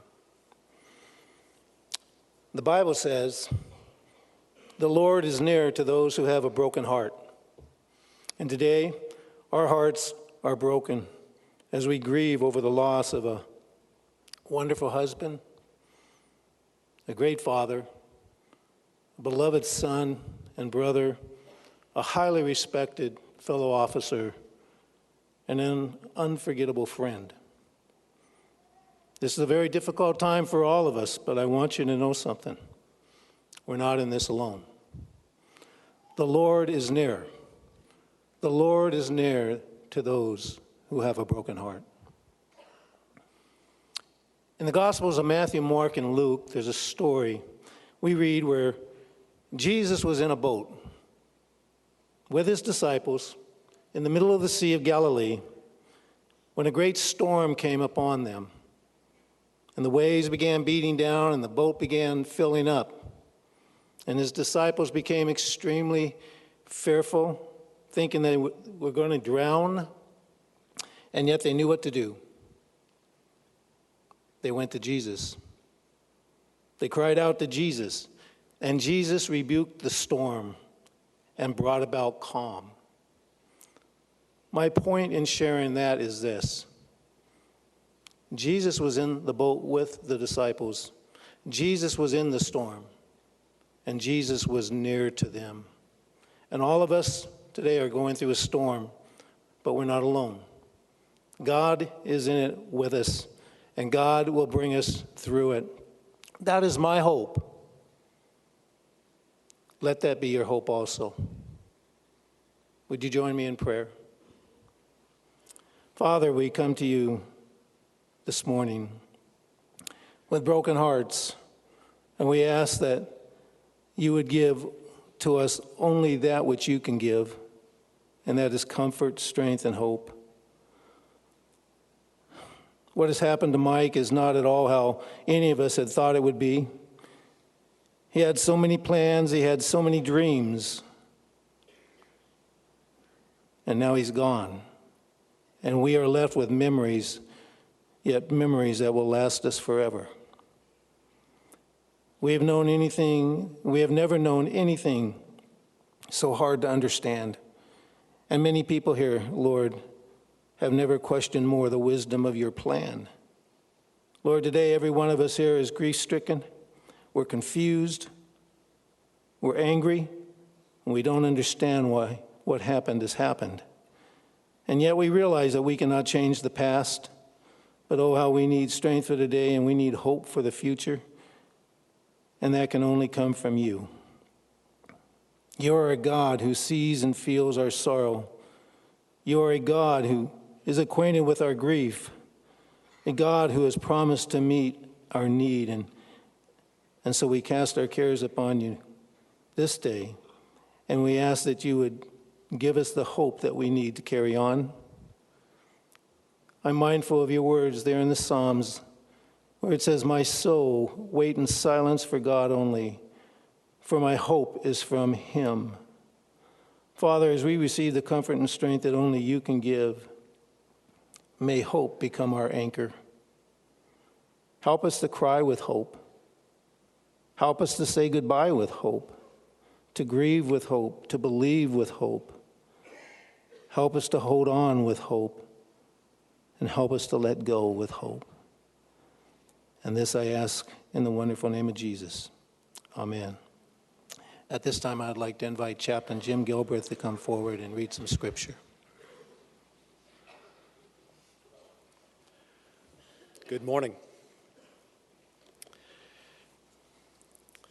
I'd like to read a couple of passages of Scripture, first from Psalm 34. I sought the Lord, and he answered me. He delivered me from all my fears. Those who look to him are radiant. Their faces are never covered with shame. This poor man called, and the Lord heard him. He saved him out of all his troubles. The angel of the Lord encamps around those who fear him, and he delivers them. Blessed is the man who takes refuge in him.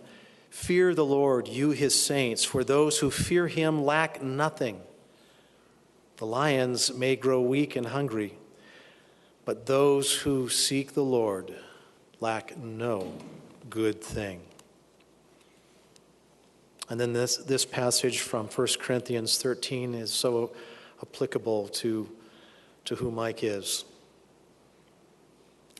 Love is patient. Love is kind. It does not envy. It does not boast. It is not proud. It is not rude. It is not self-seeking. It is not easily angered. It keeps no record of wrongs. Love does not delight in evil, but rejoices with the truth. It always protects, always trusts, always hopes, always perseveres. Love never fails. But where there are prophecies, they will cease. Where there are tongues, they will be stilled. Where there is knowledge, it will pass away. For we know in part, and we prophesy in part. But when perfection comes, the imperfect disappears. When I was a child, I talked like a child. When I became a man, I put childish ways behind me. And here's our focus today. Now we see but a poor reflection, as in a mirror. Then we shall see face to face. Now I know in part, then I shall know fully, even as I am fully known. And now these three remain: faith, hope, and love. But the greatest of these is love.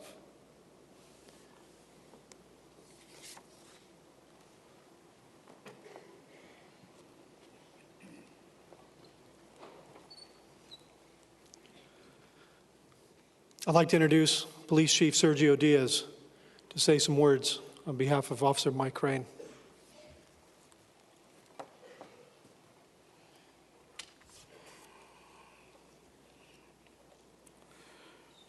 Good morning. Gina, Ian, Caitlin, Steve, Cindy, Jason, Leslie. On behalf of the Riverside Police Department and a humbled and grateful community, it's my honor and my privilege to thank you for the life of Mike and to speak briefly to you about him. Of course, you already know the kind of husband and father and son and brother that Mike was to you. I want to take a few minutes to tell you what Mike meant to the RPD.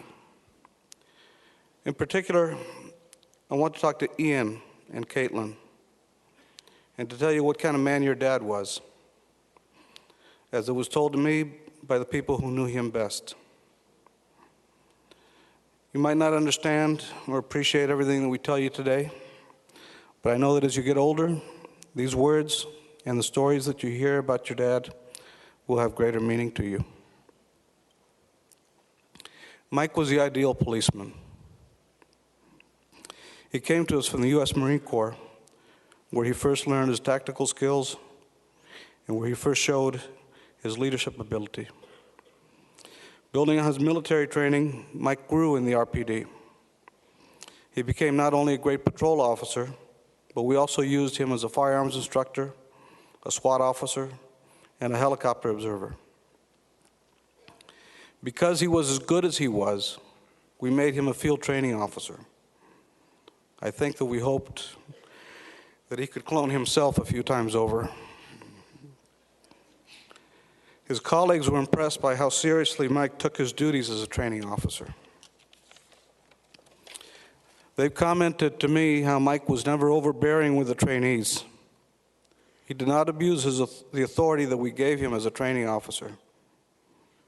I have no doubt that the leadership training of the Marine Corps and his own huge heart were the reasons he understood that job so well.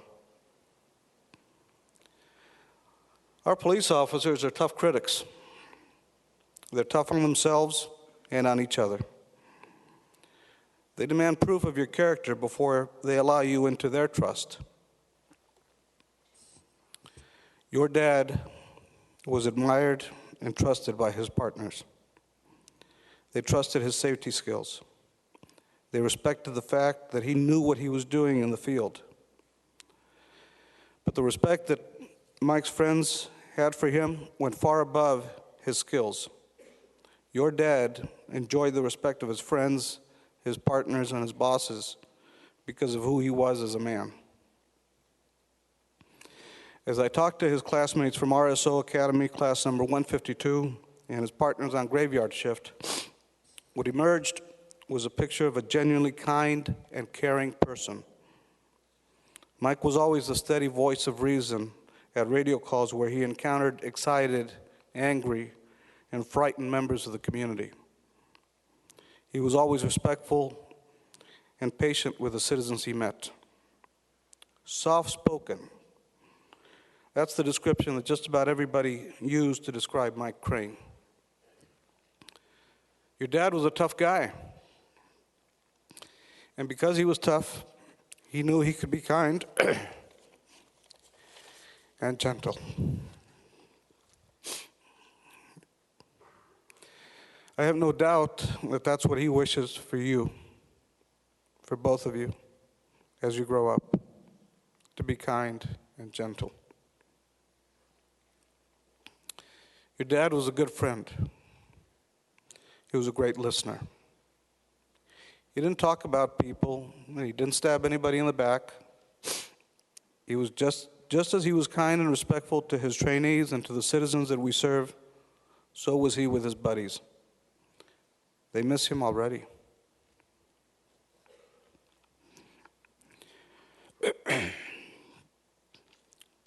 If you don't remember anything else that we tell you about your dad, remember this.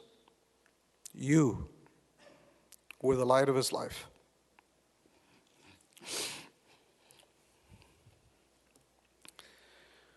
Mike was proud to serve his country. He loved being a policeman. He enjoyed the company of his friends. But he lived for his family. Everyone that I've talked to repeated to me that Mike Crane was above all else a family man. He never stopped talking about you. All his hopes and dreams were about his children.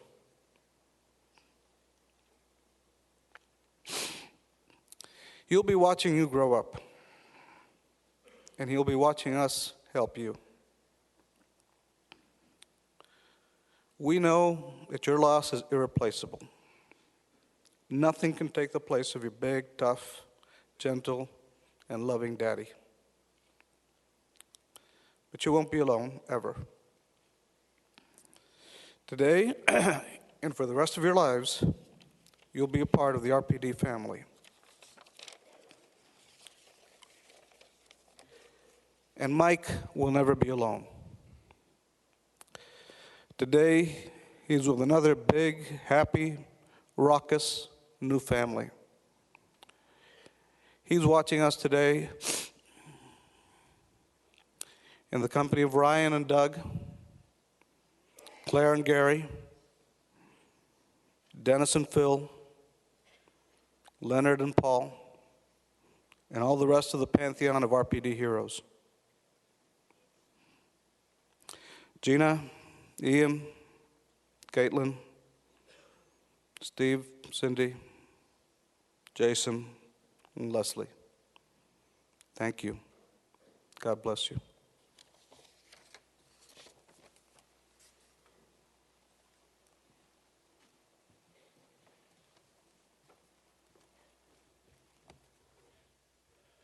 Thank you, Chief.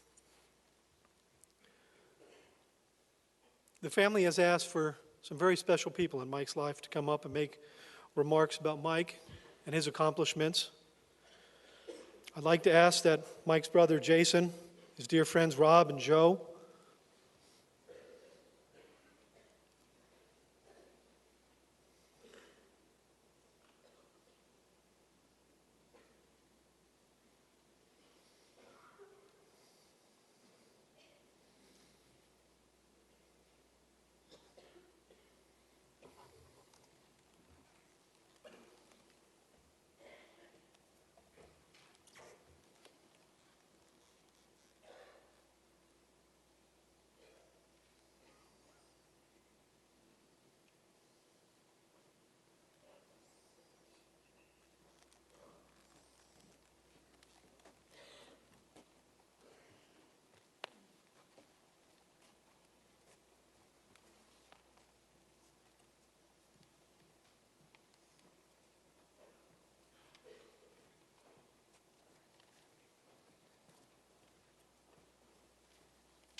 Looks like the family's gotten a whole lot bigger.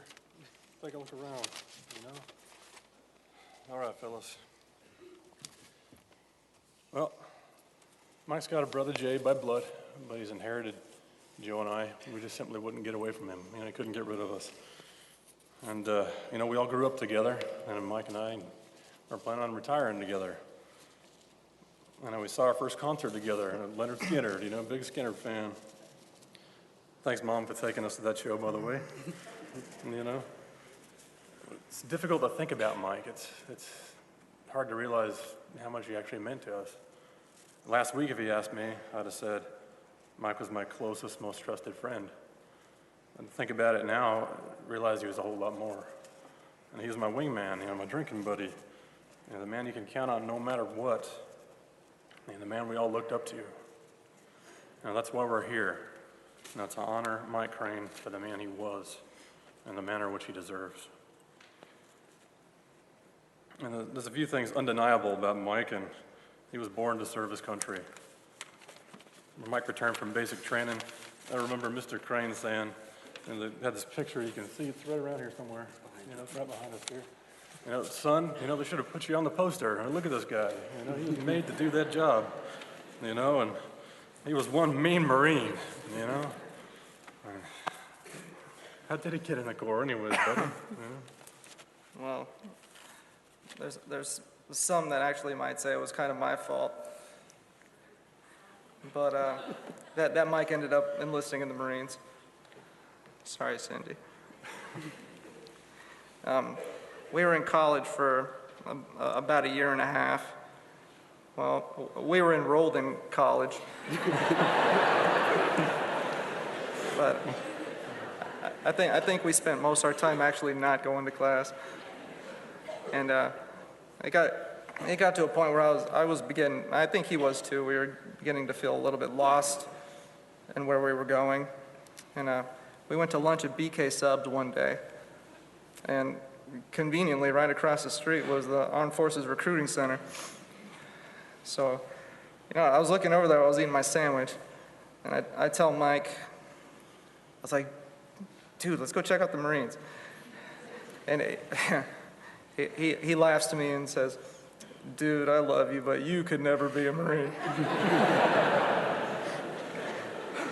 And I said, I'm serious, you know, go over there and go talk with me. He said, all right, man, but I'm just gonna go to make sure you don't do anything stupid. So we go over there, you know, and immediately, they shook our hands, and they want to stick in this video, you know, to kind of show us what the Marines is all about. A little 10-minute video. And about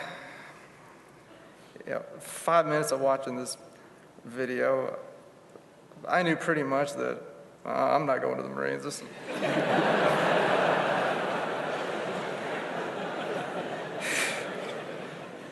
And, you know, I whispered over in his ear while we were sitting in the back watching in this room, and I was like, dude, let's get the hell out of here, because I think this was a mistake. And he's like, well, let's finish watching. It's only 5 minutes longer. I was like, all right. So, you know, after this horrendous video was over, I could see it in his face when they turned on the lights. He was interested in this.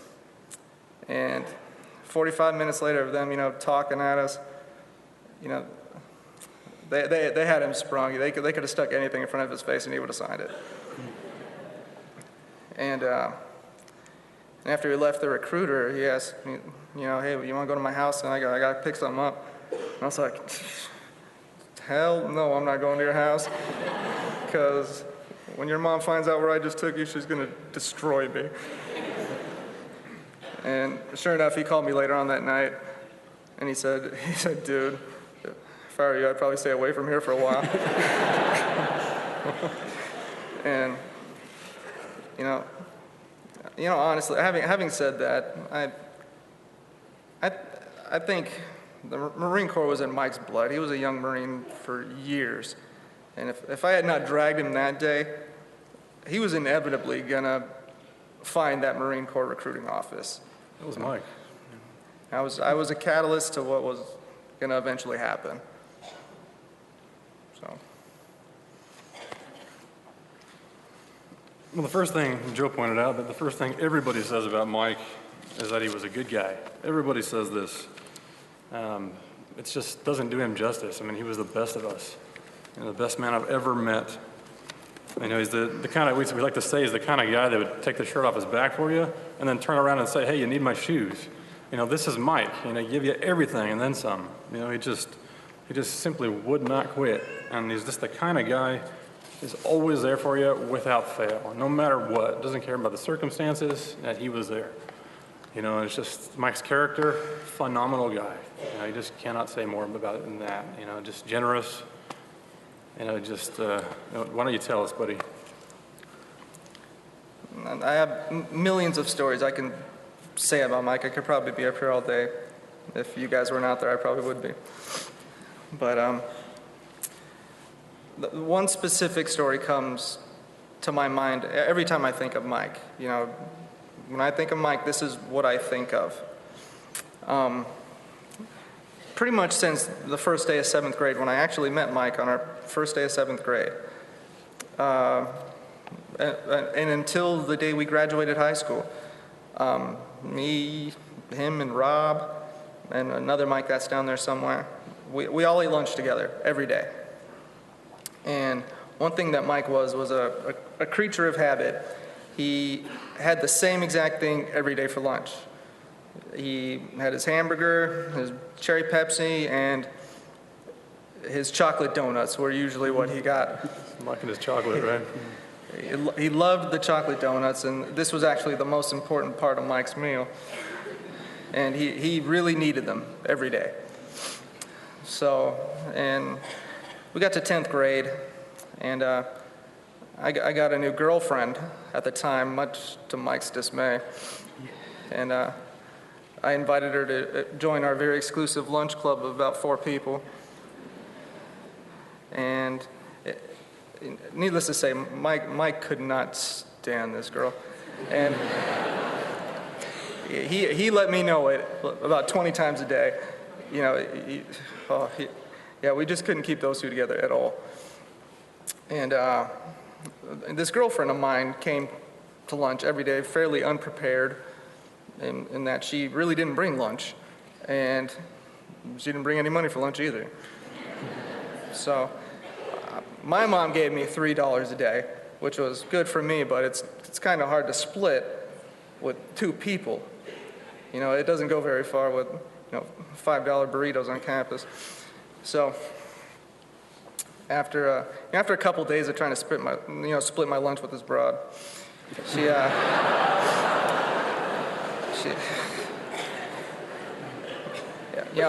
Mike came up and he handed me $1.50, and he said, dude, I have some extra money today. Maybe they can charge me for something. You know, he's like, here, take it. Maybe you can use it. And I was like, oh, sweet, thanks, man.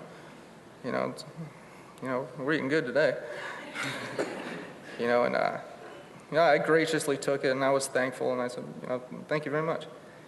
And the next day he got the same fortune, and the day after that he kept having extra money. So I was like, well, this is working out great for me. And so I never really knew why he started getting all this extra money. I don't know. Cindy, was working new jobs. I don't know what was going on. But I was grateful that he did, and that he was, willing to share it with me.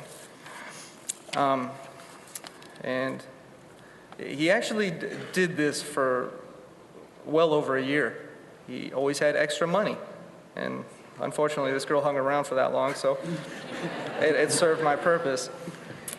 And I don't really know why it took me so long to notice, but I noticed that, one day he still had his hamburger and his Pepsi. I stopped looking at what he ate because I knew what he got every day. And I started noticing that the chocolate donuts were not part of the regimen anymore.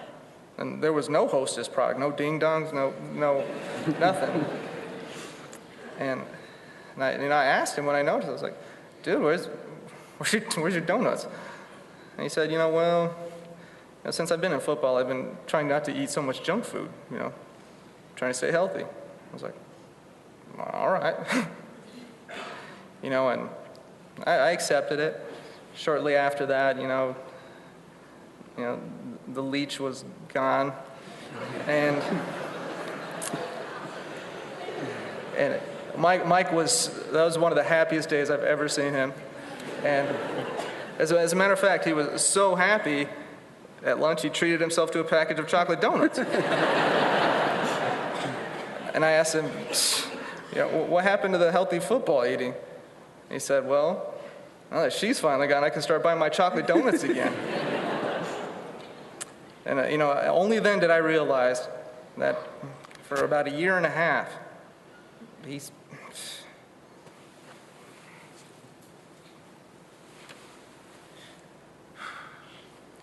he sacrificed his precious chocolate donuts so that someone he couldn't stand could have something to eat.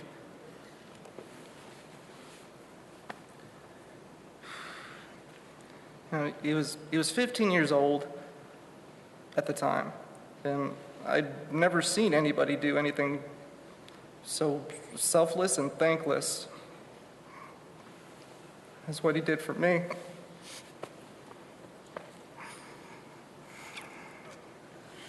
That was Mike. That was Mike. Throughout his entire life, he never stopped being like that. And this is as a boy, no training, no anything. This is natural to Mike. I've never told anybody this story until this past week, a couple people. And I wanted to share it with you so you could see who he was at his core, even as a young boy. He had a great heart and would do anything for anybody.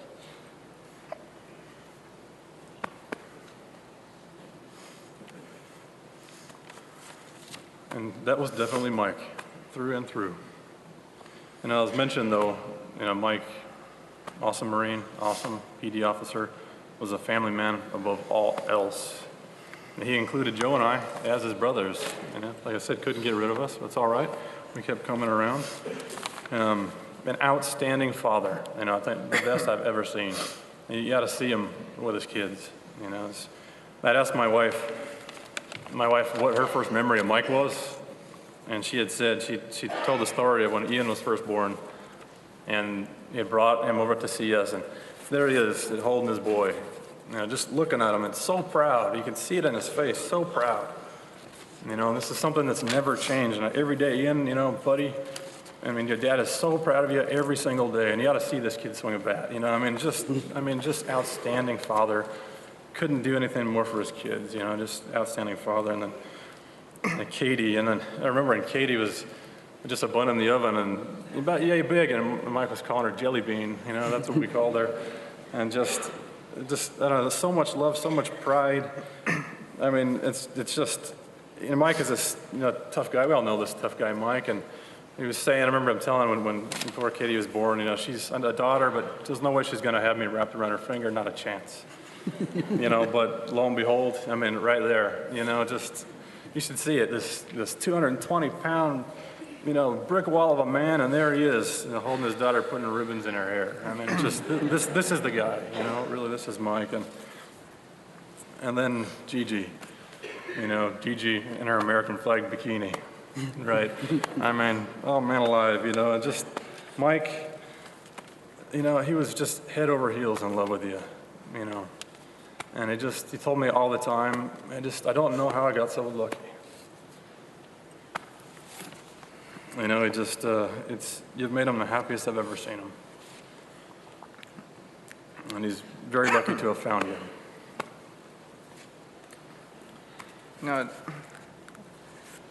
It actually says here at the end of my speech that, I was going to say that, he was taken from us way too early and never got to make his mark on this world. But after seeing this, that's just not true.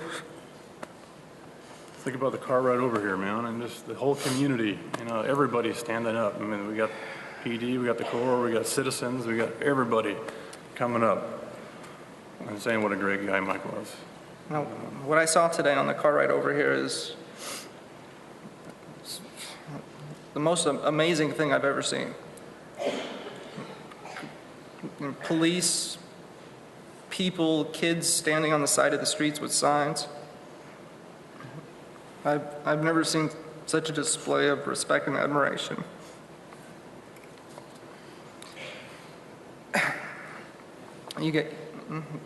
I've met a couple of the Riverside PD, and I think from what I've seen today, I think I know everything I need to know about every single one of you. You're just as good as he was. He was a brother to me.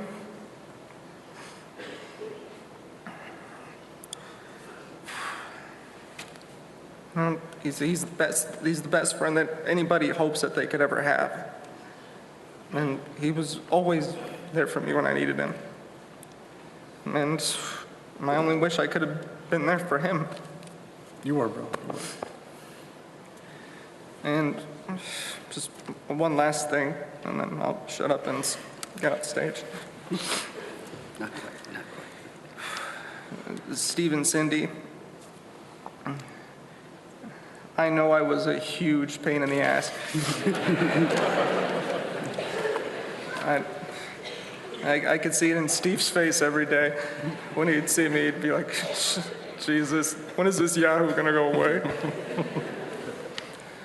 And they came to accept me and loved me like a son.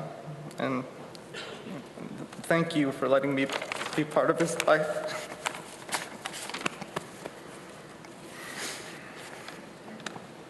My turn. All right, well, like Joe was saying, everybody's really stepped up. We got a chance to meet a lot of the PD guys that work with Mike, and everyone, including us, we keep saying the same thing, how are we doing this, why are we doing this? It's because Mike would have done it for us. Without fail, this guy would have done anything for us. It's just, if you want to judge a man by the company he keeps, just look around. So many fantastic people. I think that speaks for itself. My life was better for having known Mike. He's the best man that we've ever known. And, we just hope we can do him proud. It's the best we can offer. And Mike, buddy, brother, don't worry. We'll take care of your family. You taught us well. Rest easy, brother, and, we'll never forget you. I'm gonna come in between you guys. Come on in, buddy. Come on in. Plato said, only dead men see the end of war. How many people can say that they've done acts of valor? My brother can.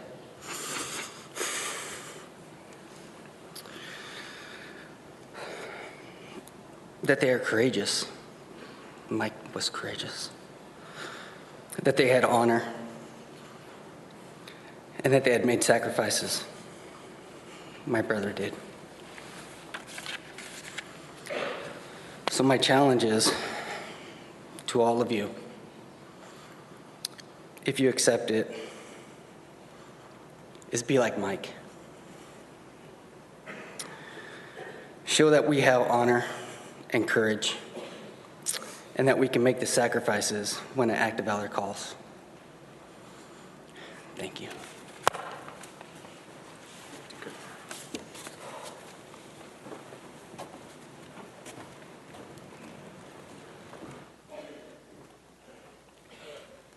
Thank you. I now would like to ask retired Detective Steve Pounds, who's not only a friend, but he was one of Mike's training officers, to come up and say a few words.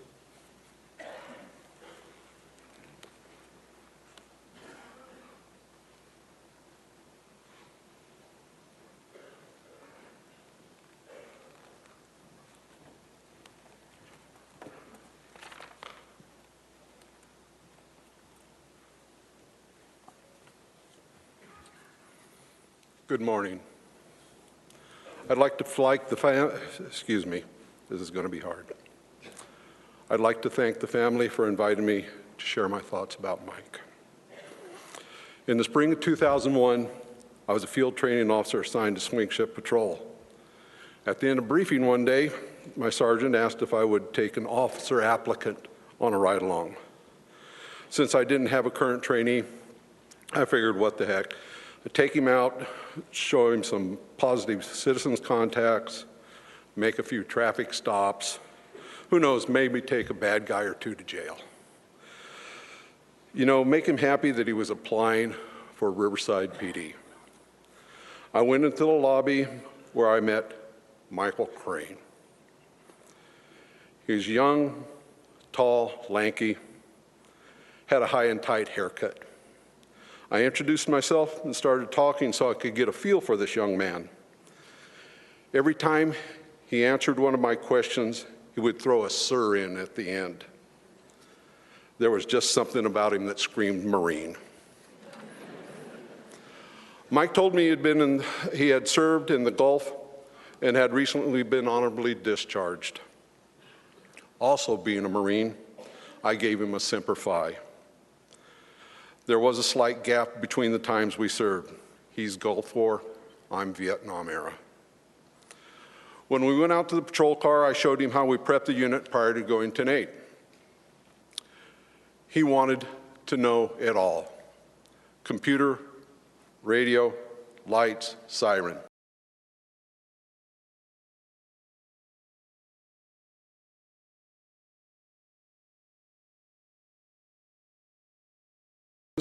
And soaked up all the answers. He was absolutely fascinated by everything police. The night went fairly busy, but nothing too exciting. That is, until we got a man with a gun call. I remember him saying something about driving there being an e-ticket ride. We were first to arrive, and I told Mike that he was going to have to stay in the unit until the scene was code 4. Before I got out, I asked him if he was familiar with the Remington 870 shotgun. He said he was. I showed him where the shotgun release was and said, "Just in case." He gave me a hearty "yes, sir." As usually, the call was unfounded, and it was time to head in, start writing reports. At the end of the shift, we said our goodbyes. I wished him luck on his application. This week, while I was talking to Mike's dad, Steve, he said Mike had told him all about the ride-along. He said that Mike was particularly proud that I had enough trust in him to show him how to remove the shotgun at a high-risk call. I didn't hear anything more about Mike until the end of November when he walked into briefing in RPD blue. He was all spit and polish and looked good in a sharply pressed uniform. I welcomed him into the RPD family. At the time, I had a trainee, and Mike was assigned to a different FTO. Over the next 5 months, I kept watch as Mike traversed the FTO program. He progressed from a tentative, apprehensive trainee to a confident, knowledgeable officer. His presence brought calmness to volatile situations. His empathy let victims know that he understood their pain. Great qualities in an officer. After Mike graduated from the FTO program, we would occasionally talk about his future with Riverside Police Department. He said he wanted to be on the SWAT team. He accomplished that. He wanted to be a firearms instructor. He accomplished that. He wanted to be an FTO, and he accomplished that. When I asked Mike why he wanted to be an FTO, he said it was because it was the most important job on the department. I asked him how so. He said the chief provides vision, direction, and sets policy. Captains and lieutenants provide administrative oversights. Sergeants, who run a close second to FTOs, educate, train, and mentor the officers. But an FTO molds a lump of clay into a police officer. He sets the skill level, attitude, and demeanor of new officers. He motivates, educates, and stimulates. He provides a trainee with the tools to make him effective, resourceful, and professional. An FTO is a role model. Mike was that role model. Mike's loss leaves us angry, confused, and looking for answers. We're all hard-pressed to understand how something like this could happen. I don't have all the answers. However, I know who does. I'm going to read a verse from the Bible that I think Mike lived by, which might help us understand the type of police officer he was. I hope this brings some amount of solace to you. Joshua 1:9. Have I not commanded you? Be strong and courageous. Do not be frightened, and do not be dismayed. For the Lord your God is with you wherever you go.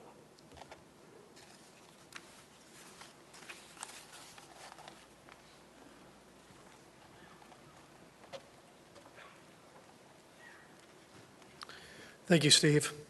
I'd like to ask John Bacon, who spent time with Mike in the Young Marine Corps program, to please come forward.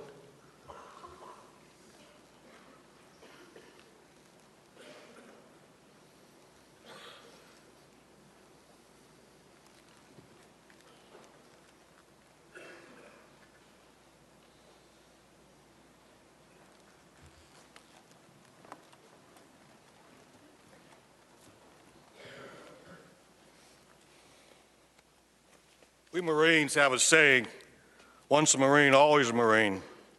Hello, everyone. My name is John. I was Michael's executive officer in the San Bernardino Young Marine program some 20-odd years ago. I'm a former Marine, as was Michael. Many people ask, who are these men and women we call Marines? Well, we are many. I'm a social worker. Michael, he was a police officer. He was also a husband, a father, a son, and a friend to many. You don't become a Marine or police officer without dedication and hard work. An outstanding custom in the Marine Corps subscribed to by Michael and myself is simply being a Marine and all that it implies. Call it morale, esprit de corps, call it what you will. It is that pride which sets a United States Marine apart, as the speakers before me have stated. Michael Crane was proud of his Corps and believed it to be second to none. He was loyal to his comrades and to the Marine Corps, adhering always to the motto, Semper Fidelis, always faithful. I believe those same words can be said about being a police officer, and I believe Michael carried that loyalty and dedication to the Riverside Police Department. As a 12-year-old young Marine, just a little older than Ian, Michael was really a lot of fun to watch. His dad was a staff member, but Mike still called him Daddy. I would remind him that's Daddy, sir. He would look at me sheepishly and look at his dad, Daddy, sir? His youthful frame carried his tool belt just like his dad. I'm not sure which one was more proud of the other. But Dad Steve would be headed off on this Young Marine volunteer weekend to fix something, and Michael would be trotting right behind him, anxious to get his hands dirty with his little tool belt on. We all know how little boys like to get greasy and lose Dad's tools. Michael worked hard, made friends, and followed orders as well as he gave them. He was a fine young Marine, as he was a Marine and police officer. But sadly for us, Michael Crane received his orders to report for duty in heaven on February 7th, 2013. And as all Marines know, and the Marines hymn says, if the Army and the Navy ever look on heaven's scenes, they will find the streets are guarded by United States Marines. So in closing, I say to him, for I know he is listening, guard the streets of heaven well, my friend, for one day I will march with you again. Thank you.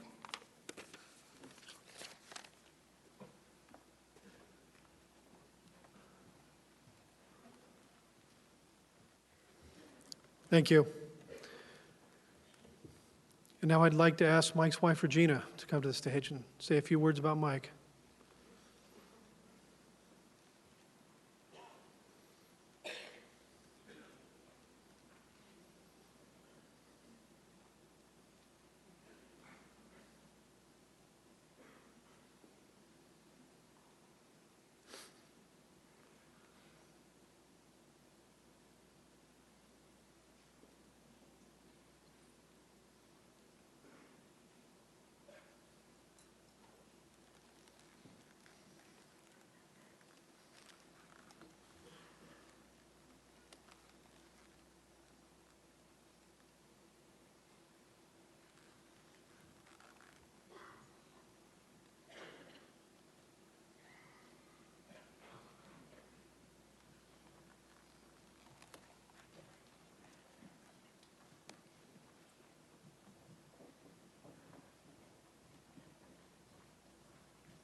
On behalf of Gina, I'd like to read a poem for Mike.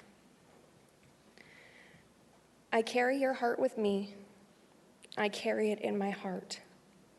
I am never without it. Anywhere I go, you go, my dear. And whatever is done by only me is your doing, my darling. I fear no fate, for you are my fate, my sweet. I want no world, for beautiful, you are my world, my true. Here is the deepest secret nobody knows. Here is the root of the root, and the bud of the bud, and the sky of the sky, of a tree called life, which grows higher than soul can hope or mind can hide. And this is the wonder that's keeping the stars apart. I carry your heart. I carry it in my heart. Thank you.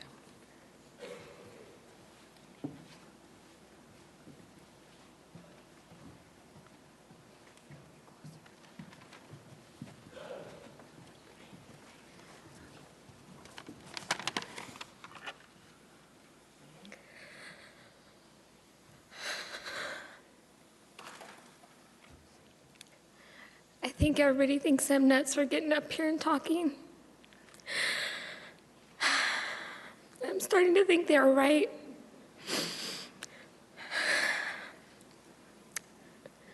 People keep telling me that I am being so strong. And I know that I am. But I'm not sure where it's coming from.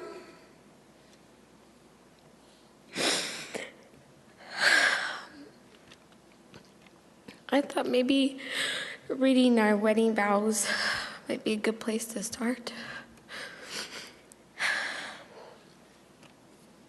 And Rob read them, by the way.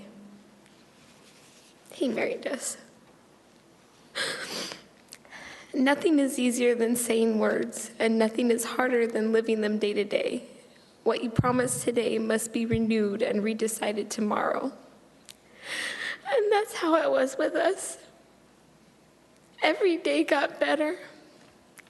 Every day we renewed our love. And I knew how much he loved me, how much he loved those babies. I just kept waiting. It just seemed too good. Everything seemed too perfect. I know there's a lot of people that have wonderful relationships. I felt mine was perfect.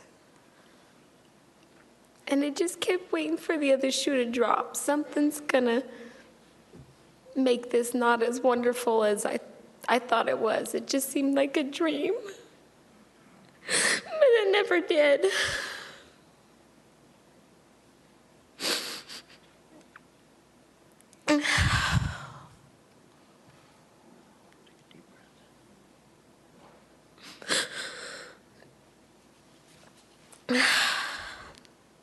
I'm going to miss our weekends.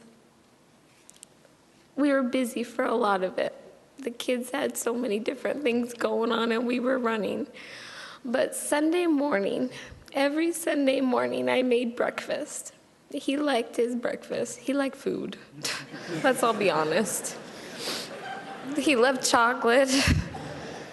He loved ice cream. And he loved his hash browns in the morning. He wanted his bacon and eggs, but the hash browns were the most important.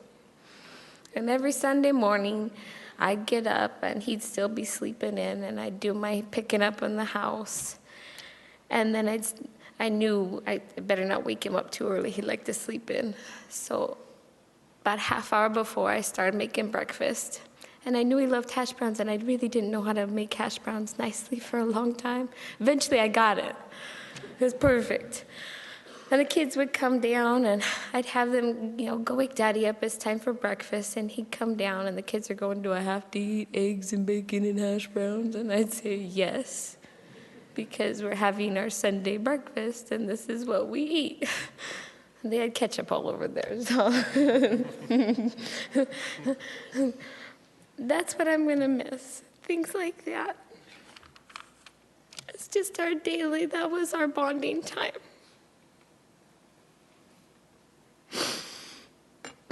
Family was just so important to him. And there was nothing he would not do. When the baby started dancing, I was working, and there was a mommy and me class. It became a daddy and me class. And I emailed her teacher through all this the last few days, and she said it just really stood out in her mind what a loving and devoted father he was to be in a ballet class dancing with his baby. And then Ian starts playing baseball, and Mike never played a day of baseball in his life. But he learned, and he made sure that he could coach Ian's team. And he said, I'll figure it out, because that's what he did. He was just so involved with these babies. And we ran and we ran, and we didn't have many moments of not being busy. But we still had a wonderful time because we were all together and we were doing stuff for those babies.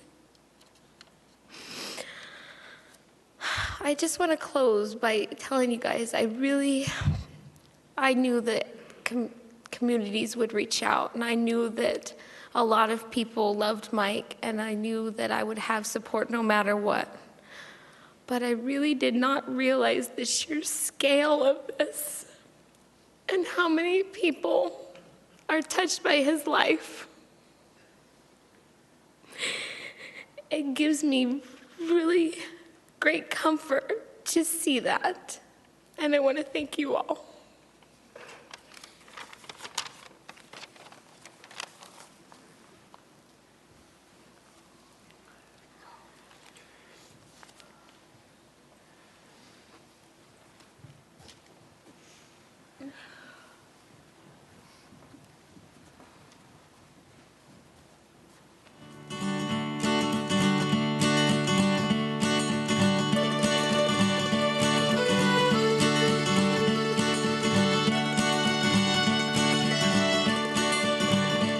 If I ever leave this world alive, well, thank you for the things you did in my life.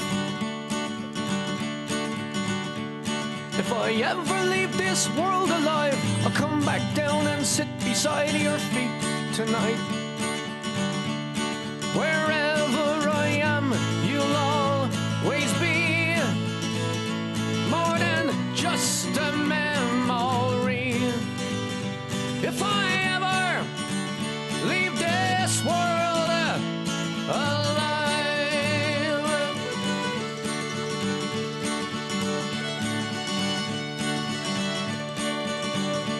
if I ever leave this world alive, I'll take on all the sadness that I left behind.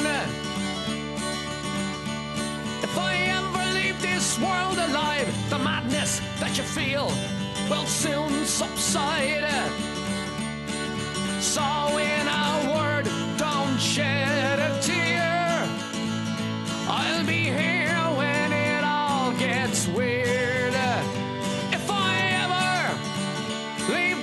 this world alive.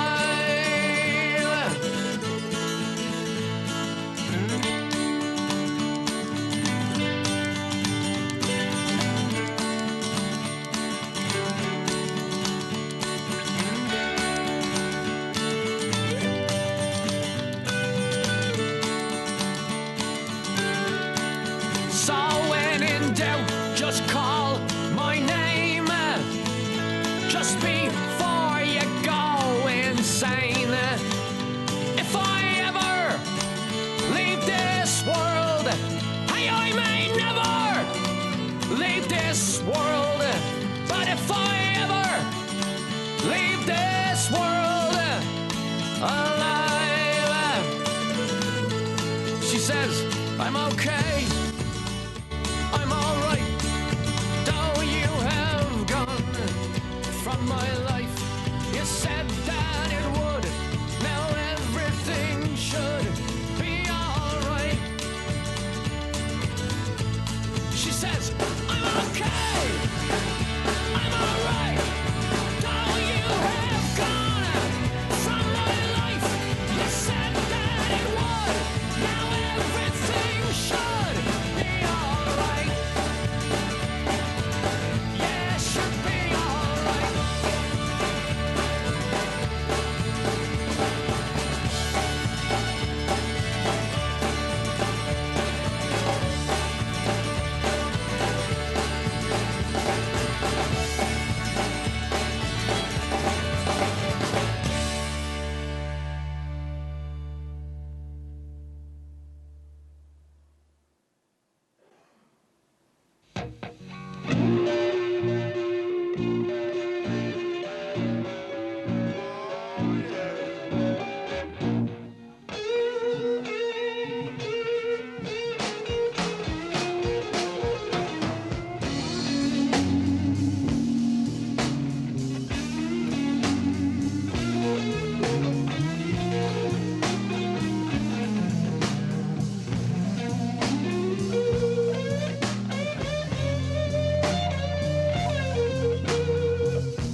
There's a red house over yonder. That's where my baby stays.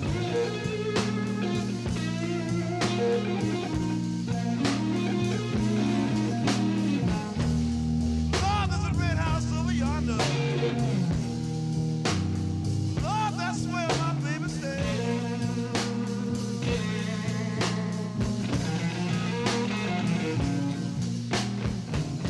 I ain't been home to see my baby in 99 and one half days.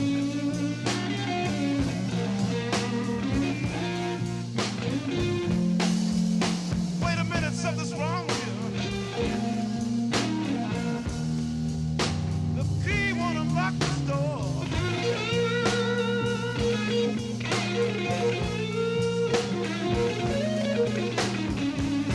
Wait a minute, something's wrong. Lord have mercy, this key won't unlock this door. Something's going on here. I have a bad feeling that my baby don't live here no more. That's all right, I'll still got my guitar. Look out now.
this badge off of me.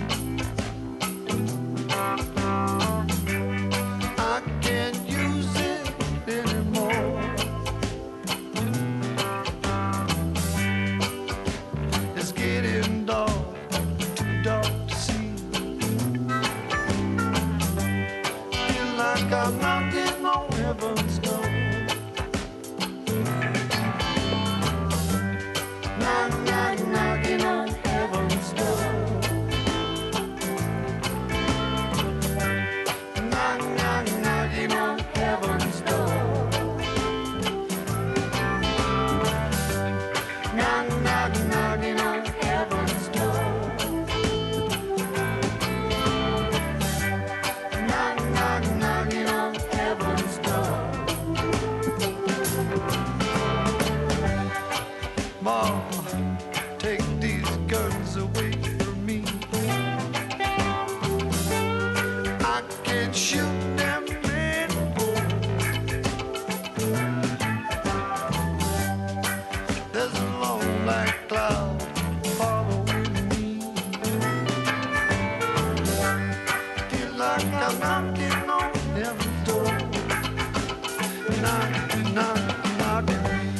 Knock, knock, knocking on heaven's door. Knock, knock, knocking on heaven's door.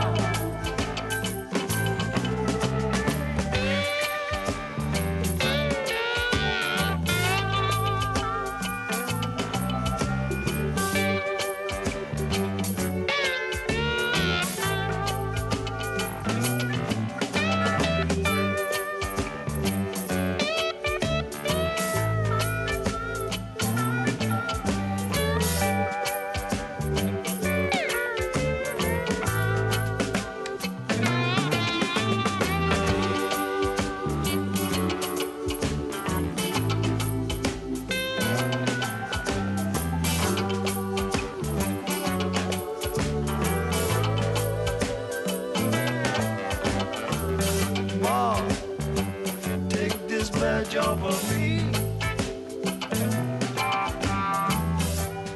I can't use it anymore. It's getting dark, too dark to see. Feel like I'm knocking on heaven's door. Knock, knock, knocking on heaven's door. Knock, knock, knocking on heaven's door.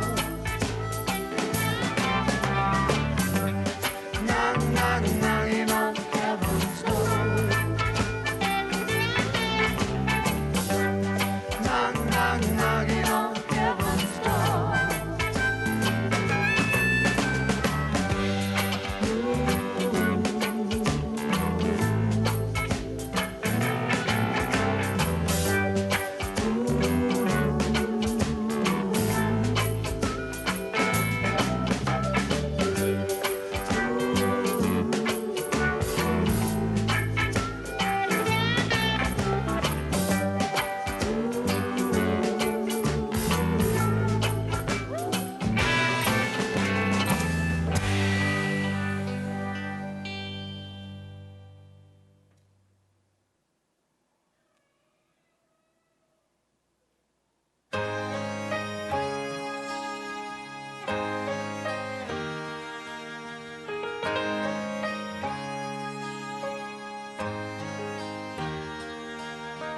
Weatherman said it's gonna snow.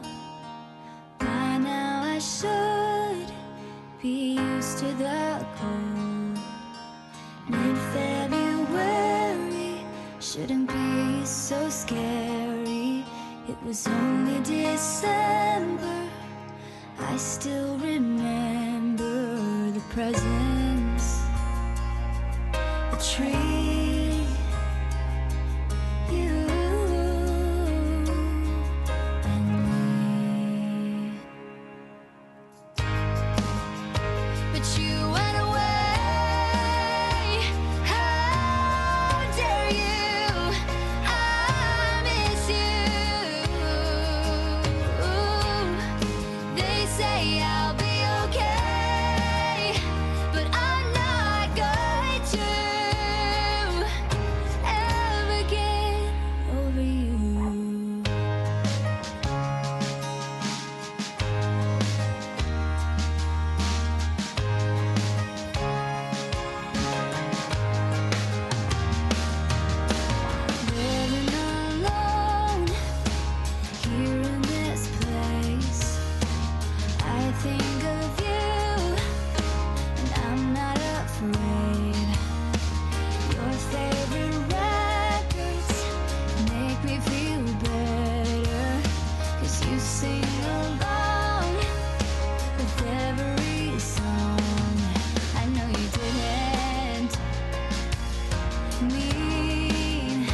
never get over you.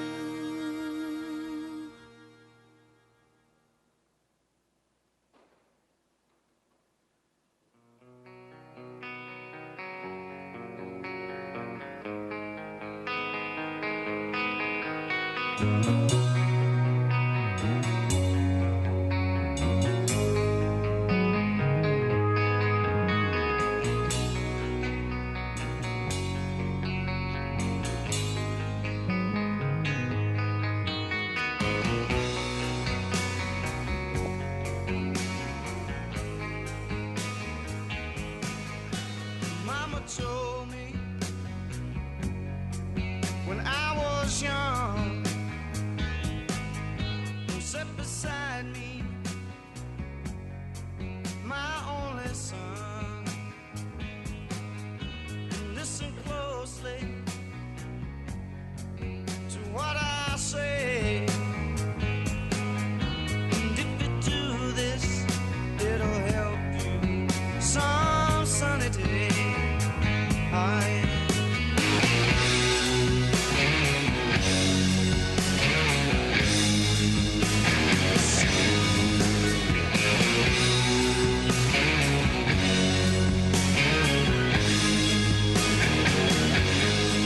Oh, take your time. Don't live too fast. Troubles will come. They will pass. We'll find a woman, yeah, and you'll find love. And don't forget, son, there is someone up above. And be a simple kind of man, or be something you love and understand. Baby, be a simple kind of man. Oh, won't you do this?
I'd like to introduce Pastor Tom Lance to come up and say a few words of comfort.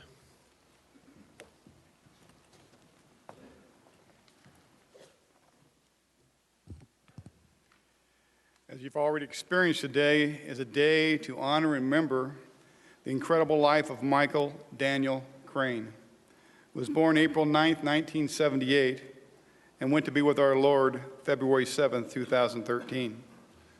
What you have heard today and just seen on the video is the beginning of healing in the midst of great pain and tremendous sorrow. Something happens when we honor and speak of those we love, when we share stories that make us laugh, and when we see pictures that cause us to reflect and remember all the good times we had with that person who had a tremendous influence and impact on our lives.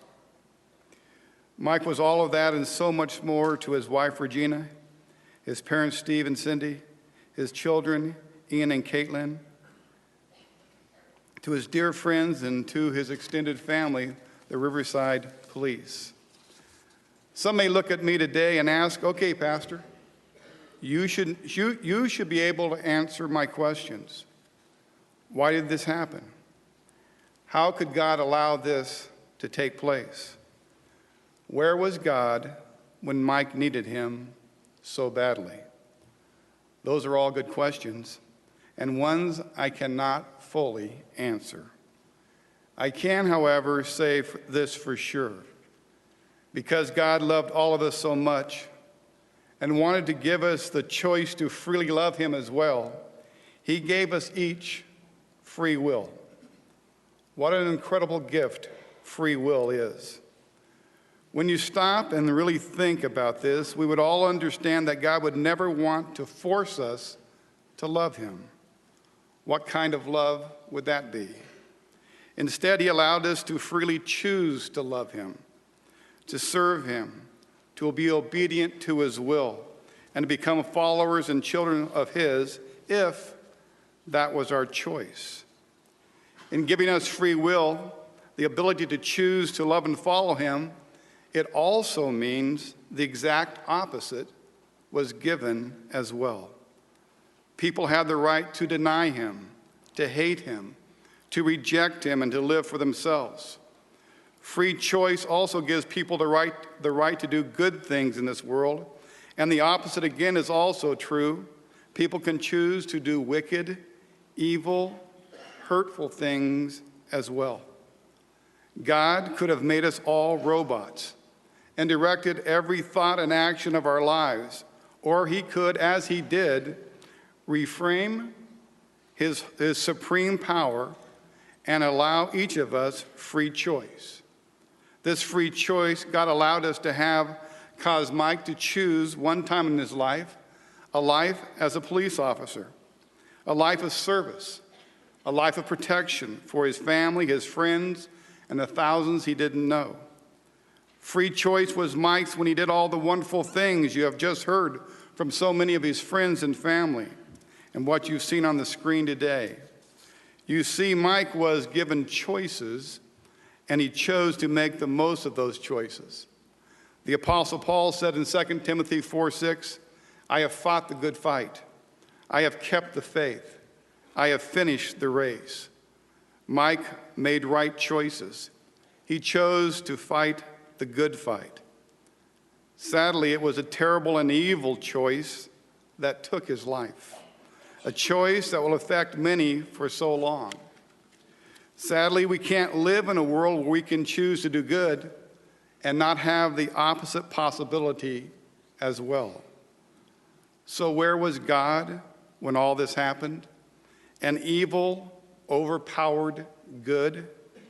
In the same exact place he was when evil and wicked choices sent his son to die a terrible death on a cross. God was right there in the midst of it all, and his heart was broken. Broken for the loss of his dear child, broken because one of his creation could choose to do something so horrific and evil. He was there, and tears rolled down his face because only he knew all the hurt and pain that would cause. When Mike's life was taken, God didn't run away. God didn't hide from pain. God was right there in the midst of all the pain and hurt. Psalm 56:8 says, God catches our tears in a bottle and keeps track of them. Know this about God. He will never leave you alone, and he clearly understands your pain. Hebrews 4:15 and 16 says, for we do not have a high priest, a God, who is unable to sympathize with our weaknesses, but we have one who has been tempted in every way just as we are, yet without sin. And because of that kind of God, it says, let us then approach the throne of grace with confidence, so that we may receive mercy and find grace to help us in our time of need. And that's what we need to do today, to go to the throne, because there is a God who understands.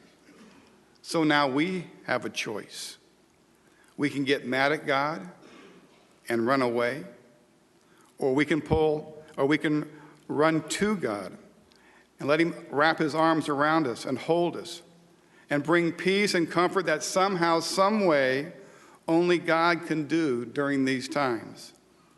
God will also use people to bring hope and ease pain, like he's already done today in the past few days. God will use all kinds of things to bring peace and hope. Sweet notes that the family will read, songs, emails, scripture, and so much more. But it seems one of God's favorite tools to bring hope and restore joy are memories. Yes, memories of times you and Mike shared. God will allow your mind to be triggered each and every day from now on. And something that reminds you of Mike, and of something that reminds you of Mike. And when that happens, your mind will begin to race, and you won't focus on that particular thought, but your mind will race back to the times and the moments that you shared with Mike that were special to you. Several years ago, my mom passed away. And there's not a Sunday that goes by that not one of the ladies in the church, they hug me after service, and usually one of them is wearing the same kind of perfume my mom used to wear. And when that lady hugs me and I smell that perfume, my mind is triggered, and I begin to think of those times that I had with my mom, those great times. And God will trigger your memory as well. When you hear the song, Simple Man, who will you think of? And you just won't think of that song, but you'll remember times that you and Mike spent together that were incredible, and so your mind will be triggered and just begin to think and enjoy that. When you meet someone who is happy-go-lucky and just loves life, who comes to your mind? Yeah, Mike, that's the kind of guy he was. When you talk to a person who just loves his job, loves being a cop, whose name will pop into your mind? And for those close to the family, it won't mean this to everyone, but when you hear words like Marine Corps, Kuwait, Iraq, infantry sergeant, Redlands High School, football and track, to the family and those close to him, that'll trigger a memory, and you'll think back those times you had with Mike, and God will begin to heal that broken heart you have. When you meet someone with all the toys and they all go fast, like his motorcycle and boat, who will you think of? He loved to go fast. And I don't know if this will ever happen, but when you see a 1970 Nova pass you on the freeway, if that's possible, who will you think of? When you see a father out coaching his kids and just loving being there, you'll think of the times that he coached his kids. And you reflect on those times of how much he meant to you. And God brings healing. When you meet a man who wants every job his employer has, helicopter pilot, sniper, teacher, you can go on and on and on. Mike wanted to have every job in the police department. A man who loved his wife, his kids, his parents, his family, his friends. And when you have these moments, I tell you, thank God. Because God will use that to bring healing to you. Simple things like chocolate donuts and hash browns will cause you to think of the man you love, the man that meant so much to you. Mike loved life, and he packed a lot of life into his short years. More life than most people live in a lifetime. Mike also had a faith in God. And the Bible tells us whoever calls upon the name of the Lord will be saved. It means we need to admit we are lost without Christ and we need a Savior. I was told that Mike made that choice. It is a choice, and we all have to make one for ourselves. No one can do it for us. We can't be good enough to get to heaven. Even being a good cop doesn't get you to heaven. It's faith in Jesus Christ. Ask him into your heart to forgive your sins. Because Mike did this, we realize that we don't say goodbye forever, but someday we will see him again. Life is fragile and short, and no one knows when our time on earth is over. And someday, listen to me, someone like me will stand in a place like this and talk about you. Someday, someone like me will stand in a place like this and talk about you. What will they say? Is what you are doing right now going to have a lasting value and meaning? Will you pass on things to your family and friends that will be eternal?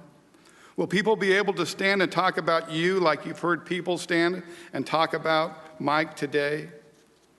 May we all be challenged by what we have heard today about Michael Daniel Crane. And may we love others deeply, and most importantly, when our lives are over, may we leave a lasting and eternal legacy. Let's pray. Lord, we need you so badly today. This is hard to understand, and this whole situation hurts so badly. God, I ask you that you would do what only you can do and bring comfort and peace to this dear family, to all those who know and love Mike. God, I pray that his life will continue to live on in others as the story of his life continues to be told. May the memories of Mike always trigger our memory. And may everyone be reminded of all the good things Mike did and stood for. I pray especially for Regina, Ian, Caitlin, Steve, Cindy, Jason, and Leslie. Lord, be with this family and be their strength and refuge in this time of great need. We trust you, Lord. And God, I'm thankful as I have been able to watch law enforcement closely this past week, as I've been able to look into the lives and the hearts of the Riverside Police Department. God, I'd ask that you would be with all law enforcement.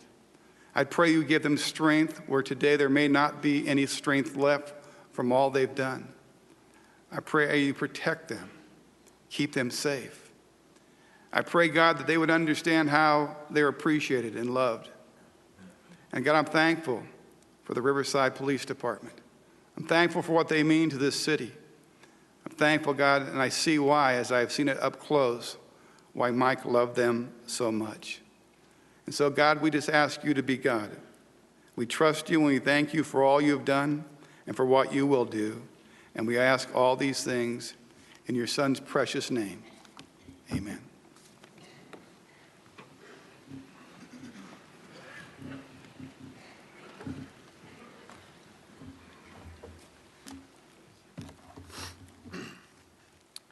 For those of you that will be attending the interment service over at Riverside National Cemetery, we ask that you allow the law enforcement procession priority when exiting the church.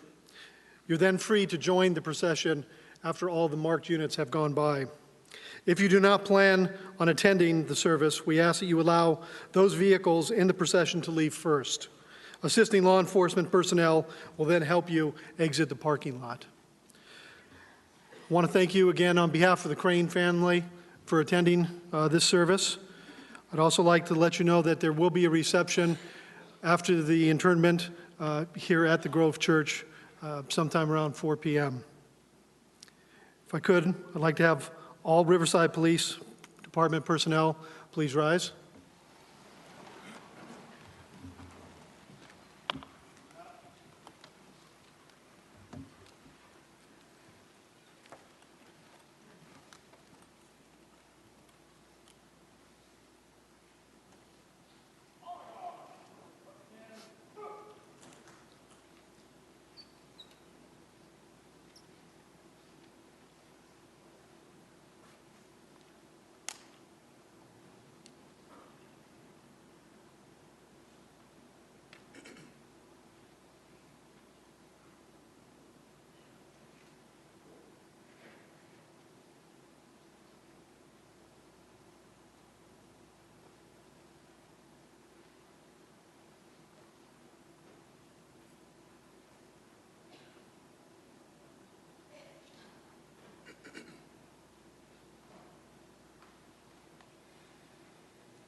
The conclusion of the funeral for a fallen officer, Michael Crane, Riverside police officer for 11 years. We've heard so many moving tributes to this man, his time in law enforcement, his time as a Marine, and what a beloved father and member of the community, a friend, a brother. So many people sharing stories and anecdotes about him. One of the things that really struck me about what this young officer had been like was that one of the speakers said, "We hoped we could have cloned him over and over. He was the perfect police officer." And I thought two people in particular had to do the most difficult things that they've probably ever had to do in their lives, something they hope they've never have to do.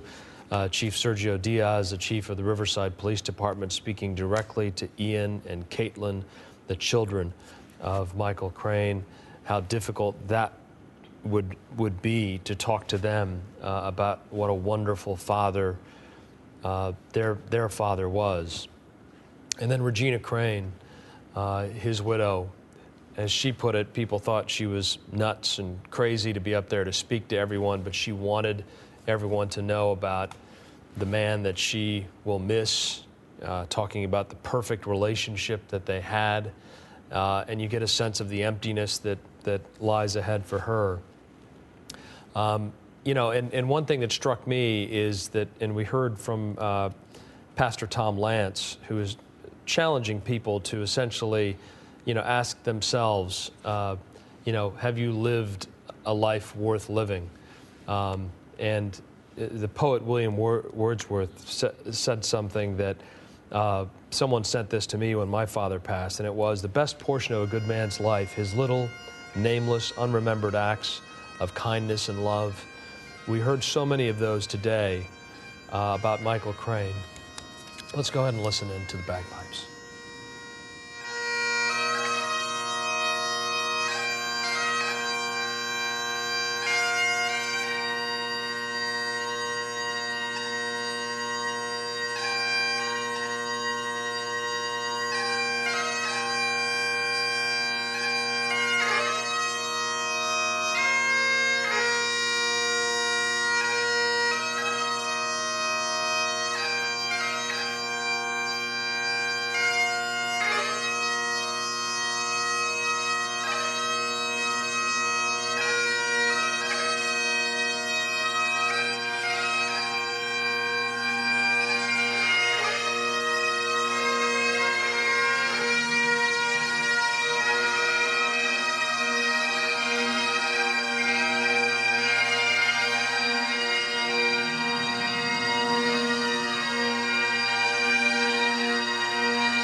personnel, dismiss!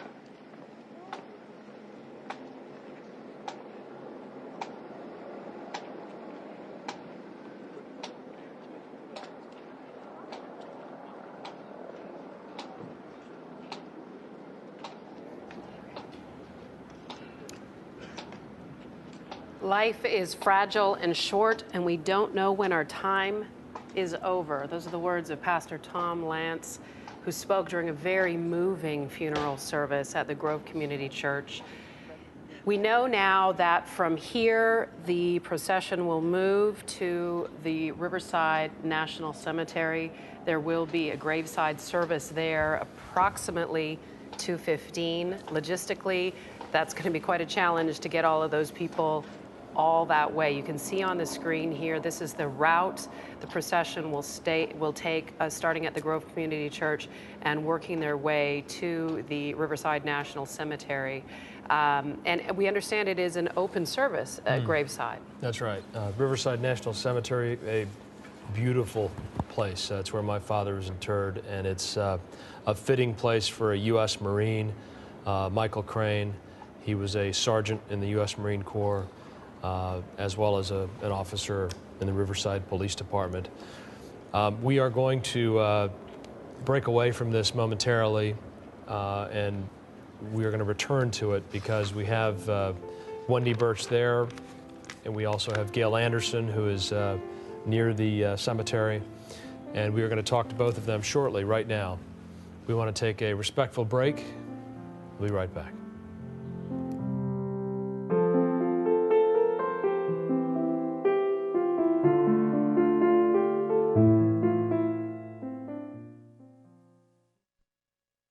Attention, women who suffered serious injuries associated with birth control drugs. The drugs Yaz, Yasmin, and Yasminel are responsible for serious injuries like blood clots, embolisms, and more. Many injured women have already filed and settled cases against the manufacturer. Cases are settling right now for hundreds of thousands of dollars. Millions more have been set aside for future settlements. Don't wait. If you suffered any of these injuries after taking Yaz, call 888-894-7999. Cases are settling now. Don't miss your chance to get cash compensation. Concord offers accelerated healthcare programs designed to get you working in as few as 9 months. Become a medical assistant, a dental assistant in as few as 9 months. Concord Career College is the choice for healthcare training, the kind of healthcare education that leads to employment. Concord Career College, healthcare training for employment. Call Concord now at 800-225-7032. That's 800-225-7032. The car hit us so hard, we were all rushed to the hospital. The car that hit us ran a red light. My entire family was in the car. It was worse than I thought, so I called 1-800-THE-LAW 2. Since 1985, the attorneys of 1-800-THE-LAW 2 have delivered over $700 million to accident victims. Get access to the best attorneys in Southern California at no out-of-pocket cost to you. To get answers, to get results, call 1-800-THE-LAW 2 or visit us online. Thursday on the KTLA 5 News at 10, get health smart. This is news to make your life better. We'll show you how to feel younger, have more energy, and look fantastic. Stories to help you make positive change, maybe even extend your life. Get health smart Thursday on the KTLA 5 News at 10. Carrie, we leave for the city in 5 minutes. You ready? You bet I was. Hey, Bradshaw. Hey. So you have some explaining to do. I think Seth is breaking up with me. How do we look? Like a young woman. How did that happen? Where to? It was a good question. The Carrie Diaries, Monday at 8 on KTLA, the CW. The entertainment team on KTLA 5. We're going to start with a red-hot rumor. It's going to be the best morning TV you might ever see. Looking forward to it. Absolutely. Bringing you the best music, celebrities, fashion, and awards. Look how heavy this thing is. He's naked. Entertainment news. Justin Bieber officially becomes a man today. And trends. You guys all look so nice. From the station that does it best. We're going to talk to Sam Rubin. Oh, that's very kind of you. I miss you. The entertainment team on KTLA 5.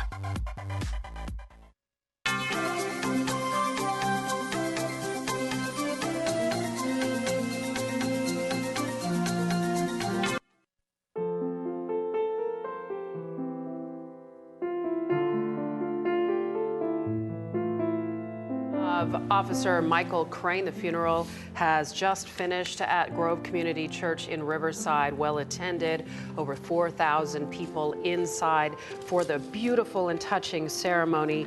Many recalling wonderful memories of their times with Mike, as they called him.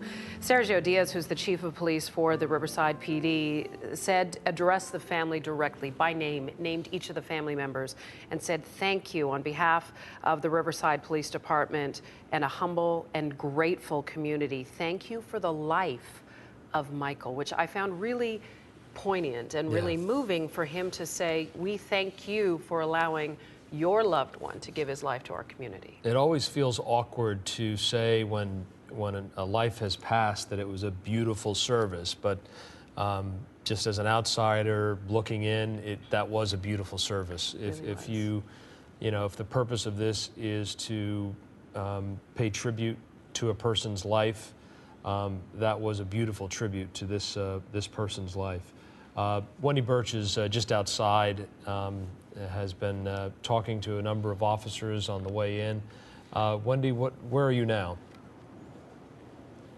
You know what, we're still approximately in the same location. We were able to monitor what was going on inside that cathedral through various feeds that we were seeing. And also I took a moment to go over to where the Jumbotron was and sit near some of those officers as they watched the funeral. And Frank, to your point, yes, it was a beautiful service. Really, it was a celebration of his life more than just a service talking about the man who was killed. And I think that will be something that these officers, the many thousands that were in attendance, will take away. One of the most stirring and one of the most vivid images, though, that I think will resonate with so many of us for so long was when the casket first arrived here at the Grove Community Church. I believe we have some video to show you of that, of the pallbearers taking that casket down that very long hallway with the bagpipes playing. I'll just let this moment roll for just a moment for those of you who may have missed it.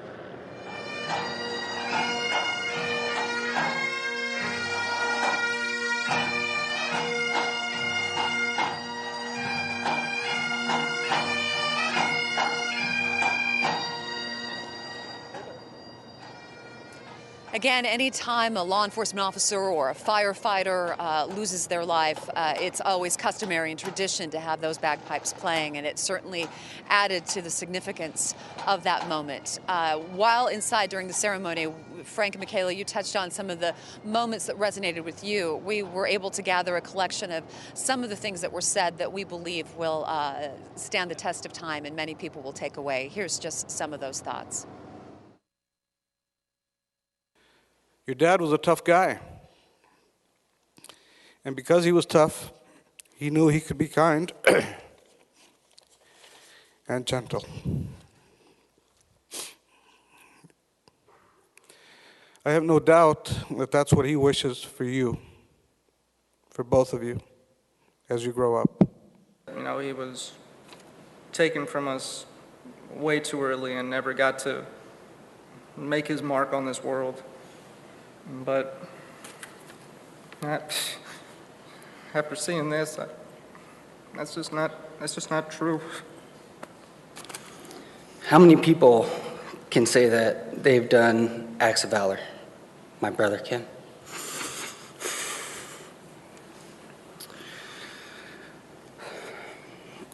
That they are courageous. Mike was courageous. That they had honor. And that they had made sacrifices. My brother did. I knew that communities would reach out, and I knew that a lot of people loved Mike, and I knew that I would have support no matter what. But I really did not realize the sheer scale of this and how many people are touched by his life.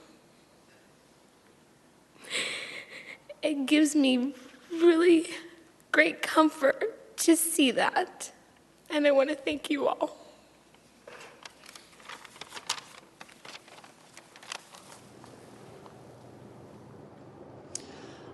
Although we were not allowed, I should say, in the cathedral, undoubtedly there was not a dry eye in there as Regina Crane spoke those words. What I think touched so many is that she didn't speak of the grandiose things in their life. She just talked about the simple things that actually made such a difference in her world. As people now begin to file out, many will be joining the procession that will go over to the Riverside Memorial Cemetery. In the meantime, we will be staying here, trying to give you some continuing updates along the way as many people file out. But I will tell you that, and Sherry, why don't we just show them a little bit what they did when the officers came here in these patrol cars, these marked cars. They all sort of were very organized as they parked, and so all of these officers are now standing by their marked vehicles. Once they are all there, they will be given the sign to start pulling out. We will once again see them leave this area one by one and head over to the cemetery. So we'll keep you updated as that gets closer. We expect that to happen probably within the next 10 minutes or so. But for right now, that's the very latest from Riverside. I'll send it back to you.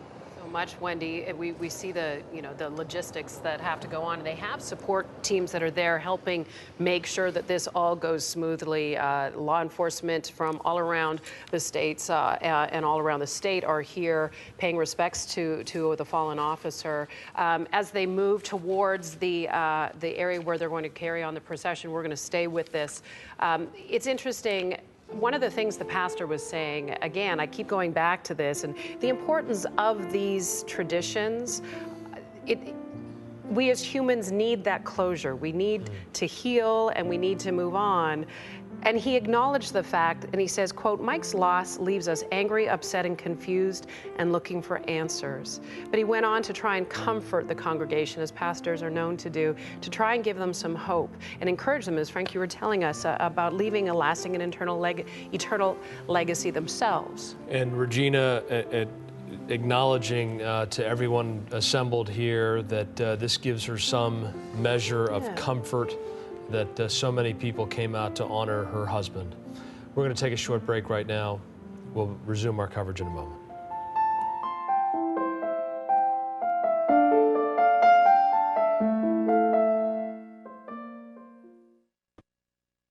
Attention, women who suffered serious injuries associated with birth control drugs. The drugs Yaz, Yasmin, and Yasminel are responsible for serious injuries like blood clots, embolisms, and more. Many injured women have already filed and settled cases against the manufacturer. Cases are settling right now for hundreds of thousands of dollars. Millions more have been set aside for future settlements. Don't wait. If you suffered any of these injuries after taking Yaz, call 888-894-7999. Cases are settling now. Don't miss your chance to get cash compensation. Concord offers accelerated healthcare programs designed to get you working in as few as 9 months. Become a medical assistant, a dental assistant in as few as 9 months. Concord Career College is the choice for healthcare training, the kind of healthcare education that leads to employment. Concord Career College, healthcare training for employment. Call Concord now at 800-225-7032. That's 800-225-7032. The car hit us so hard, we were all rushed to the hospital. The car that hit us ran a red light. My entire family was in the car. It was worse than I thought, so I called 1-800-THE-LAW 2. Since 1985, the attorneys of 1-800-THE-LAW 2 have delivered over $700 million to accident victims. Get access to the best attorneys in Southern California at no out-of-pocket cost to you. To get answers, to get results, call 1-800-THE-LAW 2 or visit us online. Thursday on the KTLA 5 News at 10, get health smart. This is news to make your life better. We'll show you how to feel younger, have more energy, and look fantastic. Stories to help you make positive change, maybe even extend your life. Get health smart Thursday on the KTLA 5 News at 10. Carrie, we leave for the city in 5 minutes.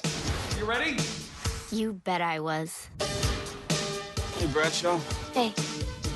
So you have some explaining to do. I think Seth is breaking up with me. How do we look? Like a young woman.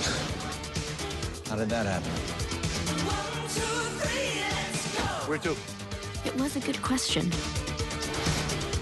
The Carrie Diaries, Monday at 8 on KTLA, the CW.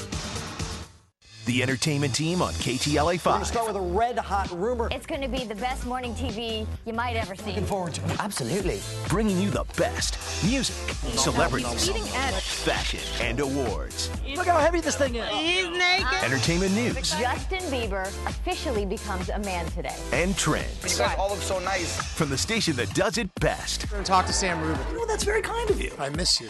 The Entertainment Team on KTLA 5.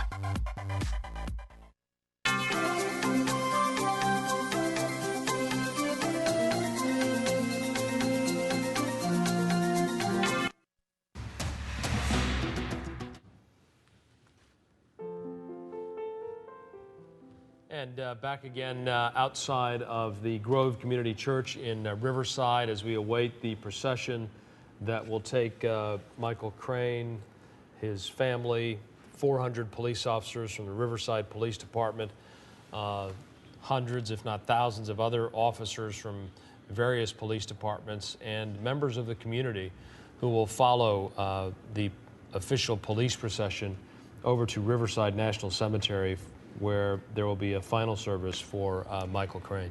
I was thinking about one person who's absent from this is his partner, the young man that was in the vehicle at the time of Michael's death. His partner lies in a hospital recovering from his own serious injuries. And I think about all the community members that knew him, whether as a soccer coach, a baseball coach of his son's team, or being at some of the ballet classes we heard that he attended as a father of the 4-year-old Caitlin. The community has come out in support as well. Gail Anderson has been at various locations this morning along the procession route, and now she's at Riverside National Cemetery. And Gail, you've had a chance to see the reaction from the community. I'm curious what your comments, the comments you've been hearing, have been. Well, I'd love to do that, but at the moment I want to show you what's going on here. People are anticipating the arrival of this procession.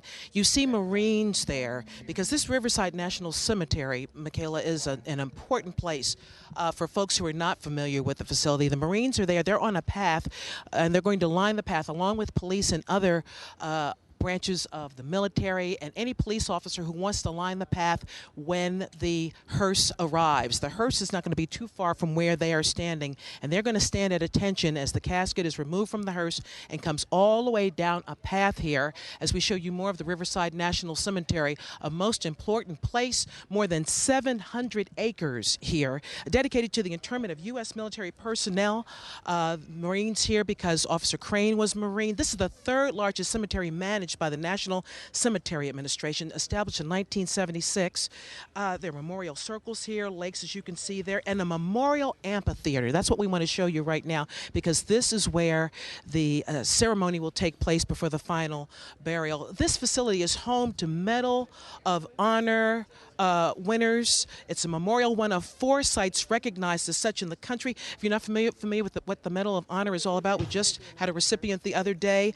This is America's highest military honor, awarded for personal acts of valor above and beyond the call of duty. There's some very important people here. We've learned that there are 7 Tuskegee Airmen buried here from the 1950s and the 60s. If you were a fan of Woody Strode, the actor, African-American actor, and Buffalo Soldier, he is buried here. By the way, he was one of the first of 4 African-Americans to integrate the Major League Football leagues, 1946. Cleveland Rams. Also here, Marine Joe Morris, buried here, one of the famous Navajo code talkers. If you're not familiar with the code talkers, World War II, from 42 to 45, these code talkers relayed information about what was going on during the war, and the Japanese were never able to break the code. He's buried here, as well as Yeoman First Class Melissa Rose Barnes of the U.S. Navy. She was killed at the Pentagon in the 9/11 attacks of 2001. And let me give you one more significant name, that of George Baker, U.S. Army. Served in World War II. He's buried here. He was a cartoonist and a former Disney cartoonist. Most of you know him for his creation, The Sad Sack. Again, we're here at Riverside National Cemetery, where they're preparing for the arrival of the party from the church for the burial of Officer Crane. Based on what I'm told by military staff here, the honor here should be quite something to see, and we hope to bring you those pictures live. Back to you in the studio. Well, Gail, among the important people buried there is Master Chief Bill Buckley, my father, and I can tell you it is an absolutely impressive thing to see those military men when they provide the honors. And I think it'll be a beautiful thing that we see today. And I second that comment, Frank. This is my first time here, and I went to read. I had time to read some of the names on the plaques. That's what made me want to know more about who was here and why this property is so significant. And even if you don't know anyone, it will choke you up because it's so beautiful. And I've never been to a military cemetery such as this, where there's a memorial amphitheater where they want people to share and celebrate the life of the person who is now going on to greater glory. Gail, can you give us your photographer's doing a great job of showing us, what do you think the capacity is there for the amount of people that could fit in that amphitheater? If you just had to eyeball it. Oh, it's really, they put extra chairs in, Oh, too. yes. Oh, and you see members of the Navy are here already. I'm told by the gentleman who's the media advisor out here that these chairs are temporary. They're refurbishing this area because they're used to handling, well, they handle anywhere between 35 and 40 services a day, they told me.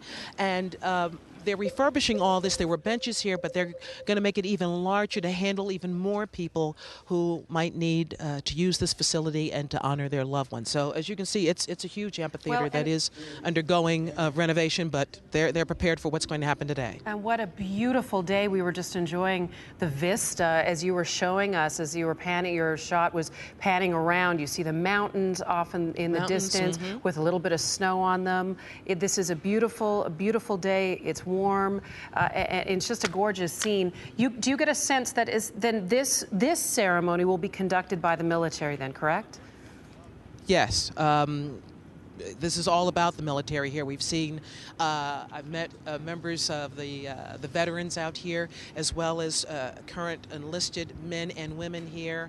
And this is their opportunity to honor Officer Crane for his duty and his service in the Marines. Earlier, you had a chance to be down on the procession route, and you had a chance to see firsthand. In fact, you shared with us some of what you saw happening along the streets. People were lining the streets to wave and salute and say goodbye to this officer. What was interesting at that location is people were silent. On my way here, which was about 21 miles from the mortuary, people were silent. They were taking pictures. There was applause, but reverence and appreciation. On my way up the hill here from the mortuary, I wasn't sure if I was headed in the right direction, and then all of a sudden on fences and walls leading to this location, signs, handwritten, handmade signs, sheets, whatever people could write on, saying thank you. Different versions of thank you, some with hearts on them, all wanting to express to the family and to the people who will be on their way in a little bit, to let them know that they're grateful. We heard an account of a group of school children outside a school along the route saying in unison, thank you. That is so moving when you think about the fact that these teachers and educators saw an opportunity to let children understand what service is about. And there was another example of that near the mortuary, across the street, sort of on an angle, Ramona High School. And the young people who are interested in becoming members of the Army, a group of them told their instructors that they wanted to be lined up on the roof, so they had their camos on. All these young faces, 14, 15, 16, with their supervisors there. The Army gentleman, it made me smile. The guy said, "Why are you smiling?" I said, "Because my dad was Army and you look like the Army," but they were in their dress outfit. And the young people of oh, good. They're all standing at attention and saluting as the procession walked by. Again, young people. Yeah. Yes. We excuse us for the interruption, but as you can tell, they're getting ready here, so they're trying to make sure people are parked in the right place. Okay. All right, Gail, thank you so much. We are going to take a short break here as this procession continues along its way to the Riverside National Cemetery. Michaela Pereira and Frank Buckley have been here with you. We're going to pass off to our 1 p.m. team. Thanks for joining us. 12:56 here. Glenn Walker standing by. Please stay with us for our continuing coverage.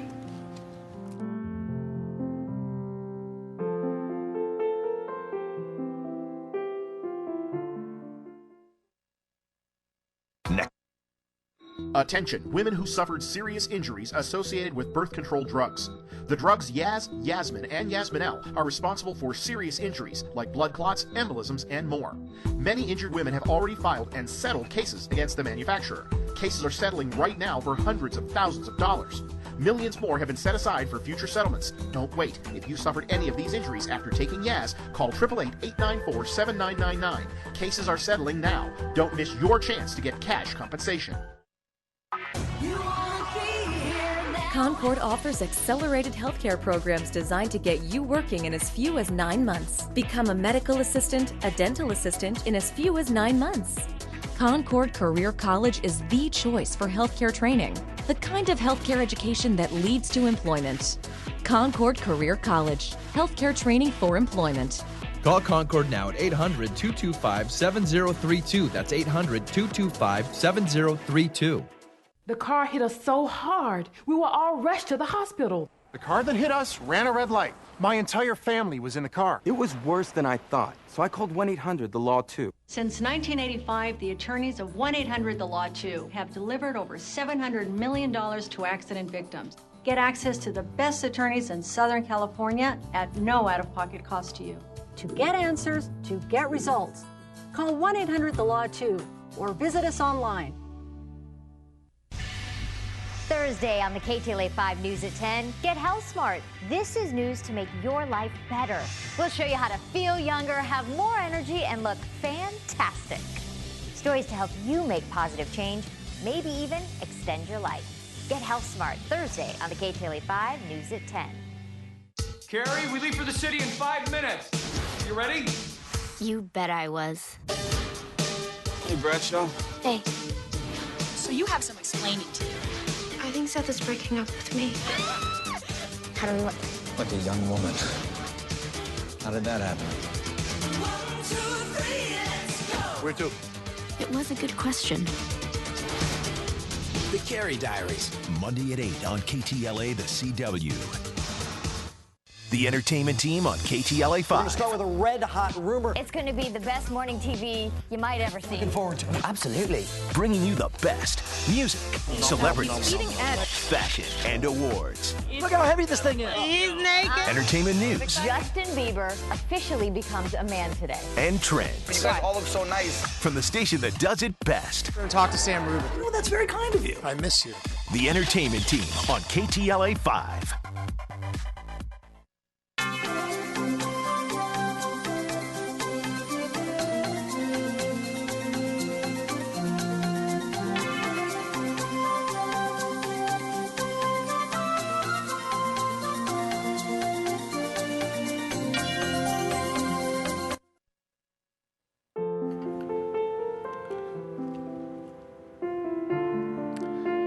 Good afternoon. This is the KTLA 5 News at 1. I'm Glenn Walker along with Jessica Holmes as we continue our live coverage of the funeral for Officer Michael Crane of the Riverside Police Department, shot and killed early Thursday morning by Christopher Dorner, who was actually, we believe, shot and killed up in the mountains in that huge firefight yesterday.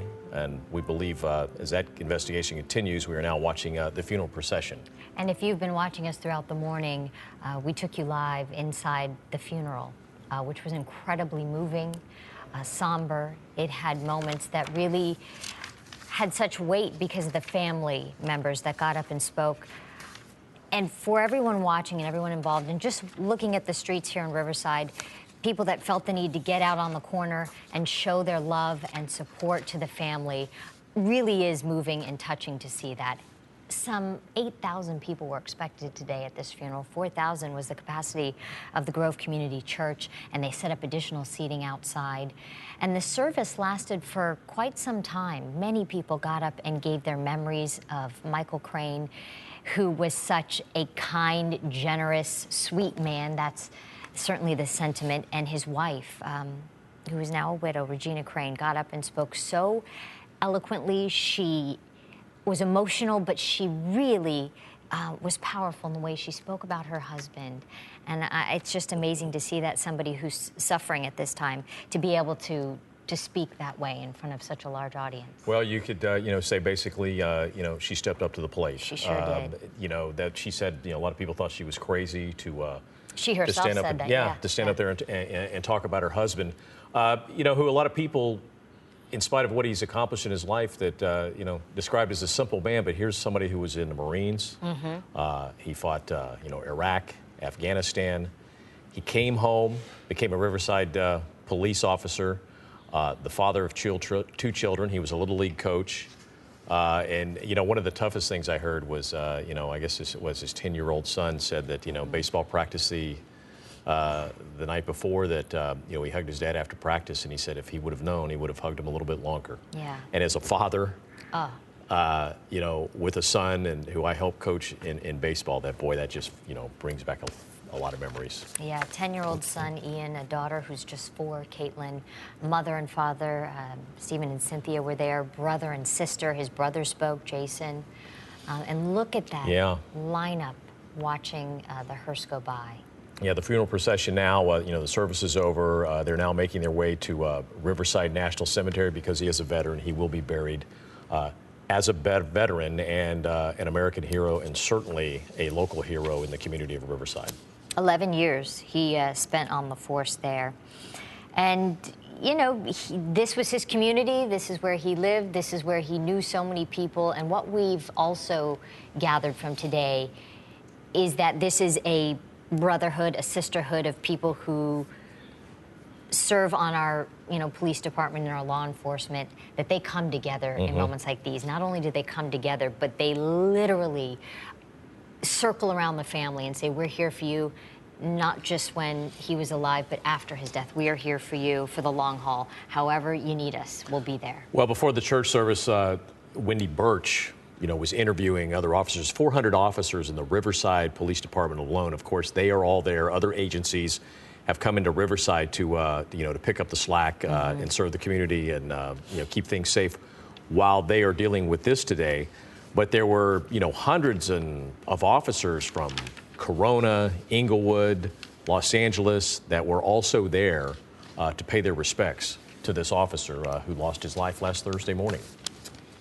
And when you watch this, the officers on motorcycle and this procession that we've witnessed a few times from starting at the mortuary early this morning to the church and now to the cemetery, it really is inspiring, it's sad, it's all sorts of emotions. Yeah. Look at all those cars pulled off on the side of the road. We saw that large group of people when the procession was turning that corner onto that main road.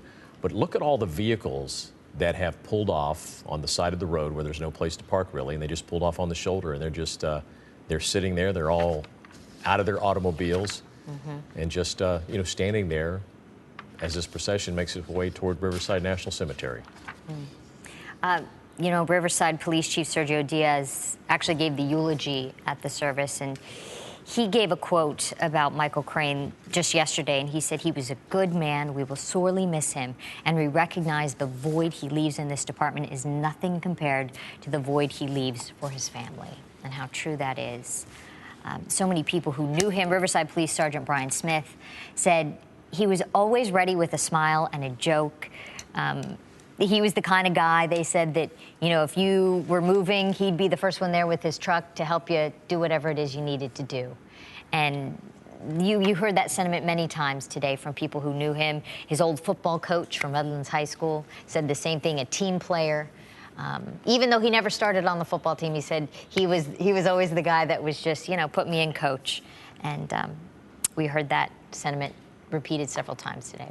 He was very dedicated, graduated from Redlands High School back in 1996. Again, we said he was, a husband of Regina, the father of 10-year-old Ian, who he coached his baseball team. He also had a 4-year-old daughter, Caitlin, and he loved attending her recitals. And you could just imagine, too, we don't talk about his parents, Stephen and Cindy Crane. You imagine the pain they're feeling right now.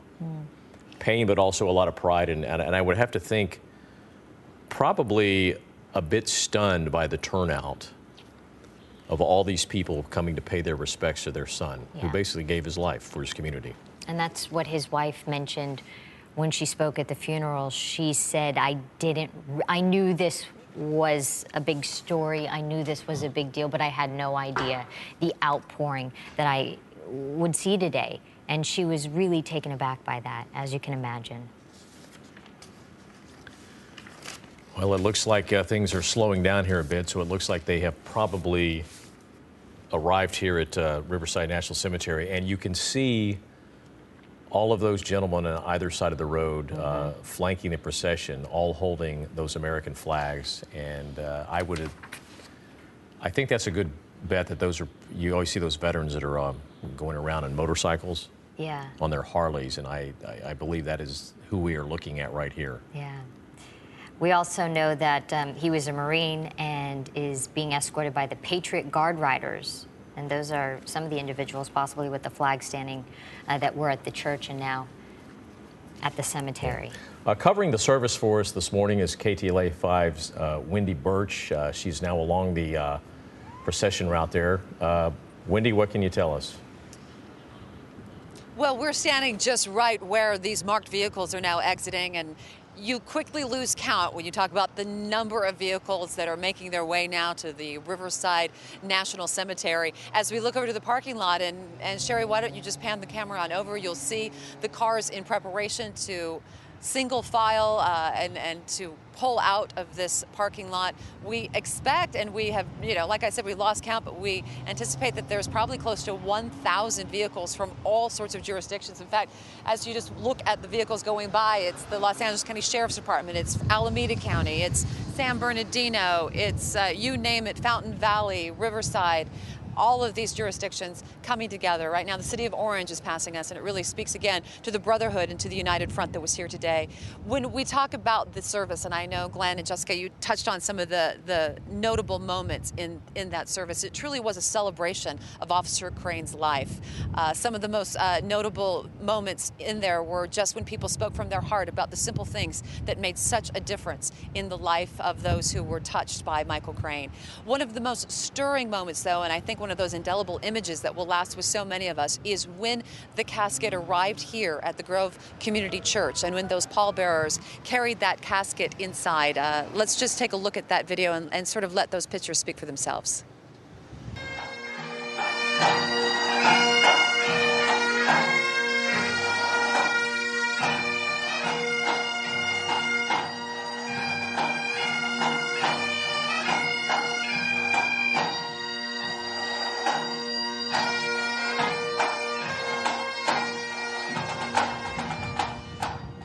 Certainly an unforgettable moment, and of course the bagpipes playing in the background certainly added to that moment as the pallbearers who were chosen by the family escorted the casket into the cathedral. Once inside the cathedral, the funeral service began. It lasted a little more than an hour. It was heartwarming. It was emotional. One of the first speakers was actually the chief of police for the city of Riverside, Sergio Diaz, who offered the eulogy. We compiled just some of the more memorable moments from the service, and here's a collection of some of the things that were said. Your dad was a tough guy. And because he was tough, he knew he could be kind and gentle. I have no doubt that that's what he wishes for you, for both of you, as you grow up. You know, he was taken from us way too early and never got to make his mark on this world. But after seeing this, that's just not true. How many people can say that they've done acts of valor? My brother can.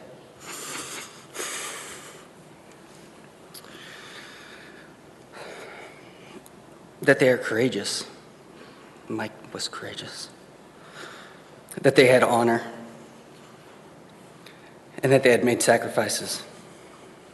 My brother did. I knew that communities would reach out, and I knew that a lot of people loved Mike, and I knew that I would have support no matter what. But I really did not realize the sheer scale of this and how many people are touched by his life. It gives me really great comfort to see that. And I want to thank you all.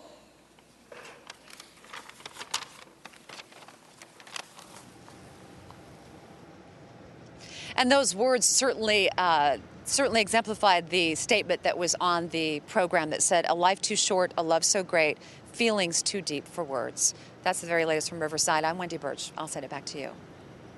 Okay, Wendy, thank you very much. We're going to take a quick break, and we'll be right back.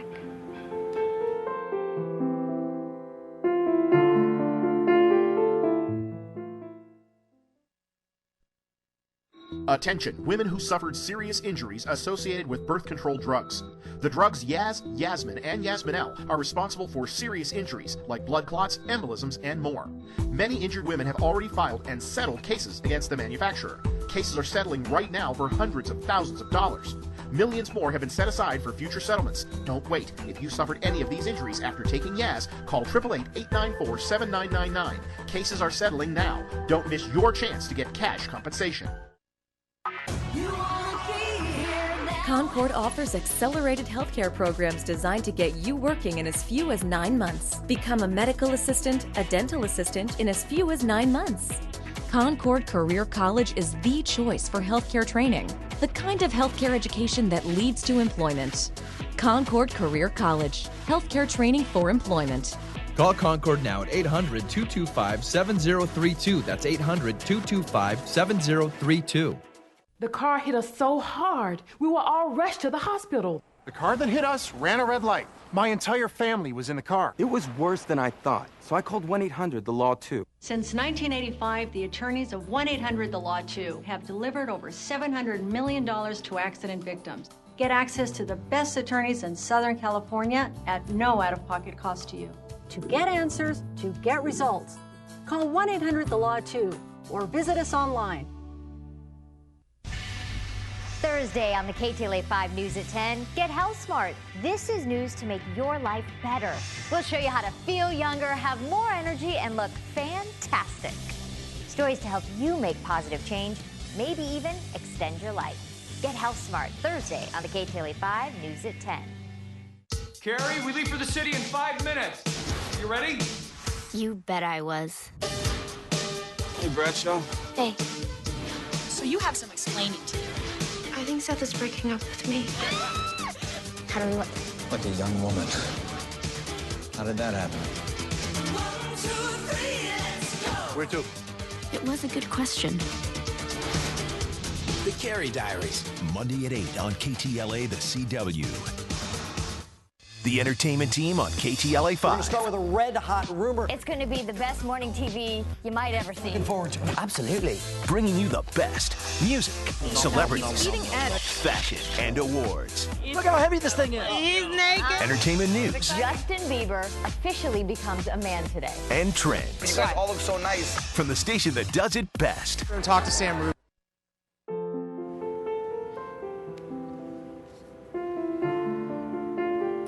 We're looking at live pictures from Riverside National Cemetery where slain officer Michael Crane is being laid to rest. That is the hearse that has just arrived, followed by a very long procession of all the members of the Riverside Police Department this afternoon.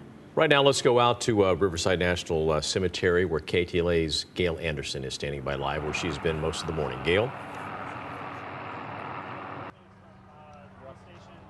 You're looking at a shot, I hope, of the entrance to the area where the ceremony will take place. Above us, and we'll throw it to you in a moment so you can see where people are lined up and ready to greet the family, to meet the family, to begin the ceremony that begins here. I'm going to throw it back to the anchors because you can see better with our second camera above us. Up the hill here where there are Marines as well as members of various police departments, Corona, as well as the LA County Sheriff's Department. I'm told by the folks who run the cemetery here, Riverside National Cemetery, any and anyone who wanted to line the path as the casket is removed from the hearse has been invited to do that. So in our shot above the hill, up the hill here, you will see some of that taking place. I understand our helicopter is up, and you can possibly see some of the people that are gathering. You'll also see the flowers that have come from the church being brought here for the cemetery, to the cemetery for the ceremony here at Riverside National Cemetery. You see so many members of the military and law enforcement here. That's because this cemetery is dedicated to the interment of U.S. military personnel. Officer Crane served in the Marines, so his branch is well represented here, as well as the U.S. Navy. We've seen members of the U.S. Navy here. You hear a helicopter in the background. There's been a helicopter hovering in the area. Folks weren't quite sure. One person told me that that helicopter was probably here to take pictures for the cemetery as well as the various branches of the military, because this funeral procession and service is so vast, and there's so many people here. So I wanted to explain what that sound was in the background. This is the third largest cemetery, we're told, managed by the National Cemetery Administration, established in 1976. So we're standing by here awaiting the arrival of the funeral procession from the church, and people are gathering, waiting to pay their final respects. Back to you in the studio. Okay, Gail, thank you very much. And of course, you know, this is a day of sadness, but this is also a day where there's kind of a collective sigh of relief here in Southern California, because the manhunt for Christopher Dorner ended last night with what we presume was his death up in the Big Bear, or south of Big Bear Lake in the Angeles Oaks area, when that cabin burned to the ground. We know that they have found some identification, a wallet that says it was Christopher Dorner, but that has not become official yet, because they do have to run an autopsy, check dental records and such to make a positive identification. But this is the damage that he caused, that we're seeing here today. You know, so much sadness in Riverside County and throughout Southern California, because this Riverside police officer lost his life at the hands of Christopher Dorner, a former LAPD officer that vowed revenge on the LAPD and their families. But he also took out that revenge on law enforcement in other jurisdictions. Yeah. And, you know, all signs are pointing to the fact that Christopher Dorner is no longer a threat, like you said, Glenn. And, you know, we mentioned earlier this morning that what a different tone today would have had if Christopher Dorner was still on the loose. And the fact that all of these men and women that serve in the police department had targets on their back for the last 6-7 days. And now today they can mourn the loss of a brother, and they don't have to be fearful. Yeah. Okay, we continue to see these hundreds of black and white police units pulling into Riverside National Cemetery. We're going to take another break. We will continue our coverage of the funeral for Officer Michael Crane right after a break. You're watching the KTLA 5 News at 1.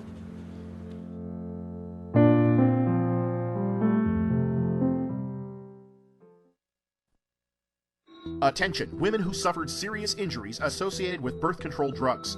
The drugs Yaz, Yasmin, and Yasminel are responsible for serious injuries like blood clots, embolisms, and more.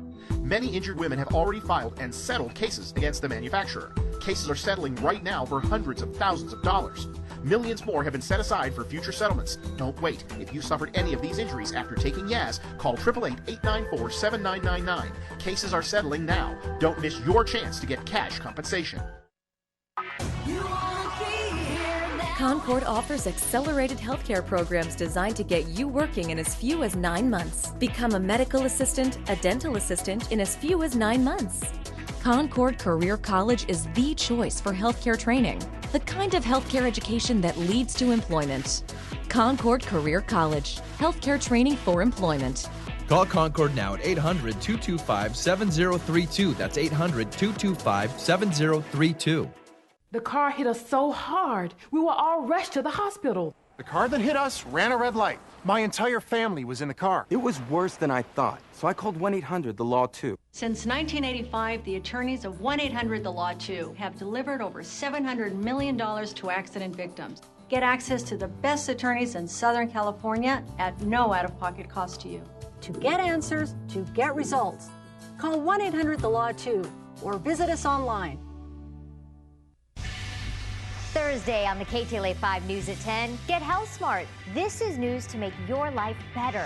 We'll show you how to feel younger, have more energy, and look fantastic. Stories to help you make positive change, maybe even extend your life. Get health smart Thursday on the KTLA 5 News at 10. Carrie, we leave for the city in 5 minutes. You ready? You bet I was. Hey, Bradshaw. Hey, So you have some explaining to do. I think Seth is breaking up with me. How do we look? Like a young woman. How did that happen? Where to? It was a good question. The Carrie Diaries, Monday at 8 on KTLA, the CW.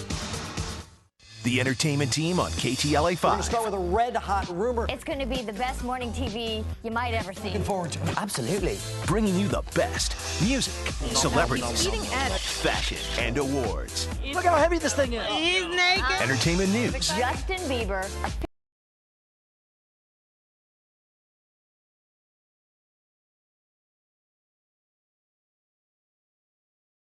We're going to talk to Sam Rubin. Oh, that's very kind of you. I miss you.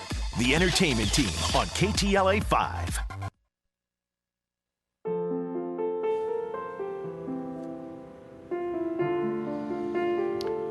Welcome back to the KTLA 5 News at 1 as we continue our coverage of the funeral of Officer Michael Crane of the Riverside Police Department, who was slain early Thursday morning by former LAPD officer Christopher Dorner.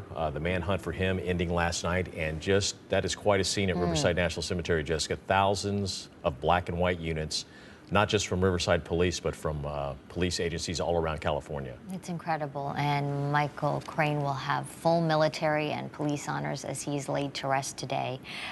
He's young, 34 years old. He was born April 9th, 1978 in Anaheim, California. His badge number 1226. Spent 11 years as a part of the Riverside Police Department, and you can see, as we've seen before, unfortunately, back in 2010, Ryan Bonaminio laid to rest as well, and the turnout was incredible, and that's what they do for one another.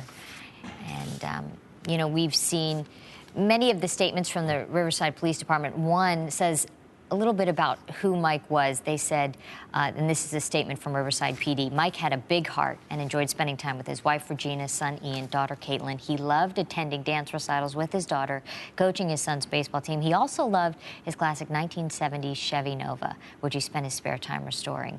Mike's family and friends knew his usually straight face hid a huge personality. He made an unforgettable impression on everyone he met. You know, it's funny, there was a funny comment about that, the Nova. Yeah. I think it was the minister said, you know, if you ever happen to see if a 1970s Nova passes you on the freeway, if that's possible, which may not be. But, you know, he was a local boy. I mean, he wasn't Redlands is a community over from Riverside. He was a graduate of Redlands High School, played on the Terriers football team, wore number 85. Wasn't a starter, but his coach, Jim Walker, said that he was always ready to play. And he was, even though he wasn't a starter, he was a leader on that football team. He was also a decorated Marine Corps veteran, took on many roles during his tenure with the Riverside Police Department. He had served as a patrol officer, a SWAT team member, helicopter observer, field training officer, firearms instructor, and was part of the University Neighborhood Enhancement Team, and that's a collaboration with the UC Riverside Police Department. He was married to Regina, and the really sad part is she is now left to raise two children, 10-year-old Ian and 4-year-old Caitlin. But knowing police officers, when something like this happens, those two children now have a lot of uncles. They have a lot of uncles that are police officers, and I can tell you, the other officers on the Riverside Police Department, they will watch out for those kids, and they will always be there if Regina ever needs anything. You know, if Ian gets a little older and, you know, gets like a lot of teenagers get, all she's got to do is pick up the phone and call one of those uncles, and they will be over, and they will certainly have a talk with them. Of course, you know, Michael Crane did have some brothers too, so they do have some natural uncles. But that's one thing, those kids will be well taken care of, and they're going to need it. We're going to take a short break as we continue to bring you Michael Crane's funeral from Riverside National Cemetery. We'll be right back.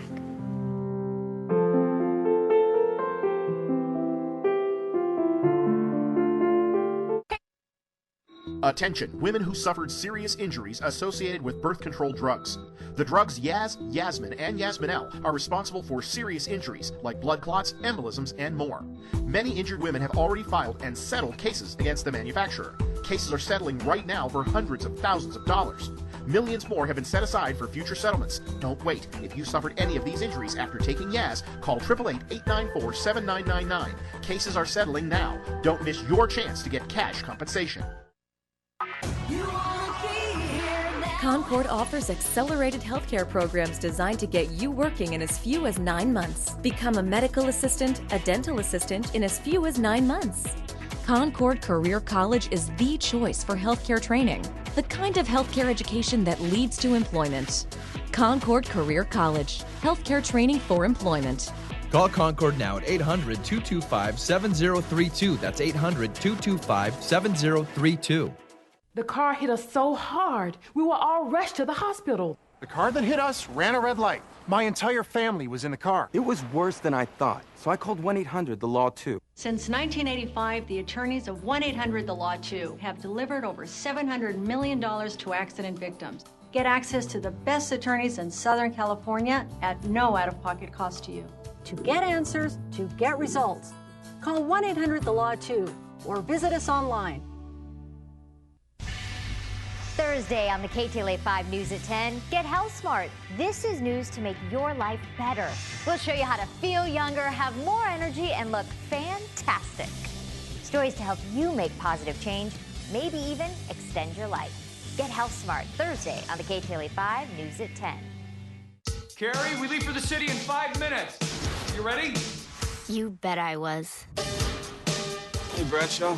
Hey, So you have some explaining to do. I think Seth is breaking up with me. How do we Like a young woman. How did that happen? Where to? It was a good question. The Carrie Diaries. Monday at 8 on KTLA, the CW. The entertainment team on KTLA 5. We're going to start with a red-hot rumor. It's going to be the best morning TV you might ever see. Looking forward to it. Absolutely. Bringing you the best.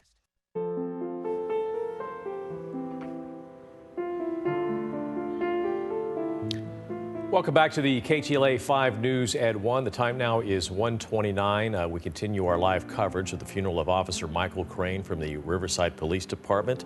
As you see, thousands of officers with black tape across their badges as they file into Riverside National Cemetery. Of course, Officer Crane was also a veteran of the U.S. Marine Corps, so he will be buried with military honors. And you know, one thing, Jessica, that's always to me very special about these national cemeteries, you know, these are all people who serve their country, and unlike other cemeteries, as you can see on the aerial shots earlier, there's not much to the plaques. Right. You know, they're very small, and it basically, you know, has their names, which branch of the military they're in, and the years they lived. And you know, what it says is these are people who serve their country, but when you look at the massive size of these national cemeteries, it shows that they were part of something bigger than themselves. Yes. It's true, and that something that struck me that his brother, Michael's brother, was saying about him at the funeral service. He said, how many people can you say performed acts of valor on a daily basis, that were courageous, that they had honor and made sacrifices? And that's something that by nature we take for granted as far as what they do every day. Unless you have, you know, someone who serves in the police department in your family, or as a, you know, someone that you're close to, we don't always stop and think about what they do every single day, the risk that they take every single day. But it's something that's, I think, ingrained in them, you know? And what we were noticing today, too, when Wendy was out there speaking to so many people who were attending the funeral, that it really does run in the family. So many families have, you know, grandfathers, fathers, sons who serve. Third, fourth generations, they were all police officers. Yeah. See that a lot with the military, too. You do. Wendy Birch was covering the funeral service this morning at the church, and she is now along the procession route. Wendy, when I woke up this morning, I turned on the television, and you were actually at the service before it began, and you pointed out all those thousands of chairs that were placed outside of the church for an overflow crowd. Were most of those chairs used up this morning? You know what, originally, that's an interesting point. We had heard that they had anticipated a crowd as many as 7,000. I think they were just a little short of that. With 4,000 seats inside of that cathedral, we know there wasn't an empty one in the house. And then out here, they set up probably an additional 3,000 seats. And I would say anywhere from 1,500 to 2,000 of those seats were taken, most all of them by officers who were dressed in uniform. And speaking of those officers, they are now leaving this area of the Grove Community Church. One by one, these cars are pulling out. This procession has been going now more than a half hour and will probably take at least another 15 minutes. As the cars came in, and again, it was very organized, as you would expect from law enforcement. It was done with military precision. They all parked sort of head-in parking right behind each other. They've all been standing by their cars, just waiting now for their turn to exit this parking lot. And of course, the majority of them all driving over to the Riverside National Cemetery, where the burial service will take place. A couple of things just from our vantage point and from our perspective. What I felt was so interesting is that all along the top of this ridge here, because the church sort of sits down in a little bit of a valley, you saw people just standing, people from the neighborhood, people from the Riverside community and points beyond that were just standing and wanting to be a part of this. Perhaps they couldn't hear every word that was being spoken, but they saw it on the Jumbotron and they were a part of what was taking place. The other thing too, you know, it's been sort of a temperamental few days and a really past week with weather, but today I have to tell you here in Riverside, it was just picture perfect. As those people were sitting outside watching the funeral service take place, the sky was blue, not a cloud in the sky, the sun was shining, and it, I'm sure, lifted people's spirits just a bit. I also spoke to a number of officers who were walking in and, of course, walking out, and they did speak to what this week has meant to them. They say it's been physically exhausting. So many of them were caught up in the manhunt, whether they were in Riverside or whether they were in Orange County, and then to have this sort of emotional toll. They say it has been a week that they will never forget, and of course the memorial service will be one that we won't soon forget either. That's the very latest from our place here in Riverside. We'll send it back to you in the studio. And you know, if Christopher Dorner's manhunt had not ended last night, we probably could not have this kind of outpouring of support today for Michael Crane's family. Okay, on a day a Riverside police officer is laid to rest, new details are now emerging about the firefight that left his alleged killer dead. Investigators near Big Bear continue to comb the area where the manhunt for suspected cop killer Christopher Dorner came to a violent end. KTLA's Chip Yost is live in Angeles Oaks with the very latest on the situation up there. Hi, Chip. Hi there, Jessica and Glenn. Yeah, we're here on Highway 38 outside of the Oaks restaurant up here in Angeles Oaks. You can see the roadblock here is still in effect. What we're told is they are letting some local residents through, not all local residents, but some who don't live too close to where that cabin burned and where that investigation is still ongoing up in Seven Oaks. And now as for that cabin that burned yesterday, some of that new information you're talking about, let's show you some video of that cabin while it was burning. This is while this whole thing was going on yesterday. The LA Times is reporting now that law enforcement officials are telling them that just before that cabin burned, they decided to throw in a highly flammable gas, lob a highly flammable gas into the cabin, and that's when the fire started. Now, the burned out remains of the cabin, you can see some of that from some of the video that we shot yesterday from Sky 5 HD. It's believed that Christopher Dorner is dead inside that cabin that burned down. They have not confirmed that 100% just yet, but that is the belief. And that was not the only dramatic event yesterday. There were a lot of them. Another dramatic event is the story of how Christopher Dorner, the man believed to be Christopher Dorner, got into that cabin. There was a search for a stolen car. There was a cabin up a little bit farther, closer to Big Bear, where a car was stolen. Two ladies going in to clean a cabin had a car stolen. It was a Nissan. A Bolo went out. That's a be on the lookout for. So a Bolo went out, be on the lookout. A suspect that looked like Christopher Dorner driving this Nissan. Well, some wardens with the California Department of Fish and Wildlife saw that Nissan. They're driving down the highway, see the Nissan. They were going past it, though, so they had to turn around. By the time they turned around, they could not get to that Nissan, and the Nissan had noticed that the warden had noticed him, the driver in the Nissan, so he took off, started driving erratically, crashed that car. A little bit later, another car is carjacked. A pickup truck is carjacked, and that's where this lieutenant from the Department of Fish and Wildlife picks up the rest of the story. They ultimately were looking for this purple Nissan, and a white pickup came back, opposite direction. They weren't really expecting, obviously they weren't expecting a white pickup, but the driver was driving really erratically and really fast. So they took a real close look at the driver, and sure enough, it matched the suspect description. The warden who was in the front vehicle kept going.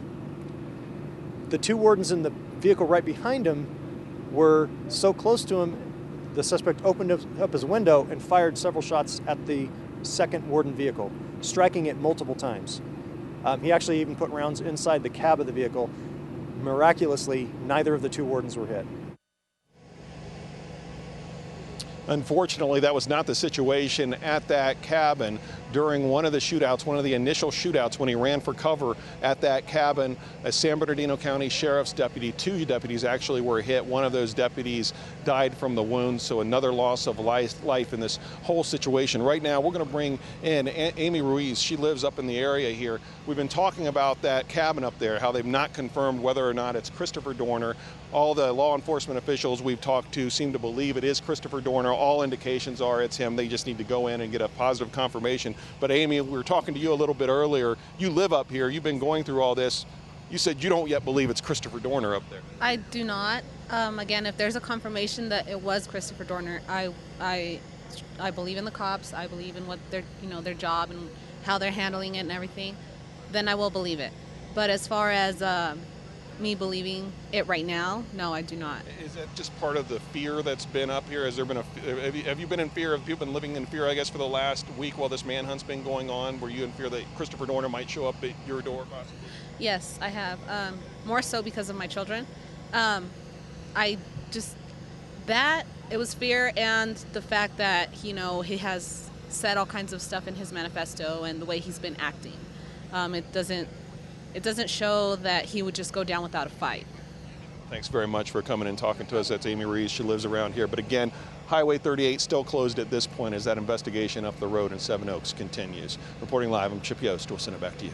All right, Chip, thank you very much. And we now know that Dorner was apparently hiding in plain sight, and the standoff that played out yesterday began after two women were tied up inside of a cabin and their car stolen. Yeah, one woman was finally able to get away and make a call to authorities. Let's go live now to Christina Pascucci, who's in Big Bear with the latest. Christina.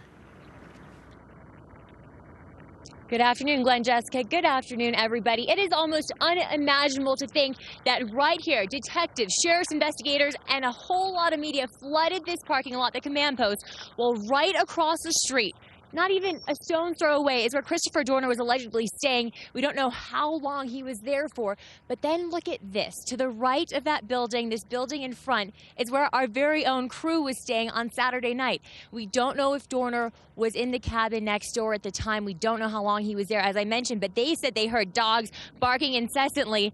And as is typical with news people, rather than thinking it was eerie or being scared, they said they wish they could have helped the cops catch him. Watch what happened as it all unfolded. Chris Dorner seems to have had a front row seat at the command post where officers and media staked out since his burnt pickup truck was discovered in Big Bear last Thursday. The cabin not more than 50 yards away. One neighbor says before he realized what was going on, he had a run-in with police who were on the hunt for Christopher Dorner. What happened was they came at me and they were carrying artillery. I mean, they had their guns, and that scared the crap out of me. I says, holy mackerel. I threw my hands up. I said, hey, my name is Simeon Prophet. I'm here to visit Mr. Nardoni. And I don't have a gun. I don't have a gun. A law enforcement source tells KTLA two cleaning ladies entered a cabin on the 1200 block of Clubview Drive early Tuesday morning. That's where Dorner appears to have been hiding out. It's not clear how long he had been there. Dorner then allegedly tied the two women up with zip ties and stole their car. Even though the chaos seems to be over, neighbors are still reeling with apprehension. It's been crazy. People are paranoid, they're afraid to go out. Now, I've been talking to neighbors, these folks right next to the cabin where Dorner was allegedly found, and they're saying, they're still really on edge. All the media presence is really making them feel uneasy, and they say really until it's proven that that charred body found inside the second cabin is in fact that of Christopher Dorner's, they're going to remain on edge. That is the latest out of here in Big Bear. I'll send it back to you in Hollywood. Christina, just clarification. You said our crew this past weekend was literally staying in the building next door? Isn't that unbelievable? This one right here, 1264, right in front is where they were staying. Sarah and Piaris, who were there, James Piaris. And then to the left, you see is the building where Dorner was allegedly staying. And they were saying they heard dogs barking they incessantly throughout the night. And now that they're thinking back on it, they're wondering if it had anything to do with Dorner being there. Wow. All right, Christina Pascucci live in Big Bear. That's unbelievable. Yeah, Christina, thank you so much for that update from Big Bear. Wow. All right, we're going to take a break. We'll be right back as we continue our coverage of the funeral of a Riverside police officer shot and killed last week by Christopher Dorner.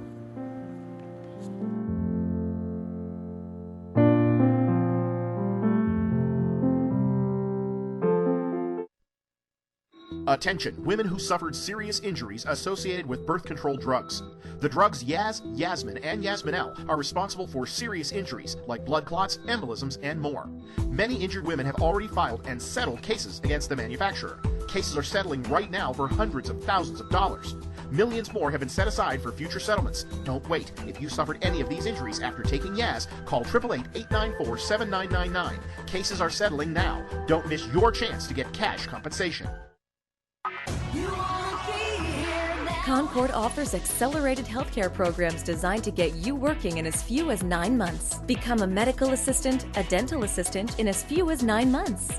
Concord Career College is the choice for healthcare training, the kind of healthcare education that leads to employment. Concord Career College, healthcare training for employment. Call Concord now at 800-225-7032. That's 800-225-7032. The car hit us so hard, we were all rushed to the hospital. The car that hit us ran a red light. My entire family was in the car. It was worse than I thought, so I called 1-800-THE-LAW 2. Since 1985, the attorneys of 1-800-THE-LAW 2 have delivered over $700 million to accident victims. Get access to the best attorneys in Southern California at no out-of-pocket cost to you. To get answers, to get results, call 1-800-THE-LAW 2 or visit us online. Thursday on the KTLA 5 News at 10, get health smart. This is news to make your life better. We'll show you how to feel younger, have more energy, and look fantastic. Stories to help you make positive change, maybe even extend your life. Get health smart Thursday on the KTLA 5 News at 10. Carrie, we leave for the city in 5 minutes. You ready? You bet I was. Hey, Bradshaw. Hey, So you have some explaining to do. I think Seth is breaking up with me. How do we like a young woman? How did that happen? Where to? It was a good question. The Carrie Diaries, Monday at 8 on KTLA, the CW. The entertainment team on KTLA 5. We're going to start with a red-hot rumor. It's going to be the best morning TV you might ever see. Looking forward to it. Absolutely. Bringing you the best music, celebrities, fashion, and awards. Look how heavy this thing is. He's naked. Entertainment news. Justin Bieber officially becomes a man today. And trends. You guys all look so nice. From the station that does it best. We're going to talk to Sam Rubin. Well, that's very kind of you. I miss you. The entertainment team on KTLA 5. Welcome back. We are learning about some of the tactics that officers used to try and capture Christopher Dorner before his apparent death. LA Times reporter Andrew Blankstein joins us now on the phone with more on the potentially controversial methods. Andrew, thanks for calling in again this afternoon. Anytime. Thanks for having me on. Okay, we know a few things about yesterday. There was an intense shootout is one thing, and then it all ended in flames. And that's because of the flammable gas that was eventually, thrown in there and caused the whole cabin to go down in flames. What can you tell us about what happened yesterday afternoon? We had talked about kind of the sequence of events that led up to this. Obviously, there's an intense firefight after these two shootouts with two separate law enforcement officers. sets of law enforcement agencies, first with the warden, then with the San Bernardino County sheriffs that ended up taking the life of one of those sheriffs and critically wounding another.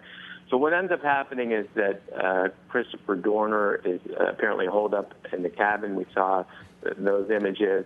When everybody kind of pulled back, what was going on is a tactical operation because, according to my sources, there was an intense firefight ongoing between Dorner and law enforcement that assembled up there. So obviously it's a pretty intense situation. They're worried that, and according to sources, they're trying to communicate with him. He's not communicating back. That his intention, they believe, is to not only harm more police agents, whoever's up there, but as well as, basically commit suicide by cop. And this is how they describe it. So the decision, and you have nightfall approaching. So a decision is then made to employ tear gas. According to sources, they use kind of a more one kind of tear gas that does not potentially catch on fire if it's fired into that, and then later this. But if you have other questions, I can get to those as well. I interviewed Steve Moore, a former FBI agent, last night, and he told me that he was surprised that it ended as quickly as it did. He said that, we weren't there, he wasn't there, but he said, when you get somebody in a barricade situation, that essentially at that point, time is on the side of law enforcement, and all they have to do is be patient. He says, is there a chance here they lost their patience, or was it just too much? It was just too dangerous. I think from what I've heard, it's too dangerous. The reason why you would employ hot gas is because it's much more powerful than the kind of conventional tear gas. What it does, it's fired in a projectile, and that projectile burns hot and then throws off gas, which has been described as almost suffocating, that you're gasping for oxygen, your nose is your eyes, nose, throat just burning. It's just anything to get out of there. And the people I talked to said, look, the whole point was to drive them out of there. Now there's a lot of people who have commented at our site and obviously across the internet and other places that feel that this was kind of what they think was akin to a death warrant. But the fact of the matter is, he's already at that point, according to police, committed multiple murders, 2 separate shootouts with law enforcement on different days where law enforcement officers are killed and wounded. And they said he wasn't showing any signs that he was going to give up. And so, and they point out that when you employ this gas, it doesn't necessarily mean it's going to burn. But in a cabin that's built in the 1920s, there's whatever furnishings or that it's wood. The likelihood, obviously, is that it could catch on fire, and that's what happened. And we described that sequence last night where first they break the windows. There's some gas fired in. Then they, make a PA address, according to sources, address on the PA system telling him to give up. He doesn't respond. They start to rip away at the walls, and then there's, they hear a single shot, and at that point there's ignition. Now, at some point during that whole sequence I just described, there's hot gas that's been fired into the location, according to the sources, and that's why we likely saw the fire and why it burned to the ground. And a lot of questions we may never know the answer to, because obviously the suspect in this case is dead. Okay. Andrew Blankstein of the LA Times with some of the inside information on what transpired yesterday up in the mountains that we presume led to the death of Christopher Dorner. Yeah, and we'll get more detail on the fact that he possibly was hiding in plain sight, too. And I'm sure all those details will become uncovered over the next couple of days. Meantime, we continue our coverage of the funeral for Officer Michael Crane, killed in the line of duty by that man now believed to be dead. You're looking at a live shot of Riverside National Cemetery.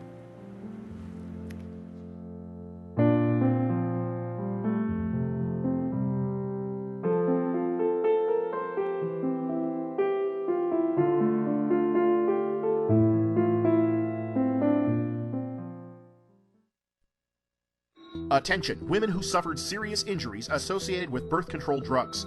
The drugs Yaz, Yasmin, and Yasmin are responsible for serious injuries like blood clots, embolisms, and more. Many injured women have already filed and settled cases against the manufacturer. Cases are settling right now for hundreds of thousands of dollars. Millions more have been set aside for future settlements. Don't wait. If you suffered any of these injuries after taking Yaz, call 888-894-7999. Cases are settling now. Don't miss your chance to get cash compensation.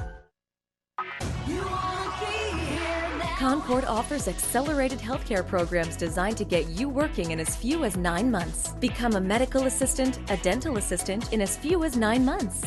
Concord Career College is the choice for healthcare training, the kind of healthcare education that leads to employment. Concord Career College, healthcare training for employment. Call Concord now at 800-225-7032. That's 800-225-7032.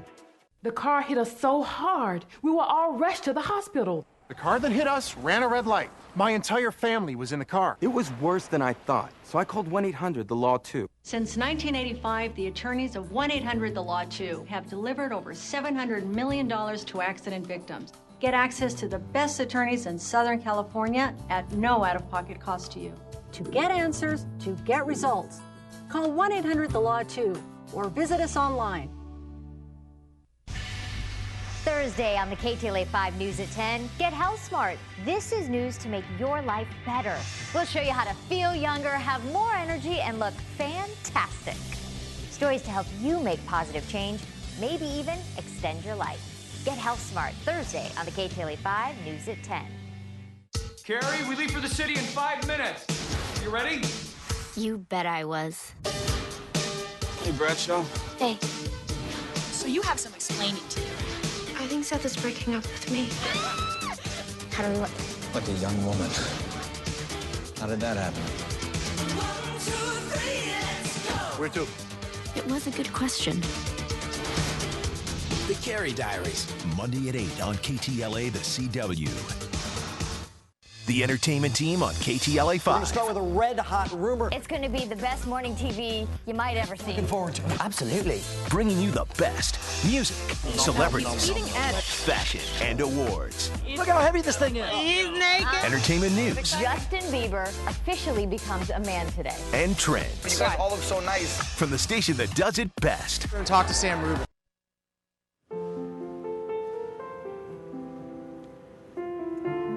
Welcome back to the KTLA 5 News at 1. You are looking live at the scene at Riverside National Cemetery. The flag-draped coffin bearing the body of Riverside Police Officer Michael Crane, also a veteran of the U.S. Marine Corps, is now sitting at a lagoon-side pavilion there at Riverside National Cemetery, where apparently another bit of a service will begin before he is finally laid to rest. Yeah, we've seen his family take their seats, as well as the huge turnout from law enforcement there. Jim Castillo's here in our studio this afternoon. I know in the Riverside area, Jim, many streets are closed due to the long procession. Hundreds of vehicles and cop cars and motorcycles followed the family as well as the hearse here. And I know that's affected things in the Riverside area. Yes, that's right, guys. And, you know, it's one of those beautiful days out there, too. The weather's not being affected, but you've got the road closures that will continue right around the Riverside area.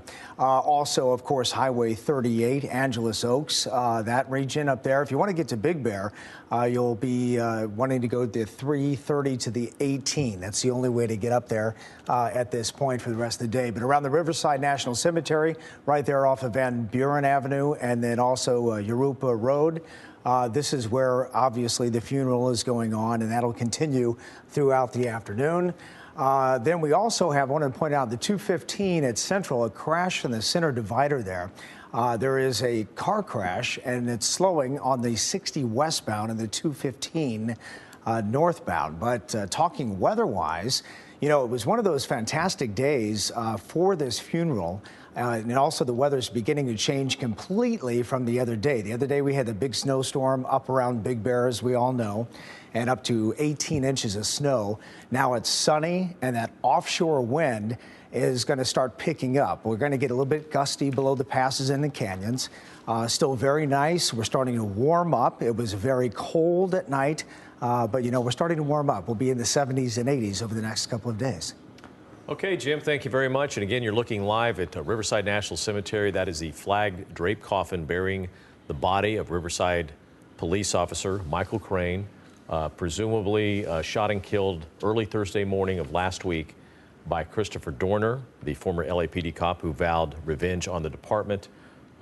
This is one of 4 people that he did murder. As you see, the thousands of police officers that are filing into that pavilion at Riverside National Cemetery for this final service before he is laid to rest. An incredibly hard and emotional day. There'll be more tonight at 6 o'clock, and for anything else, you can always go to KTLA.com. Attention, women who suffered serious injuries associated with birth control drugs. The drugs Yaz, Yasmin, and Yasmin-L are responsible for serious injuries like blood clots, embolisms, and more. Many injured women have already filed and settled cases against the manufacturer. Cases are settling right now for hundreds of thousands of dollars. Millions more have been set aside for future settlements. Don't wait. If you suffered any of these injuries after taking Yaz, call 888-894-7999. Cases are settling now. Don't miss your chance to get cash compensation. Concord offers accelerated healthcare programs designed to get you working in as few as 9 months. Become a medical assistant, a dental assistant in as few as 9 months. Concord Career College is the choice for healthcare training, the kind of healthcare education that leads to employment. Concord Career College, healthcare training for employment. Call Concord now at 800-225-7032. That's 800-225-7032. The car hit us so hard, we were all rushed to the hospital. The car that hit us ran a red light. My entire family was in the car. It was worse than I thought, so I called 1-800-THE-LAW 2. Since 1985, the attorneys of 1-800-THE-LAW 2 have delivered over $700 million to accident victims. Get access to the best attorneys in Southern California at no out-of-pocket cost to you. To get answers, to get results, call 1-800-THE-LAW 2 or visit us online. Thursday on the KTLA 5 News at 10, get health smart. This is news to make your life better. We'll show you how to feel younger, have more energy, and look fantastic. Stories to help you make positive change, maybe even extend your life. Get health smart Thursday on the KTLA 5 News at 10. Carrie, we leave for the city in 5 minutes. You ready? You bet I was. Hey, Bradshaw. Hey, So you have some explaining to do. I think Seth is breaking up with me. How did like a young woman. How did that happen? Where to? It was a good question. The Carrie Diaries. Monday at 8 on KTLA, the CW.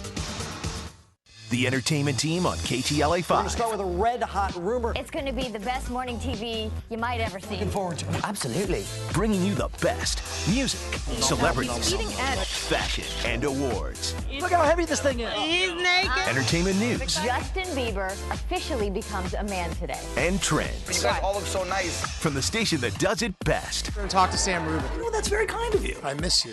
The entertainment team on KTLA 5.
Attention, women who suffered serious injuries associated with birth control drugs.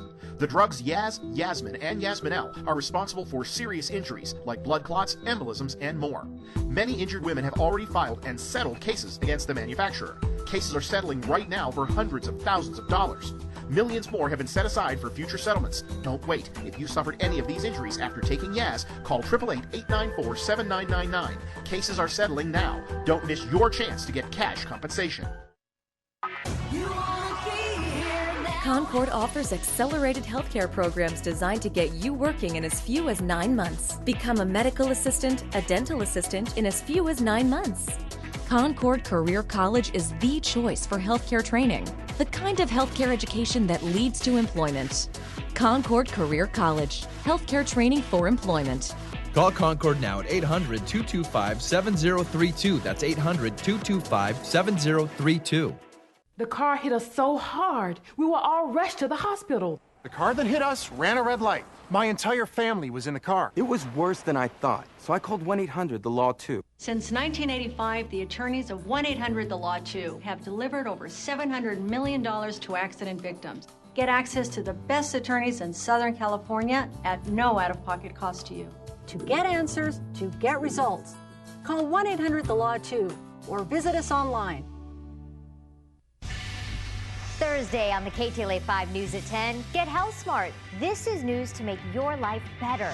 We'll show you how to feel younger, have more energy, and look fantastic. Stories to help you make positive change, maybe even extend your life. Get health smart Thursday on the KTLA 5 News at 10. Carrie, we leave for the city in 5 minutes. You ready? You bet I was. Hey, Bradshaw.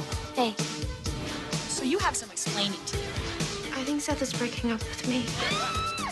How do we like a young woman. How did that happen? Where to?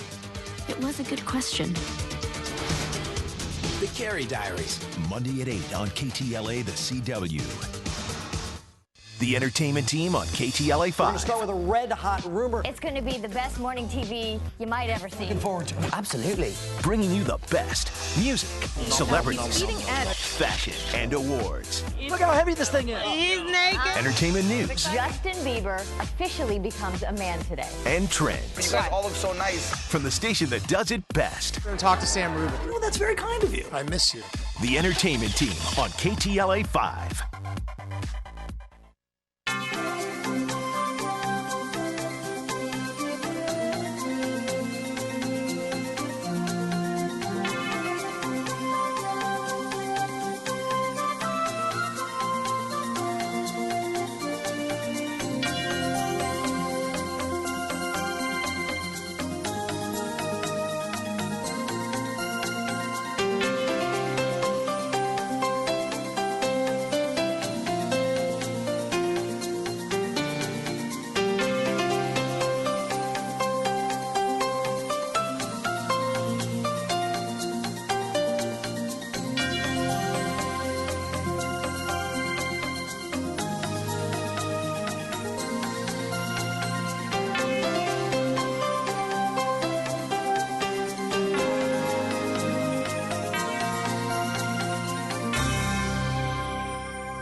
Attention, women who suffered serious injuries associated with birth control drugs. The drugs Yaz, Yasmin, and Yasminel are responsible for serious injuries like blood clots, embolisms, and more. Many injured women have already filed and settled cases against the manufacturer. Cases are settling right now for hundreds of thousands of dollars.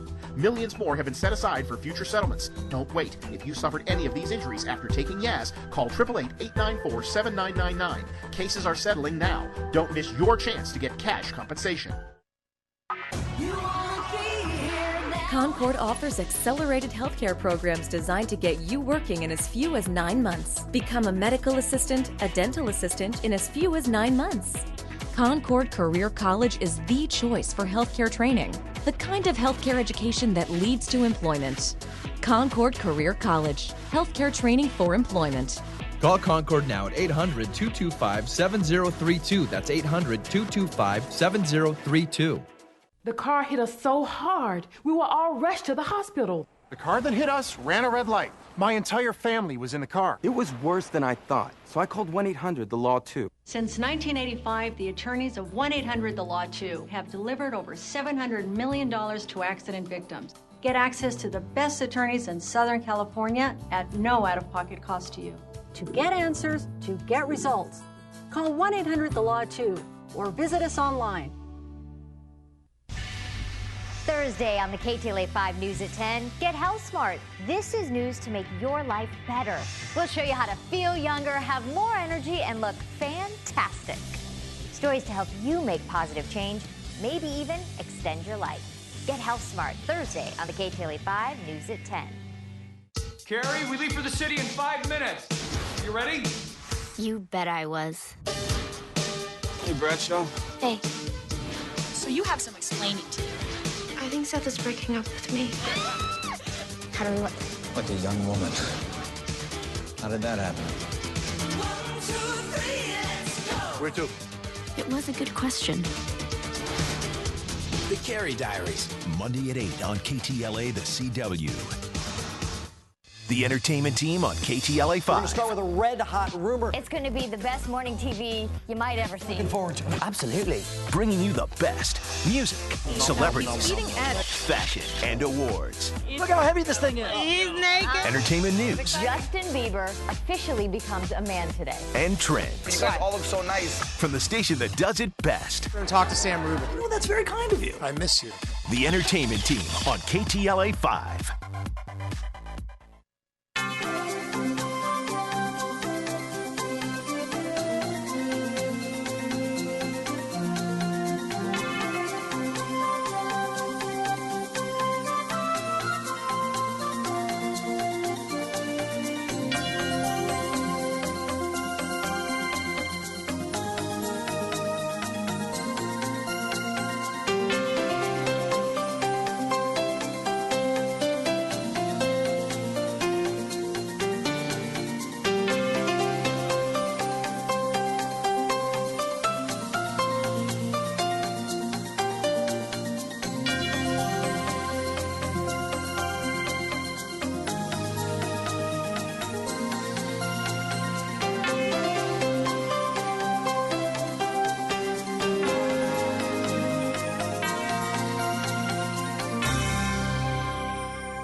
Attention, women who suffered serious injuries associated with birth control drugs.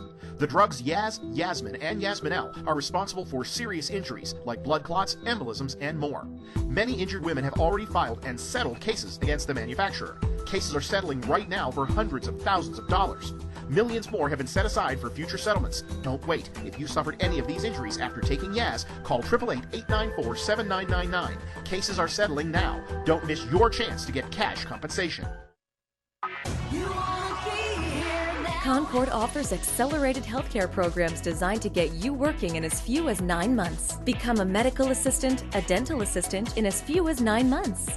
Concord Career College is the choice for healthcare training, the kind of healthcare education that leads to employment. Concord Career College, healthcare training for employment. Call Concord now at 800-225-7032. That's 800-225-7032. The car hit us so hard, we were all rushed to the hospital. The car that hit us ran a red light. My entire family was in the car. It was worse than I thought, so I called 1-800-THE-LAW 2. Since 1985, the attorneys of 1-800-THE-LAW 2 have delivered over $700 million to accident victims. Get access to the best attorneys in Southern California at no out-of-pocket cost to you. To get answers, to get results, call 1-800-THE-LAW 2 or visit us online. Thursday on the KTLA 5 News at 10, get health smart. This is news to make your life better. We'll show you how to feel younger, have more energy, and look fantastic. Stories to help you make positive change, maybe even extend your life. Get health smart Thursday on the KTLA 5 News at 10. Carrie, we leave for the city in 5 minutes. You ready? You bet I was. Hey, Bradshaw. Hey, So you have some explaining to do. I think Seth is breaking up with me. How do Like a young woman. How did that happen? Where to? It was a good question. The Carey Diaries, Monday at 8 on KTLA, the CW. The entertainment team on KTLA 5. We're going to start with a red-hot rumor. It's going to be the best morning TV you might ever see. Looking forward to it. Absolutely. Bringing you the best music, celebrities, Eating at it. fashion, and awards. Look how heavy this thing is. He's naked. Entertainment news Justin Bieber officially becomes a man today. and trends. You guys all look so nice. From the station that does it best. We're going to talk to Sam Rubin. Oh, that's very kind of you. I miss you. The entertainment team on KTLA 5.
Attention, women who suffered serious injuries associated with birth control drugs. The drugs Yaz, Yasmin, and Yasmin are responsible for serious injuries like blood clots, embolisms, and more. Many injured women have already filed and settled cases against the manufacturer. Cases are settling right now for hundreds of thousands of dollars. Millions more have been set aside for future settlements. Don't wait. If you suffered any of these injuries after taking Yaz, call 888-894-7999. Cases are settling now. Don't miss your chance to get cash compensation. Concord offers accelerated healthcare programs designed to get you working in as few as 9 months. Become a medical assistant, a dental assistant in as few as 9 months.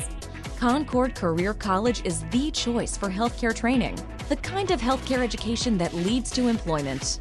Concord Career College, healthcare training for employment.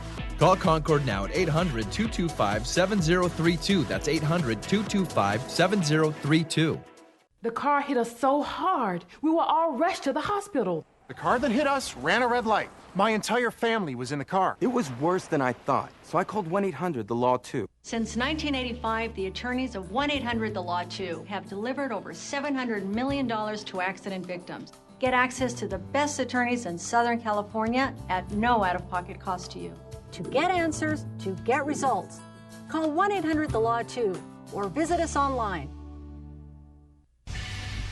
Thursday on the KTLA 5 News at 10, get health smart. This is news to make your life better. We'll show you how to feel younger, have more energy, and look fantastic. Stories to help you make positive change, maybe even extend your life. Get health smart Thursday on the KTLA 5 News at 10. Carrie, we leave for the city in 5 minutes. You ready? You bet I was. Hey, Bradshaw. Hey, So you have some explaining to do. I think Seth is breaking up with me. How did like a young woman. How did that happen? Where to? It was a good question. The Carey Diaries, Monday at 8 on KTLA, the CW. The entertainment team on KTLA 5. We're going to start with a red-hot rumor. It's going to be the best morning TV you might ever see. Looking forward to it. Absolutely. Bringing you the best music, celebrities, Eating at it. fashion, and awards. Look how heavy this thing is. He's naked. Entertainment news Justin Bieber officially becomes a man today. and You trends. guys all look so nice. From the station that does it best. We're going to talk to Sam Rubin. Oh, that's very kind of you. I miss you. The entertainment team on KTLA 5.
The riderless horse is an ancient military custom that signifies the passing of a warrior. The sound of a horse's hooves beating on the road behind the master's casket is a reminder that the warrior is being honored. The horse is called a caparisoned horse, referring to the ornamental coverings, the bridle, the saddle, and the blanket. Like the horse, these should be black or dark brown, the customary colors for mourning the loss of a loved one. You'll notice the boots are reversed in the stirrups, suggesting that the order of things is reversed as a result of the death of a warrior who will ride no more. The presence of the riderless horse today represents the passing of a great officer and honors all of our officers who've died in the line of duty and who will also ride no more.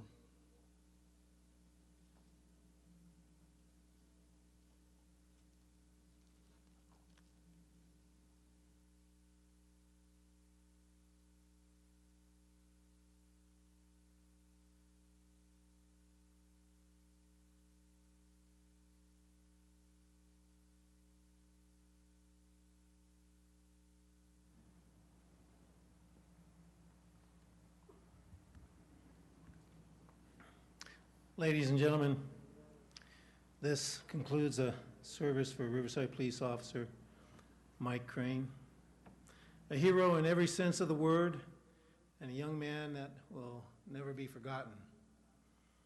On behalf of Regina and the entire family, thank you for your presence here today. Thank you for your show of support, and thank you for the love that you have shown.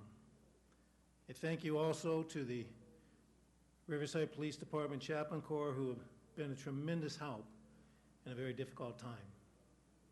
May God's grace go before you. May his comfort and strength encompass you, and may his goodness and mercy follow you all the days of your life. To all our fellow officers who are here today and officers across this great country, please stay safe. You are now dismissed. Uniform personnel.